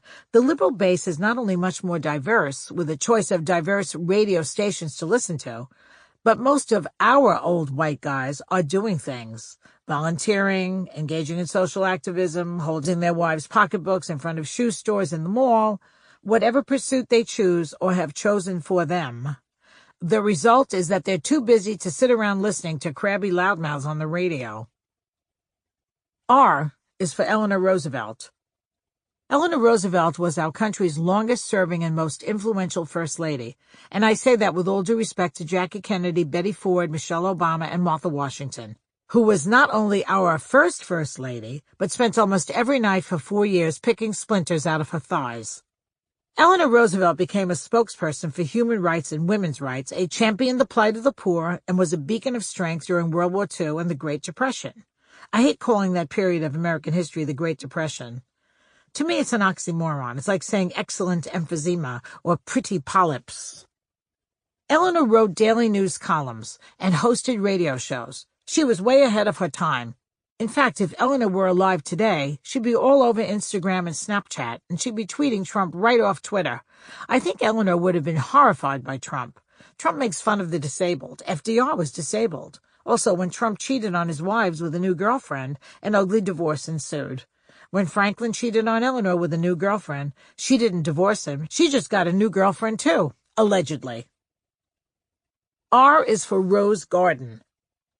The White House Rose Garden, which borders the Oval Office, is one of the most iconic places in the country. It has been the site of so many important events. JFK welcoming home the Mercury astronauts, Tricia Nixon's wedding, the 1994 Israel-Jordan peace treaty signing, and most recently the installation of a secret trapdoor that leads to the tunnel to get to the Kremlin. R is for Rosie O'Donnell. You'd think Donald Trump and Rosie O'Donnell would get along. They're both New Yorkers, they're both TV stars, and they both have 5 children with 3 different women. But no, Trump hates her. You may recall that back in the day and on The View, Rosie made fun of Trump's hair, his finances or lack thereof, and his adulterous behavior. This sent the Donald into paroxysms of vituperative insults. He called Rosie every name in the book, a slob, disgusting with a fat, ugly face. This is known as an ad hominem attack, meaning it's personal, not political, and looked upon as a low blow and not becoming of a mature person. Let's remember that Trump is the king of ad hominem. Trump called Marco Rubio dumb, Ted Cruz was Lion Ted, Bernie Sanders was crazy, and Elizabeth Warren was goofy. But it seems that the Donald has a special hatred in his heart for Rosie. Why? My opinion is that she is a woman who spoke the truth and mocked him in front of millions of people. Yes, The View has millions of viewers and good ratings, and Tiny Hand's fragile ego could not deal with that. I've noticed that he becomes particularly unhinged when women go after him. Megyn Kelly, Carly Fiorina, and of course that nasty woman, Hillary Rodham Clinton. It's been 10 years since that infamous exchange between him and O'Donnell, but in May 2017, after he fired FBI Director James Comey, he tweeted, "We finally agree on something, Rosie."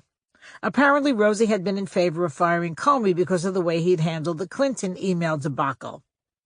Okay, let's pause here to absorb the fact that the leader of the free world, the man who complains that he cannot get his agenda going because of ongoing investigations, is obsessing over Rosie O'Donnell. He's too busy to go to briefings or read up on history, yet he apparently took the time out of his sleepless nights to wander around the West Wing in his bathrobe, searching for Rosie's tweet about Comey, and then post it, as if this validated his decision to fire the FBI director. Now I'm waiting for Trump to locate something that I've tweeted to validate a decision he's made. I could be responsible indirectly for World War III. His tweet will say, "Joy Behar finally agrees with me on something, so let's just take out North Korea." R is for Russian hacking. The first time I heard Russian hack on TV, I thought, is Yakov Smirnov still working? But then I realized they were talking about a foreign power breaking into our secure computer networks, and I felt so much better. The issue of Russia hacking into our computers became a huge talking point during the debates between Secretary of State Clinton and game show host Donald Trump. Clinton pointed out that the Russians hacked our computers to help the Trump campaign because Putin wanted a puppet in the White House. In response, Trump started whining, "I'm no puppet. You're the puppet. You're the puppet." I'm betting that Trump is Putin's puppet. It would certainly explain why he has Putin's hand up his ass. If I'm wrong, however, then Trump's not Putin's puppet. He's Putin's bitch. Either way, at least now he's prepped for a colonoscopy. R is for To Russia with Love. I don't understand Trump's obsession with Russia. I find it more confusing than Sudoku. I don't know much about Russia, which of course would qualify me to be Trump's ambassador to Russia, other than they make good vodka, fur hats, and great pairs figure skating teams. I do know, however, that Russia and the United States have not been allies since the end of World War II. Tensions ramped up during the Cold War, and we've been monitoring their nuclear capabilities for decades. Oh, I also know that Vladimir Putin is an authoritarian and that a lot of his political enemies, real or perceived, including the press, tend to wind up missing or dead. Not exactly a Tinder profile I'd swipe right on. Yet Trump seems to love both Russia and Putin. He says Putin was a better leader than Obama. He says Putin is strong and tough. Trump has said Putin is a tough guy. He's brilliant. He even claimed that Putin had complimented him and called him a genius. Who could resist that? Trump told right-wing radio mouthpiece Michael Savage that he met Putin, quote, a long time ago, and we got along great, by the way, unquote. Sounds like quite a first date. So, Donnie, why all the props for Putin? Do you and he share a love that dare not speak its name? Is he really Vlad the Impaler? Or more important, does Mike Pence know? I'm kidding, of course. I don't think Trump and Putin are lovers. I've seen Vlad half naked on a horse, and I doubt he'd be into the Pillsbury Doughboy. I think Trump is just impressed with unquestioned, unbridled dictatorial power, which would also explain his bizarre man-crushes on the strongman leaders Recep Tayyip Erdogan of Turkey, Xi Jinping of China, Rodrigo Duterte of the Philippines, and Abdel Fattah el-Sisi of Egypt. I don't think he's having affairs with any of them either, although if they compliment him enough, who knows? I just think he has lust in his heart. With sincere apologies to Jimmy Carter. He's attracted to the idea of total uncontested power, with no obstacles or pesky constitutions annoying him. He had all that on his reality show, and now he thinks the Oval Office is the boardroom on The Apprentice. The other reason for Trump's obsession with the head of red is green. I was watching CNN today, and it seems that when it comes to money, the Donald and the Kremlin are closer than cousins in West Virginia. Trump acolytes Carter Page, Paul Manafort, and Michael Flynn, or as I think of them, the nuclear triad, are all very closely connected to Russia in that they seem to have had shady relationships with shady people who are all shadily connected to Putin. This does not seem to bother Trump's diehard supporters in the least, but it should. Let's get something straight here. Russia is not a friend of the United States. We're not even frenemies. You know that type of rich woman with the stretched skin who gives air kisses when she runs into an old friend at a restaurant and says, "OMG, Marion, you look great. We'll have to get together soon." When in fact she's been stripping Marion's husband in the pool house for 6 months. What upsets me even more than Trump's dry humping our enemies is his antagonistic treatment of our allies, including England, Germany, Australia, and even Canada, for God's sakes. How do you pick a fight with Justin Trudeau? He's the kind of man you hope your daughter will marry. He's the kind of man you hope your son will marry. God forbid anything ever happened to my husband. Once I get over my grief, I'm pretty sure I'd be heading up to Ottawa for a little voulez-vous with Monsieur Trudeau. S. S is for sad. When the Donald is in his tweeting mode, usually in the middle of the night, his favorite word seems to be sad. Here are just a few tweets sent during the first 2 months of his 2016 campaign. March 3rd. @RealDonaldTrump. Because of me, the Republican Party has taken in millions of new voters, a record. If they are not careful, they will all leave. Sad.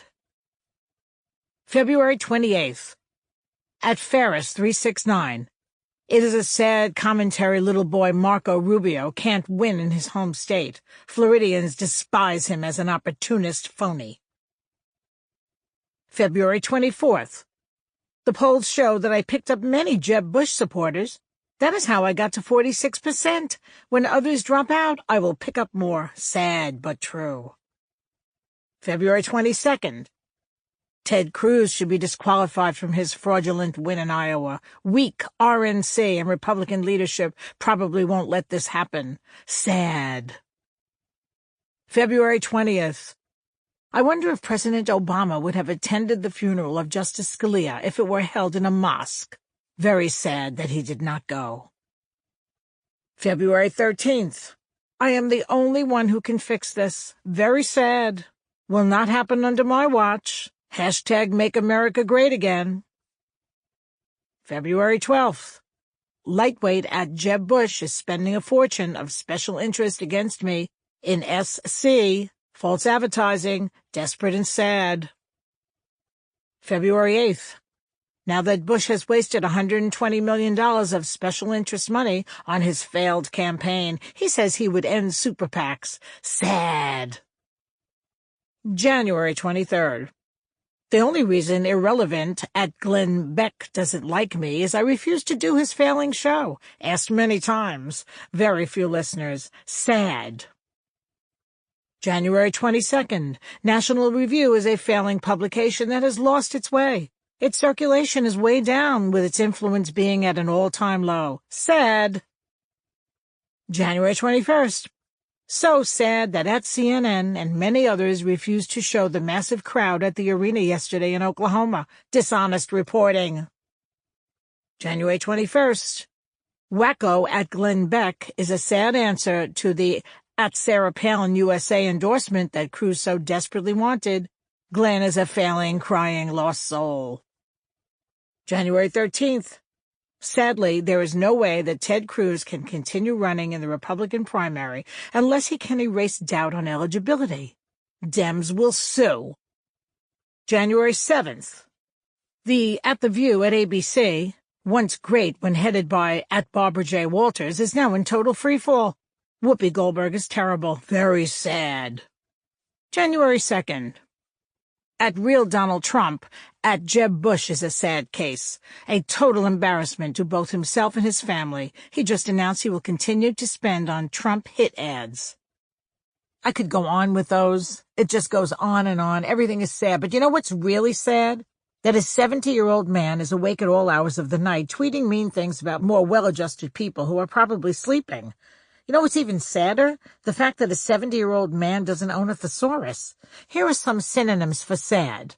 Unhappy, your wife Melania. Miserable, your disposition. Dismal, your legislative record so far. Despicable, your son's hunting trips. Tragic, your administration. Unfortunate, your election. Cheerless, your personality. Morose, your PR staff. Sorrowful, your voters. Bitter, you. Deplorable, ask Hillary. S is for Santorum. Aside from Mike, let's do conversion therapy, even if they're not gay Pence. Rick Santorum is possibly the most homophobic politico in the country. My favorite Santorum statement is, quote, I have no problem with homosexuality. I have a problem with homosexual acts, unquote. Okay, here's the deal, Ricky. Liza Minnelli is a gay act. A blowjob is just a blowjob. Are we clear? S is for science. Republicans in Congress hate science. They much prefer to use God, Jesus, miracles, or magic to explain things or not to pay for things. For example, any time a piece of environmental legislation comes up that might cost their corporate donors $1, Republicans in Congress like to say, well, I'm not a scientist, so I don't know that that's true. Climate change? Well, I'm not a scientist. Newsflash, I'm not a scientist either. But I go outside sometimes. And when it's 600 degrees in March, there are so many tornadoes that Kansas is now in Virginia.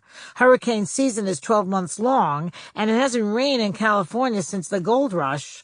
I don't need a degree in physics or meteorology to know there's a problem. All I need is a window. Marco Rubio and Rick Scott love to point out that they're not scientists.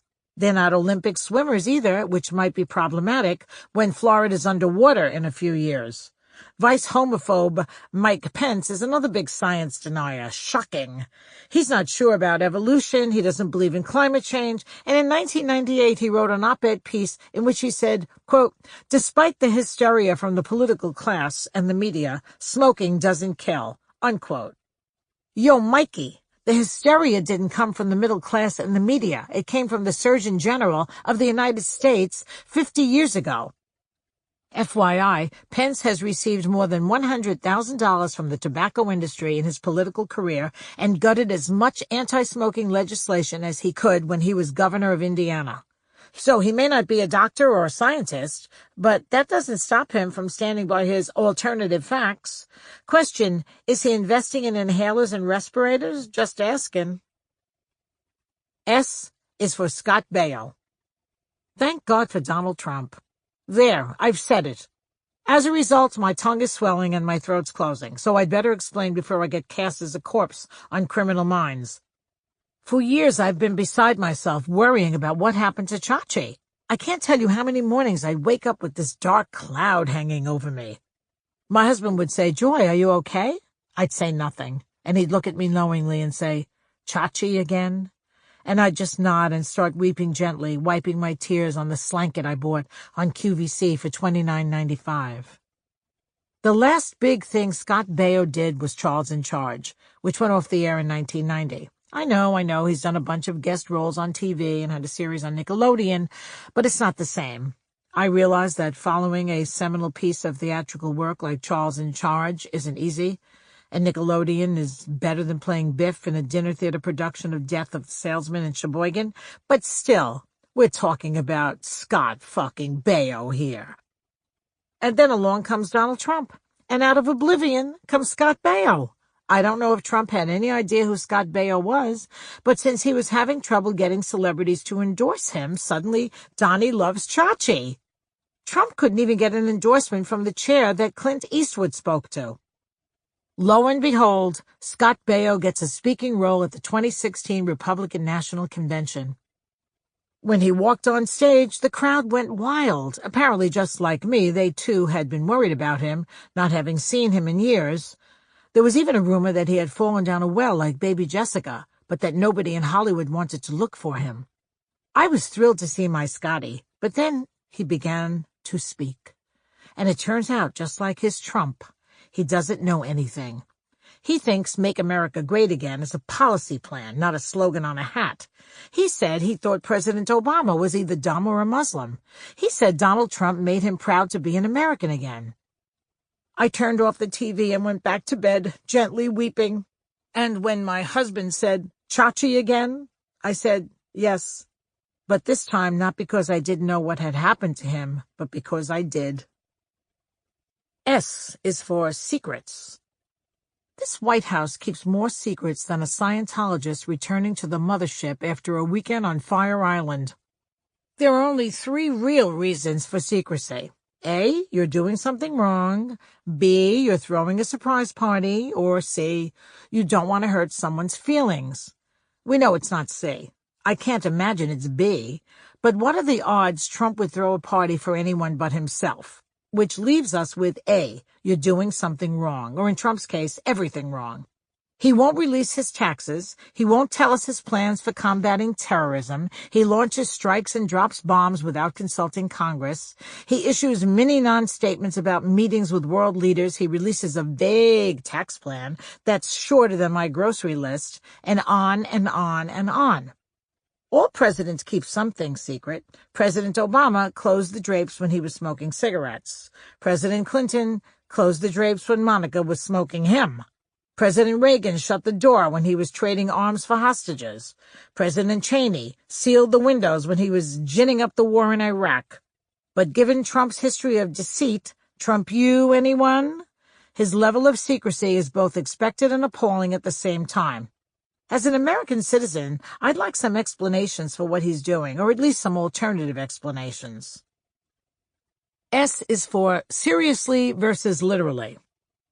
Trump supporters say he should be taken seriously, but not literally. So, for example, if Trump casually says, I'm going to drop a nuclear bomb on 136th Street and Amsterdam Avenue right by City College in Upper Manhattan. Are we not supposed to take that literally? Should the students just shrug it off with a wry smile and say, "Oh, that Donald, what a kidder"? If we don't take him literally, does that mean it might not be a nuclear bomb, but just a garden variety napalm bomb? Or does it mean he's not going to bomb 136th Street, but might bomb 134th Street? Or maybe just some other block in the neighborhood? I take Trump both literally and seriously, but what I'd like to do is take him to Russia and leave him there. S is for shame. Last week, my husband and I had some friends over to our house for dinner, and eventually the conversation turned to Trump. And by eventually, I mean during the appetizers. My friend Susie couldn't even wait until the chicken cutlets were served to start in. That day, like nearly every other day, Trump had said something crude, vulgar, mean-spirited, and patently false. Susie was upset by it, and after 2 cocktails and a crab cake, she's gluten-free, of course, she was outraged. "The man ought to be ashamed of himself," she yelled. My friend Larry replied, "That would imply he has a sense of shame, but apparently Trump was born without that gene." An example of something that causes shame: your doctor tells you to lose 50 pounds, and at your next checkup he notices you've gained 8 pounds and you have an entire brisket stuck between your teeth. What has Donald Trump done that should have caused him to feel shame? Let me count the ways. Publicly cheated on his wives, defrauded people out of money, bankrupted business associates, bragged about sexually assaulting women, defamed his opponents, made false claims about his predecessor, denigrated a war hero, insulted the Pope, mocked the disabled, lied about mocking the disabled, and yet he's not ashamed of any of it. So he either doesn't know those things are wrong, or he doesn't think he did them. Either way, does this sound like someone who should be in the White House? This isn't someone I'd let in my house, although if I did, I'd make sure Susie was there too, just to watch the fireworks over dessert, which would contain no carbs and would be gluten-free, of course. S is for social conservatives. I refuse to refer to the self-righteous, ultra-tight-ass wing of the Republican Party as social conservatives. People who don't like the way other people live their lives and try to deny them the same rights that they freely enjoy aren't social conservatives. They're intolerant. You want to talk social conservative? My Aunt Viola. Now, she was a social conservative. She wore a bra and panties under her bathing suit when she went to the beach. So, quote, men wouldn't look, unquote. Not for nothing, but my Aunt Viola weighed 400 pounds. The only man looking at her longingly was the ice cream vendor. A social conservative is a guy who stubs his toe and says, "Oh, fudge," instead of "fuck me, how did I not see that chair?" A person who says, "I don't want to bake cakes for gay people," isn't a social conservative. He's a lousy businessman. S is for sociopath. My friend Terry is a practicing clinical psychologist. She's listened to more people complain than a customer service rep at the DMV. She's convinced that Donald Trump displays classic signs of sociopathy. Some of the characteristics of being a sociopath are a disregard for the feelings of others, a lack of shame or remorse, a huge ego, compulsive lying to achieve one's goals, manipulative behavior, and making statements that may incite violence. Now, I'm no psychiatrist, so I'm going to make like Fox News. I present the facts, you decide, and if your conclusion scares you, I'll give you Terry's number. S is for Son of Sam. In 1976 to 77, New York City was paralyzed with fear by a maniac known as the Son of Sam, a serial killer who was traveling around the 5 boroughs randomly shooting young couples. Berkowitz became known as the Son of Sam when, after his arrest, he told the police that he was killing people under orders from his neighbor Sam's dog.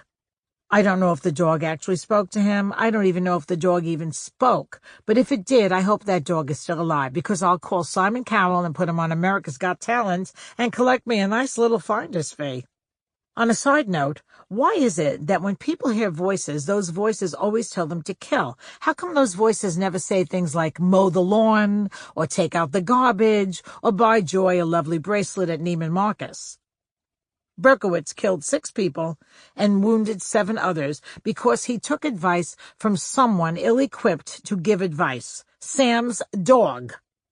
Donald Trump has put someone equally ill-equipped to give advice to run the Department of Energy, Rick Perry. The Department of Energy is responsible for our nuclear arsenal. Prior to being named Secretary of Energy, Rick Perry, A, had no idea what the department actually did, and B, said he wanted to dismantle it when he was running for president himself in 2012, and C, appeared on Dancing with the Stars. The only differences between Rick Perry and that pooch who spoke to David Berkowitz is that Rick Perry is housebroken, and he's in a position to end a lot more than 6 lives. S is for spine. Years ago, a very funny comedian named Marvin Braverman was sitting in a crowded cinema watching the premiere of the movie The Elephant Man. In a pivotal scene, the Elephant Man, John Merrick, twisted and disfigured, finds himself at a tailor's trying on a suit. As he stands in front of the 3-sided mirror, he says to the tailor, "How do I look?" With the theater audience totally silent, Marvin yelled out from his seat, "The truth?" I know, inappropriate, but funny and honest, which brings me to Mitch McConnell and Paul Ryan, who know full well that Donald Trump is a train wreck, driving our democracy off the rails. Yet they do nothing but acquiesce and capitulate to President Crazy Pants' whims. They need to take a page from Marvin Braverman, who had the cojones to yell out the truth. S is for stock market. One of the things Donald Trump likes to take credit for is the rising stock market. What he doesn't mention is that he inherited a booming stock market from President Obama, a market that kept reaching record highs. He keeps telling his base that the market numbers show how great he's doing. They, of course, believe him. The irony is that the majority of his hardcore base probably doesn't own stocks. They don't play the stock market, they go to the supermarket. Their daily lives are more affected by the numbers at Piggly Wiggly than the numbers at NASDAQ.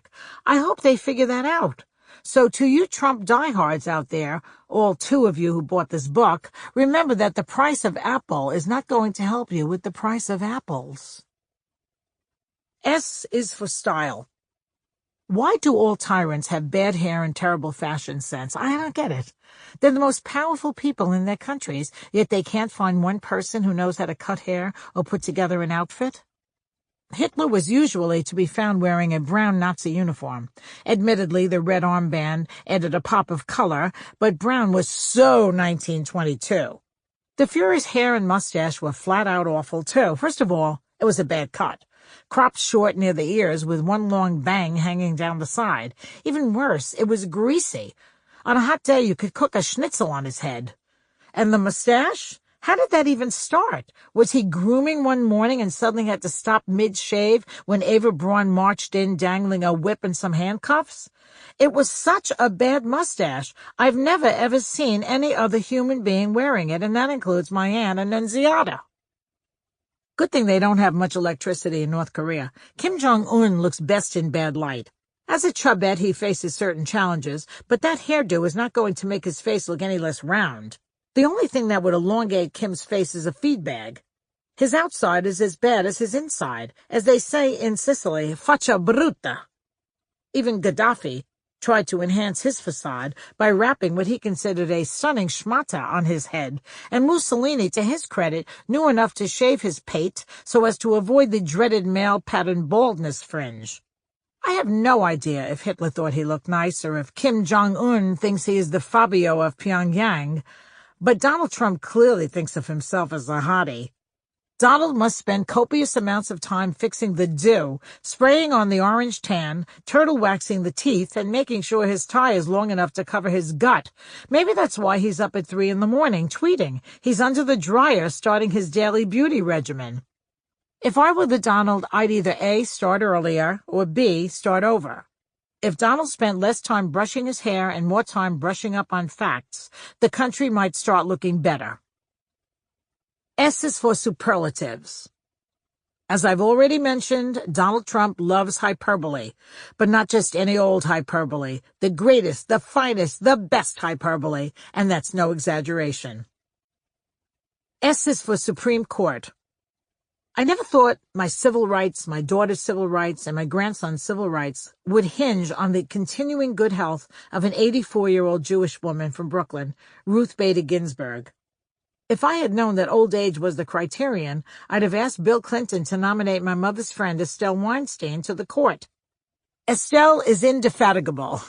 The woman never sleeps. She plays mahjong 24 hours a day, 365 days a year, even on Rosh Hashanah and Yom Kippur, and almost always wins. During the campaign, some of my friends said they were going to sit out the election because they hated Trump and didn't like Hillary. I told them that their vote was important, if for no other reason that a seat on the Supreme Court was open, and had been kept open by the great constitutionalist Mitch McConnell, who had changed the very document he so reveres to suit his agenda. Hillary would have nominated a better candidate than Trump, and now that Trump is in the White House and Neil Gorsuch is on the Supreme Court, I say to my friends who sat out the election, happy now? When Gorsuch overturns Roe v. Wade and you get pregnant, don't come crying to me. Of course, most of these women are in their 60s, so if they get pregnant, they shouldn't call me. They should call Ripley's. Neil Gorsuch believes corporations are people, and he overwhelmingly ruled in their favor in his decisions and opinions.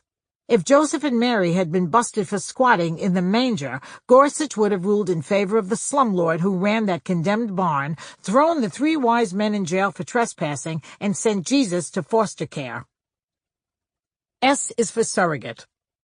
These days, when people hear the word surrogate, they probably think of a pretty but strapped-for-cash girl from Oklahoma carrying a baby for some good-looking couple from San Francisco.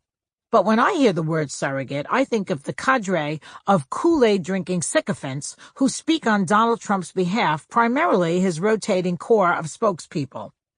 The original mouthpiece who made a deal with the devil was Kellyanne Conway, whom I've already discussed ad nauseum, with an emphasis on the nauseum.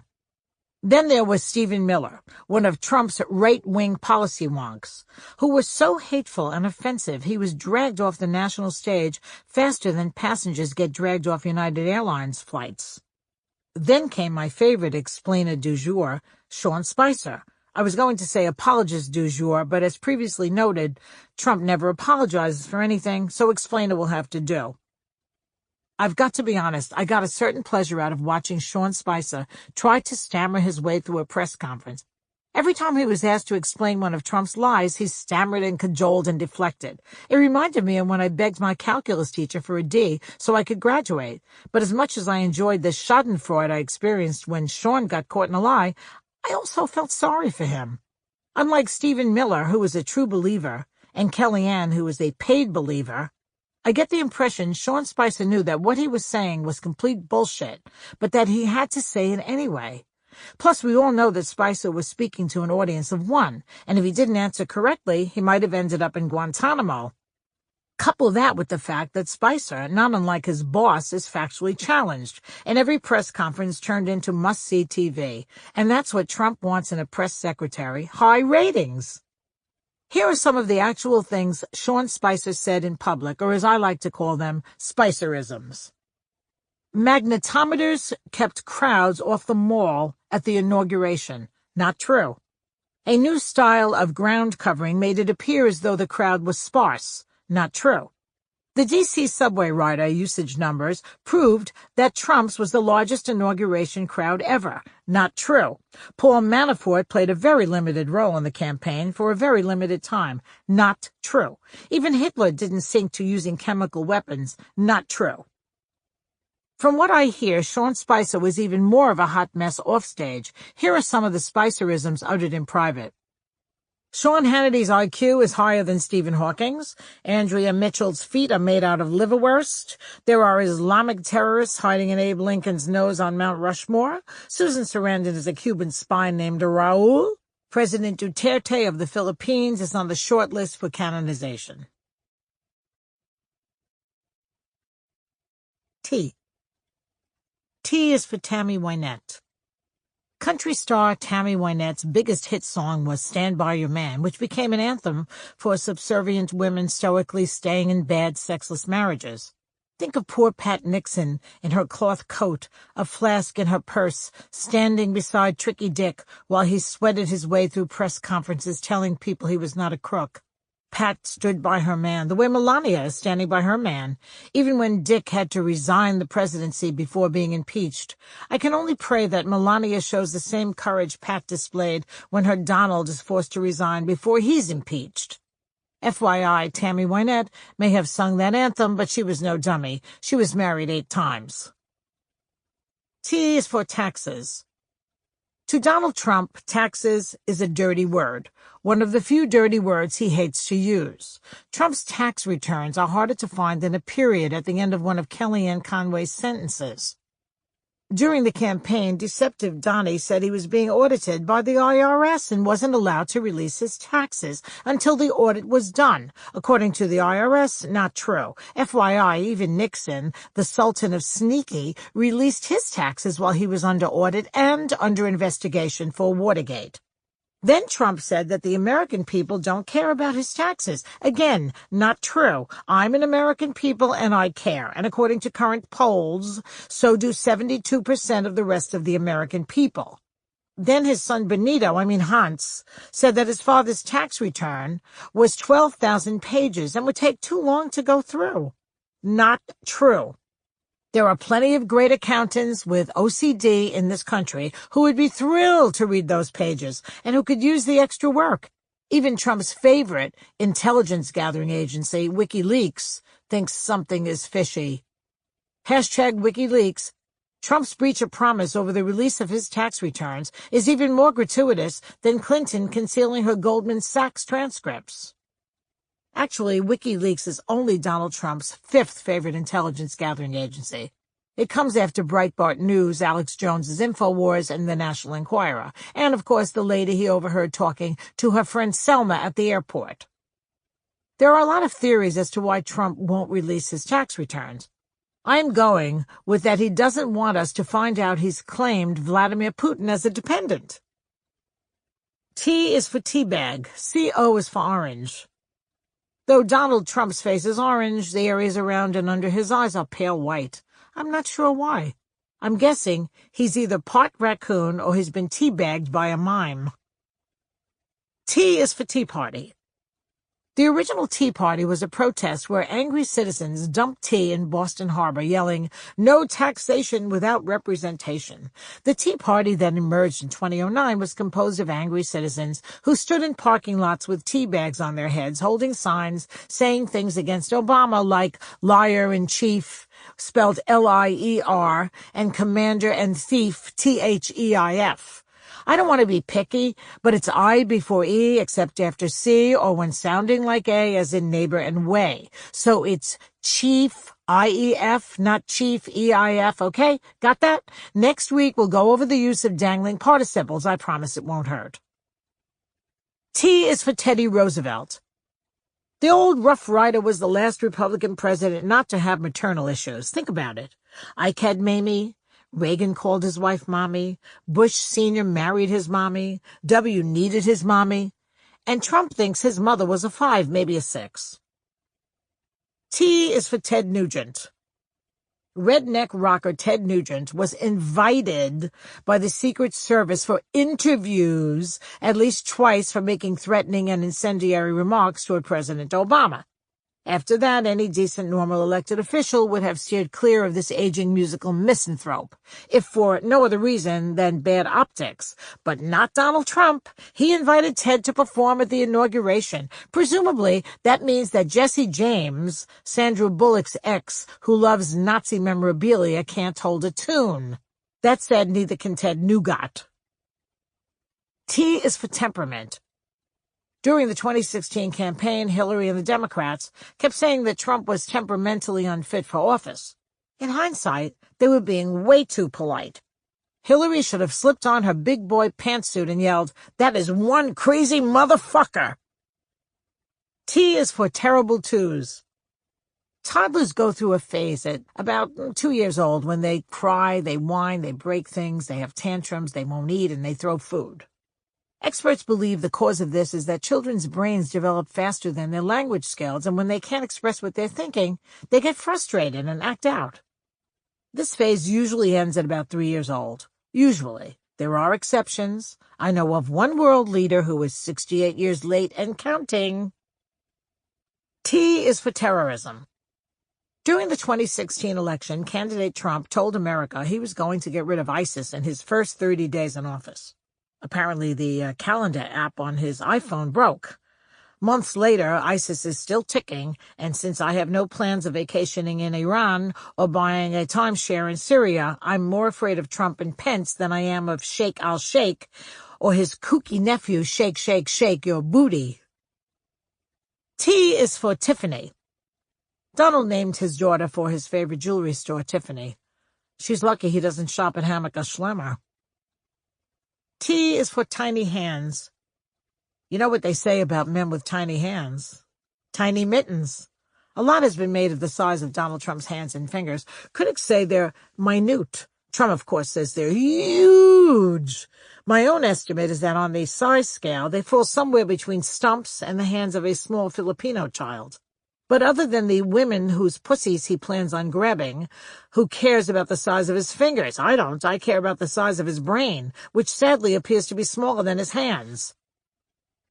T is for toadies.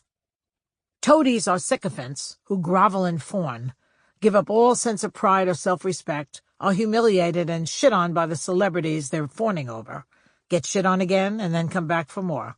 Alternative definition, Chris Christie. T is for toe fungus.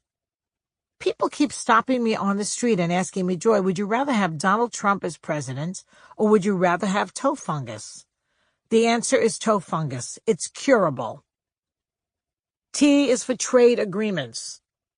Donald Trump knows a lot about making trades. He traded in Ivana for Marla and traded in Marla for Melania. I think Melania's got another 20,000 miles on her until he trades her in for a newer model. One of the first things Donald Trump did in office was go after the Trans-Pacific Partnership, or as Bernie Sanders kept yelling, TPP, TPP. Let's be honest. Bernie was obsessed. I can't get the image out of my head of him screaming, TPP, TPP, TPP. At night when my husband gets a little too frisky, I yell out, TPP, TPP. And we stop and calm down and discuss trade tariffs. Believe it or not, Bernie and Donald Trump were on the same page when it came to getting out of the TPP. Neither one of them liked it. The only difference is Bernie described it in complex economic terms, while Trump simply called it a horrible deal. I have no idea what's in the TPP. I haven't read it, and I don't plan to read it. I'm still only halfway through 50 Shades of Grey, and I'm not going to put it down to read a government document until the spankings begin. T is for transgender. Republicans spend more time worrying about other people's junk than Sanford and Son. In April 2016, when Trump was asked about the transgender bathroom crisis, he said, quote, people should go to the bathroom where they feel comfortable, even in Trump Tower, unquote. Or maybe on a mattress in Moscow. But in less than a year, in February 2017, he overturned President Obama's law protecting transgender students' right to use the bathroom they feel comfortable in. How is this even an issue? I'd like Trump to name one transgender person who is a national threat. I only know a few transgender celebrities, Chaz Bono, Caitlyn Jenner, and Laverne Cox. I think Laverne is the only one who has had the full surgery. The others may still be in various stages of transitioning. Chaz, née Chastity, was really brave to be among the first celebrities to publicly come out as gay. Then a few years later, he came out as transgender. Coming out is a daunting prospect for most young people. I can't imagine how difficult it must be when your mother is Cher.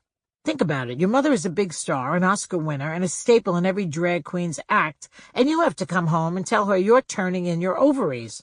I was an absolute wreck the day I had to tell my mother I wasn't a virgin, and I was 37. I give Chaz credit. Good for him. And I give Caitlyn, née Bruce Jenner, lots of props, too. Again, I'm not sure what stage of the transition Caitlyn is at. She's clearly had hormones and implants. Going from being the best male athlete in the world to being a middle-aged suburban woman takes, pardon the pun, a lot of balls. Caitlyn wasn't just some guy. When other guys sat down to eat their Wheaties for breakfast, Bruce Jenner was the guy they saw looking out at them from the front of the cereal box. It took a lot of courage for Caitlyn to do what she did. So my question is, since the current GOP platform is the most anti-LGBTQ platform ever, why is she still a Republican? If Caitlyn had the courage to change genders, I'm sure she has the courage to change parties. Go where you wanted, Kate. The Democrats would love to have you. T is for Trazodone. My favorite sleeping pill. I'm taking one now. All this Trump talk is giving me agita. T is for tweets and twits. Tweeting is a preferred method of communication among middle school and high school students and between Donald Trump and the American people. Donald Trump loves tweeting almost as much as he loves himself. Morning, noon, and night, the Donald tweets. The White House is open for tweeting 24/7. It's like a 7-Eleven, 4 o'clock in the morning, a time when most 70-year-old men would be sleeping or counting out Cialis pills. Trump's tiny fingers are flying over those keys like a World War II Luftwaffe pilot. 4 in the morning, and Agent Orange is sitting there in his silk pajamas with the lights on, typing away. Twitter is perfect for Trump. He can communicate only in 140 characters or less, which breaks down to 1 character for each of his personalities. Tweeting is also a method of bullying, because you can tweet what you want and have no obligation to read any replies. A nasty tweet is basically a fuck you, like hanging up on a caller or slamming a door in someone's face. In addition to the sampling of tweets in the S section, here are a couple of Trump's especially petty, vindictive, small-minded, childish tweets. I hear that sleepy-eyes Chuck Todd will be fired like a dog from ratings-starved Meet the Press. I can't imagine what is taking so long. John McCain has failed miserably to fix the situation and to make it possible for veterans to successfully manage their lives. More mean tweets? Meryl Streep, one of the most overrated actresses in Hollywood, doesn't know me, but attacked last night at the Golden Globes. Macy's was one of the worst-performing stocks on the S&P last year, plunging 46%. Very disloyal company. Another win for Trump. Boycott. Here's another one. Did Crooked Hillary help disgusting, check out sex tape and past Alicia M. become a U.S. citizen so she could use her in the debate? Donald Trump may be a bad president and a terrible human being, but he's an outstanding mean girl. U. U is for ubiquitous. Donald Trump is like Starbucks or the Zika virus. He's everywhere. Radio, press, internet, TV. No matter where you go, there he is. I was watching a rerun of Baywatch last week, and I swear I saw him flouncing up the beach in a red Speedo, being chased by Pamela Anderson and the Huff. For all Trump's complaining about the media, they cover him 24/7. If he so much as burps, MSNBC breaks into coverage of lockup to bring us breaking news. Trump belches in Bethesda. First of all, not everything Trump does is breaking news. His saying or doing something stupid, disruptive, selfish, or damaging isn't even news. It's Trump being Trump. Breaking news should be saved for when he does something right or smart or in the best interest of someone other than himself. Since that's never going to happen, maybe Brian Williams can just make it up. U is for Uganda. Idi Amin Dada was a cruel dictator who forever tarnished the reputation of Uganda. Yes, Dada was his actual real last name. And no, it's not related to the early 20th century art movement. And yes, that's what Hans and Fritz call their father when he tucks them in at night. FYI, Amin dropped his last name for professional showbiz reasons, just like Cher, Adele, and Carrot Top. Idi Amin's 8-year presidency from 1971 to 79 was marked by corruption, nepotism, political repression, economic chaos, murder, and delusion. He thought he was the king of Scotland. Amin had multiple children with multiple wives and liked to mock other world leaders, such as Henry Kissinger, Queen Elizabeth, Leonid Brezhnev, with crazy telegrams. He was also rumored to be a cannibal. In a 2003 story by Ricardo Mauricio of the New York Times, Amin was quoted as saying, "I don't like human flesh, it's too salty for me," which means, of course, that he's tried it. And I'm sure it wasn't in one of Uganda's myriad 5-star restaurants offering tasting menus. He probably just snacked on one of his enemies.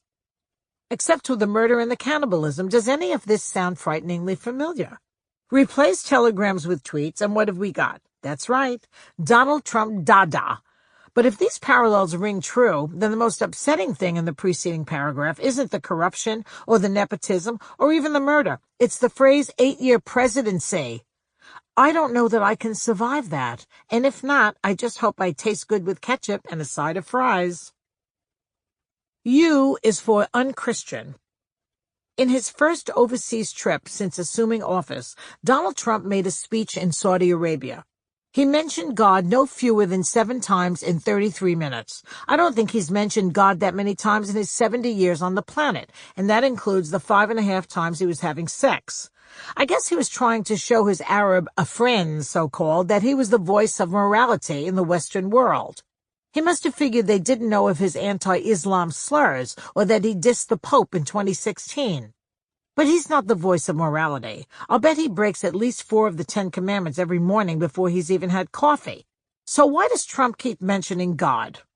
Because one of his handlers told him to, that's why. They figure his Republican base will like it. I don't claim to be an expert on Christianity, but from what I gather, Jesus was a role model with Christian values who would never, ever have made massive financial cuts to services for the poor, women, and children in his budget. That's just what Donald did. U is for unpredictable.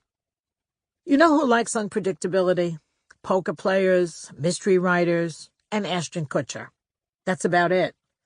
The rest of the friggin' world is not so thrilled with it.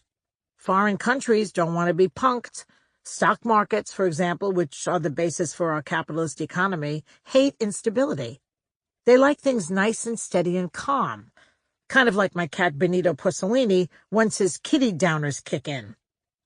Foreign governments like predictability. They like to know who are their allies and who are their enemies. Surviving in today's world is not a game of Survivor. Donald Trump prides himself on being unpredictable, though. And if he was sitting at a poker table at one of his casinos, that would be fine.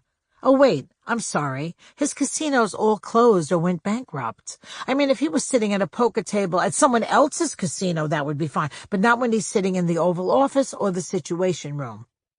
When the nuclear button is at your disposal, I think predictable is way better than quick-fingered. I feel much safer with my cat Benito than Trump. Maybe Melania can slip some kitty downers into his ice cream. U is for Utah. When I think of Utah, like most Americans, I think of Donnie and Marie, the Mormon Tabernacle Choir, and Mitt Romney's underpants. For the record, I like Donnie and Marie. The choir sings great, and I've never seen Mitt's underpants. But what I and the people of Utah should be thinking about are the great national parks in the state. Zion National Park, Arches National Park, and Bryce Canyon National Park. These 3 parks, along with the Grand Canyon and Larry King, are some of the country's oldest treasures. The Donald wants to do away with a lot of the protections the parks have, so he can open them up for drilling. The last thing we need in Utah is more gas. If you think I'm kidding, spend half an hour listening to Orrin Hatch. Admittedly, I'm not the outdoorsy type. I don't whittle or husk or God knows hike. I need a Sherpa simply to get across Amsterdam Avenue on the Upper West Side of Manhattan. But just because I have a close relationship with my sofa doesn't mean we should let the oil companies own our parks. It's bad enough they own our Congress. U is for huge. For some odd reason, Donald Trump doesn't pronounce the H in huge. He treats it like a silent letter and instead says huge. Everything he's going to do is going to be huge. The wall, the economy, and Hillary's prison cell. They're all going to be huge. There are some words in American English that employ a silent H at the front, like herbs. Other words have a silent H in the middle, like shepherd, which is just an elision. But Trump doesn't mispronounce words because he's a student of etymology. He mispronounces them because he's a huge horse's ass. V. V is for Vatican. Even though I was raised Catholic, I don't know a lot about God or religion. I never went to Catholic school. I hated the uniforms. But I do know it's not a great idea to take on the Pope. After Pope Francis said, quote, "A person who thinks only about building walls is not Christian," unquote, Trump responded, quote, "For a religious leader to question a person's faith is disgraceful," unquote. Calling the Pope disgraceful may not send you directly to hell, but you are now on report that you dissed the man who has a direct line to God. Why would anyone risk pissing off a guy with those kinds of connections? V is for Vegas. I would like to move the White House, Camp David, Trump Tower, and Mar-a-Lago to Las Vegas. Because what happens in Vegas stays in Vegas, and nothing would please me more than to have the family Trump stay there and never leave. V is for vegetable. Michelle Obama built a vegetable garden at the White House. Melania Trump is putting in a panic room. V is for vetting. Vetting is how Melania Trump pronounces wedding. She should know. Her husband's had 3 vettings. Vetting is also the process by which potential government employees are screened to make sure they're cleared for work. It's basically a very deep and thorough background check. Apparently, the Donald either didn't fully vet a lot of his people, or he did and just didn't care that they had dicey backgrounds. For example, I don't imagine he spent much time vetting Ivanka. Not because she's his daughter or because he has a crush on her, but because she makes money for the family, so therefore she's A-OK to come on board. He must have vetted Steve Bannon. And it didn't bother him that Bannon ran a website for neo-Nazis, which makes me wonder, how could he not have known that Michael Flynn, Paul Manafort, and Carter Page were in business with the Russians? After all, Trump himself is in business with the Russians. His son Hans said so. I think the next vetting Melania attends will be between General Flynn and his cellmate, Sergei, or as he's known on Grindr, the Siberian Husky. V is for vitriol. Vitriol is defined as abusive, corrosive language used to censure, place blame, or create ill will, or as I like to think of it, any Donald Trump speech. Saying that there is a problem with illegal immigration is a fair topic for conversation. Calling Mexicans rapists and thugs is vitriolic speech, the main purpose of which is to place blame and create animosity. If what's being said is true, sometimes the vitriol is well-deserved. For example, referring to the 9/11 attackers as monsters, or calling the guy at the next table who's eating egg salad with his mouth open disgusting is harsh but nonetheless true. But Trump spits out venomous statements that are either patently false or aimed at people who don't deserve it. Trump once said that, quote, Arianna Huffington is unattractive, both inside and out. I fully understand why her former husband left her for a man. He made a good decision, unquote. Did Arianna deserve that? Did she, in fact, turn her ex-husband gay? I doubt that, because if that were possible to actually affect someone's sexual orientation, then all 3 of Donald Trump's wives, ex and current, would be lesbians. So what was accomplished with Trump's vitriol? Arianna is still cute, her ex-husband is still gay, and Trump is still an asshole. Yes, I'm being vitriolic, but not only does he deserve it, but it's patently true. V is for Vladdy baby. You didn't think I'd forget Putin, did you? Yes, I've mentioned him in other chapters, but given the breadth of his power, the scope of his influence, and his cuckolding of Donald Trump, he could be in every chapter.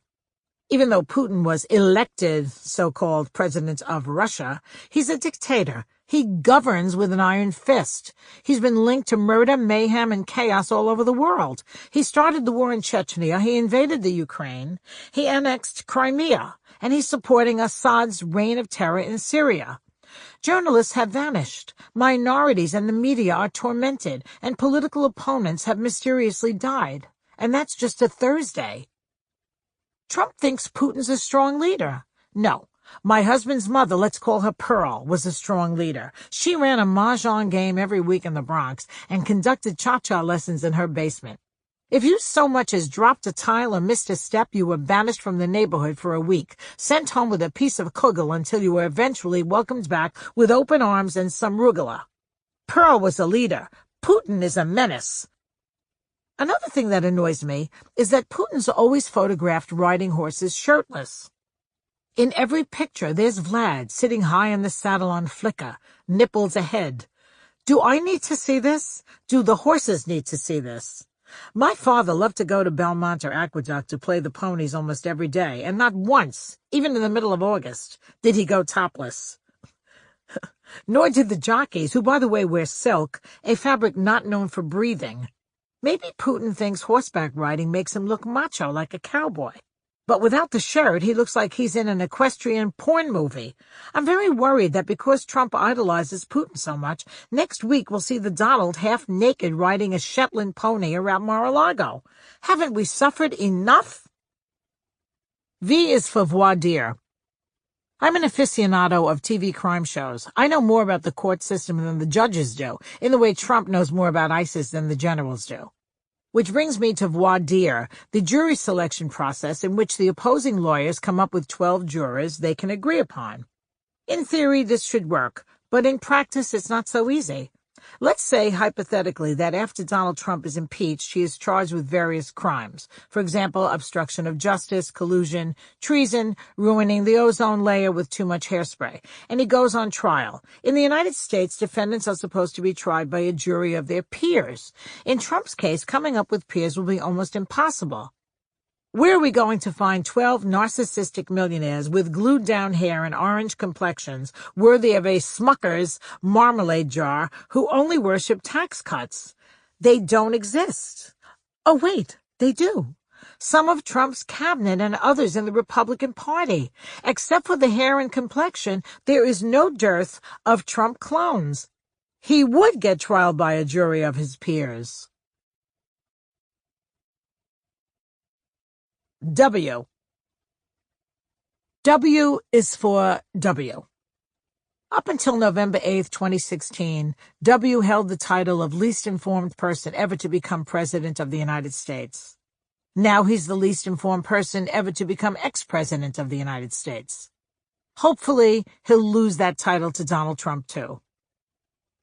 W is for Walla Walla. The Washington State Penitentiary at Walla Walla is a maximum security prison that would be perfect for Trump. It's got more than 1,500 rooms, it's fully staffed, 3 meals a day, and we, the taxpayers, would pay for his time there. Think of it as the Western White House. W is for walls. What's up with Republicans and their obsession with walls? They want to either tear them down or put them up. All day long they're carrying on. We're going to build this wall. We're going to tear down that wall. We're going to paint this wall. We're going to redo that wall. We're going to make this one out of brick and that one out of wood. There are already plenty of famous walls. The Berlin Wall, the Great Wall of China, Hadrian's Wall, the walls of Babylon. The world is wall-to-wall walls. But those walls are not enough for Trump and his supporters. Trump is obsessed with building a wall between the United States and Mexico to keep illegal immigrants out.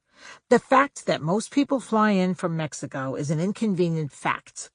If Trump really wants to keep people out, he needs to build a 40,000-foot-high wall. W is for war. George W. Bush started a war in Iraq and a war in Afghanistan. George Bush Sr. waged a war in Kuwait, and Ronald Reagan waged a war on the island of Grenada, which is known as the Island of Spice, famous for nutmeg. In his first 100 days in office, Donald Trump sent missiles into Syria, dropped a mega bomb on Afghanistan, and threatened North Korea. This has to stop. The ancient Greek women had a solution. Lysistrata is a Greek play about women who withhold sex from their men until the men stop fighting the Peloponnesian War and negotiate a peace settlement. Works like a charm. The women cut off sex, and faster than you can say, "Not tonight, Pericles, I have a headache," the war is over and both peace and peace are at hand. While I'm on the subject of war, what's with the war on Christmas? How seriously do right-wingers take the phony, non-existent war on Christmas? In 2013, then Fox anchor Megyn Kelly stated as a fact, "Well, everyone knows Santa is white." Kelly's GOP audience gave her full-throated support, ignoring the fact that Santa Claus is a fictitious character and not a real human being. Don't tell the kids. They even ignored the fact that he might have been at least half Jewish. Blitzen was actually his third cousin on his mother's side and had a timeshare in Boca. But the real war is the war on women. When it comes to women, Republicans are living in the past.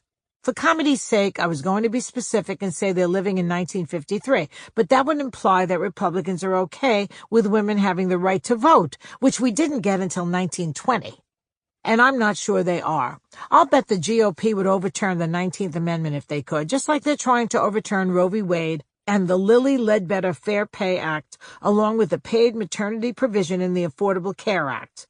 If these conservative men and some women had their way, we women would be home in the kitchen wearing nothing but saran wrap, waiting eagerly for our man to come home so we could serve him a piping hot meal and tell him how wonderful he is. By the way, Saran wrap causes excessive sweating, so this would work only until the onset of menopause. W is for waterboarding. Waterboarding is torture, and candidate Trump promised he would do far worse than waterboarding. What could be worse than waterboarding? Well, giving Mitch McConnell a sponge bath, singing Yiddish karaoke songs with Henry Kissinger, having Ann Coulter speak at a Black Lives Matter meeting, taking tiny hands shopping for gloves, or double dating with Newt and Callista. W is for Watergate. Watergate was the original Gate scandal. It preceded Iran-gate, Contra-gate, Iraq-gate, Monica-gate, Bridge-gate, Benghazi-gate, and Parsippany-gate. I'm not sure there was a Parsippany-gate, but given that the media have dubbed everything Gate, what are the odds there wasn't a scandal in Parsippany at some point in time? What I am sure of is that we are in the midst of Trump-gate, unless the media decide to call it Russia-gate or Manafort-gate or Flynn-gate. Watergate and Trump-gate were both created by the same thing, Republican paranoia. Richard I am not a crook Nixon was going to win re-election in 1972 by a landslide, yet his minions insisted on burglarizing the Democratic National Committee headquarters in the Watergate complex anyway. This led to the famous question, what did the president know and when did he know it? As information began leaking, Tricky Dick tried to cover the whole thing up. Eventually, he resigned before being impeached, and Gerald Ford pardoned him so he wouldn't have to go to jail. Fast forward to 2017. Donald Trump's team may have been complicit in Russia hacking into the DNC computers. Once again, the question, what did the president know and when did he know it, is being asked. What will the Trumpgate investigations turn up? Will Trump be impeached? Will he resign? Will he go to jail? Will we have to think of his time away in prison as Walla Walla Gates? W is for white people. I'm tired of hearing about the frustrated, angry white people who voted for Donald Trump. Day after day, it's the same thing. Frustrated, angry white voters, blah, blah, blah, blah, blah. Look, I'm white and I'm frustrated, and I'm angry. I'm frustrated and angry that Trump conned so many white people into voting for him. But I'm not a complainer. I'm a problem solver. Think of me as an Italian Siri. I have a solution. I think it's time to follow a simple rule. No white people after Labor Day. Basically, they're allowed to come out in the summer and go to the beach to turn brown, and then they're allowed back out. What do you think? W is for, why the fuck are we paying for trips to Mar-a-Lago? Between the White House and Camp David, we, the American people, had paid for 2 perfectly lovely homes for the president and his family. They are completely furnished, fully staffed, and have free Wi-Fi, ample parking, no noisy neighbors, regular trash pickup, and a full-time doorman. So if Trump wants to schlep to Mar-a-Lago every weekend, why isn't he paying for it? He can't stop telling us how rich he is. Let him open his damn wallet. Not only do we have to pay for the White House in Camp David, but because Melania stayed so long in New York with the kid, we had to pay for that too. Why should it cost the taxpayers $1 million a day because she doesn't want to sleep with her husband? She's the one who said I do. So when the $30 million monthly security bill comes in and she asks, who will pay for this? The answer is you will. W is for WikiLeaks. Up until Trump's campaign, I thought WikiLeaks was an adult diaper. At rally after rally, Trump kept yelling, isn't WikiLeaks great? Don't we love WikiLeaks? And at the time he did because they were leaking secret information about Hillary Clinton and the DNC. He also had nice things to say about WikiLeaks founder Julian Assange, but that doesn't surprise me. Assange is wanted on rape charges back in Sweden. But now that WikiLeaks is leaking info on the Trump campaigns and the administration's possible Russia connections, the Donald wants to break up with them. In fact, Jeff Sessions says leakers should be put in prison, and I hear that the Justice Department is preparing charges against Assange. I also hear that Trump was so upset he wet himself. Maybe I should go to the drugstore and buy him some extra absorbent WikiLeaks. W is for Willie Nelson. I don't know much about country music, but I love Willie Nelson. Any man willing to wear pigtails outside the house is a man I'd like to know. He's like a country western Pippi Longstocking, and he's found the perfect way to deal with life in Trump world. Ever been on his tour bus? You can get a contact high just driving near it on the freeway. I think I might try to hitch a ride. W is for wiretap. Barack Obama didn't wiretap Trump's apartment any more than Kellyanne Conway's microwave spied on Melania vacuuming the hallway. Our intelligence agencies routinely monitor communications between noted Russian and American officials and leaders. If you don't want to get caught communicating with Russia, don't communicate with Russia. The only wire I care about is the underwire in my bra. W is for Wolf Blitzer. For years, Wolf Blitzer has been the face of CNN. Sean Hannity and Tucker Carlson are the boobs of Fox. Wolf Blitzer is a world-famous, well-respected journalist, respected by everyone except Donald Trump, that is. CNN has become one of Trump's favorite targets as an alleged purveyor of fake news. He probably goes after CNN more than most of the other networks because A, they're an international news organization with a worldwide audience, B, unlike Fox, they tell the truth, and C, unlike Fox, none of their big names is a known sexual predator. I don't care if Trump goes after other news anchors like Scott Pelley or Lester Holt or that young cute one with the nice hair on ABC, but leave my Wolfie alone. Not that Wolf needs me to come to his aid. He can handle himself. Last April, after it was revealed that Syrian President Assad was gassing his own people, Sean Spicer took his foot out of his mouth long enough to jam his entire leg in there when he said, quote, even Hitler didn't use chemical weapons on his own people, unquote. And he said this during the week of Passover. Realizing the error of his ways, and by that I mean Jared Kushner pulled him aside and said, dude, what the fuck? Sean went on CNN with Wolf to A, clarify his incredibly ignorant remark, B, make a broad, tepid apology, and C, try to walk it back so he wouldn't lose his job. Wolf would have none of it because A, it was the right thing to do, B, his parents are Holocaust survivors, and C, he's Wolf fucking Blitzer. X, Y, Z. X is for xenophobia. Some people probably A, think this word is spelled with a Z, B, have no idea what it means, or C, think it means having an irrational fear of Xena, warrior princess. For the record, the medical definition of xenophobia is fear and hatred of strangers or foreigners or anything that is strange or foreign. Learning this was helpful to me because I always thought phobias were just about fear, and that hatred was something else. Turns out they go together, like John Boehner and a shot of bourbon. For example, Mike Pence is homophobic. He both fears and hates homosexuals. I don't know what he's afraid of. That he'll wake up one morning and have an incredible urge to dump the wife and join the road company of Hello Dolly. And the argument that religious zealots like Pence use to justify homophobia, hate the sin, love the sinner, is a bunch of crap. Would they say the same thing about Jeffrey Dahmer, hate the butchery, love the cuisine? I don't think Trump is afraid of foreigners. Maybe he just hates them. Fine. Let him hate whomever he wants. The problem is he uses that hatred to instill fear in others. Yet, according to CNN and Homeland Security Newswire, between 2001 and 2014, a total of 3,412 Americans were killed by terrorists, including those killed on 9/11, while 440,095 Americans were killed by handguns. In the year 2014, only 32 Americans were killed by terrorists, while 33,599 were killed by handguns. Technically, Trump should be more afraid of guns than terrorists, and Pence should be more afraid of guns than gays. XYZ is for XYZ. When I was in elementary school, if one of the boys accidentally had his fly open, all of us kids would yell, XYZ, examine your zipper. As an adult, I still find myself saying this every time I see Bill O'Reilly or Bill Cosby or Bill Clinton, which makes me wonder, is there something about the name Bill that makes these guys want to free Willy? Does this mean that other men named Bill are going to waltz around flashing their bits? Will I find out that Bill Kristol leans to the right in more than just his politics? You might ask what this has to do with the great Gasbag. Nothing really, except that every time he opens his mouth, I want to say, Donald, XYZ, examine your xenophobia. Y is for Sally Yates.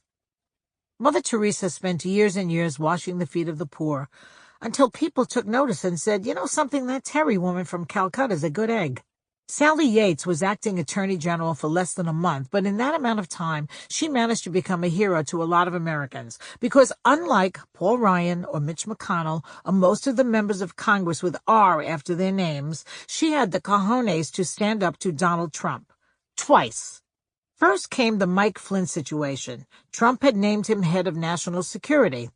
As acting attorney general, Yates went to the White House to give the Donald a heads up about the general's Russian connections and possible vulnerability to blackmail.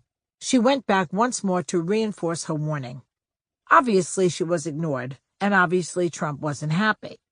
Then the Donald issued his travel ban, which was in actuality nothing more than a ban on Muslims, which Sally Yates would not enforce because it was unconstitutional. So Trump did what any self-respecting 7-year-old would do. He fired Yates and then blamed and shamed her. The White House said she had betrayed the Justice Department, and then Trump tweeted an unsubstantiated accusation that she'd leaked classified information to the press. FYI, since the time of her firing, Trump has rewritten the ban a few different times, and as of this writing, every single court it has come in front of has shot it down, except the Supreme Court, which allowed parts of the travel ban to take effect until they can hear all of the arguments. I don't know what Sally's plans are for the future. I've invited her to join me for my weekly mani-pedis. So far, no answer. But wouldn't it be fun to watch her run against Trump in 2020? And if not, even though she's not Catholic, maybe canonization? If Mother Teresa became a saint for caring for the homeless, surely Sally Yates should get something for standing up to President Stunad, which is Sicilian for Dummkopf. Y is for Yentl. I was channel surfing the other night, and on one of the networks, the movie Yentl was playing. There was Barbra Streisand singing, "Papa, can you hear me?" And I'm thinking, no, Barbara, he can't. The man's dead. Why don't you sing something from Funny Girl? It's much peppier. And while watching Yentl, I realized that this movie is Republicans' worst nightmare. It's the story of a Jewish girl from a single-parent home who dresses like a Jewish boy so she can get an education and get ahead. Think about it. Jews, cross-dressing, empowered women. It'll drive them nuts. Plus, Barbara's a big liberal Democrat. As I write this, I'm planning a movie night. I'm going to invite Steve Bannon, Mike Pence, and Hanson Fritz over to watch Yentl. And as a surprise, I'm going to have RuPaul swing by with some kreplach. I can't wait. Barbara, can you hear me? Y is for Yoko Ono. For years, Yoko Ono was one of the most disliked women in the country because everyone thought she'd broken up the Beatles. After John Lennon was killed, sentiments changed, however, and she became a sympathetic figure. But then she started singing, and people started hating her again. That was back in the 80s. Here in the 2000s, Yoko's place atop the leaderboard of loathing has been taken over by Laura Ingraham, who is doing her best to break up the country. The only good thing is that, to the best of my knowledge, Laura Ingraham doesn't sing. Z is for Zzz. The Lunesta I took 3 chapters ago is kicking in. I'm getting drowsy now. Wake me in 4 years when this nightmare is over. Wait a minute. No way Trump is going to last 4 years. Wake me in a few months. It'll be time to start writing the sequel. Acknowledgements. There are many people I'd like to acknowledge for all the help they gave me in putting this book together, but I just don't have the time. I'm going shopping.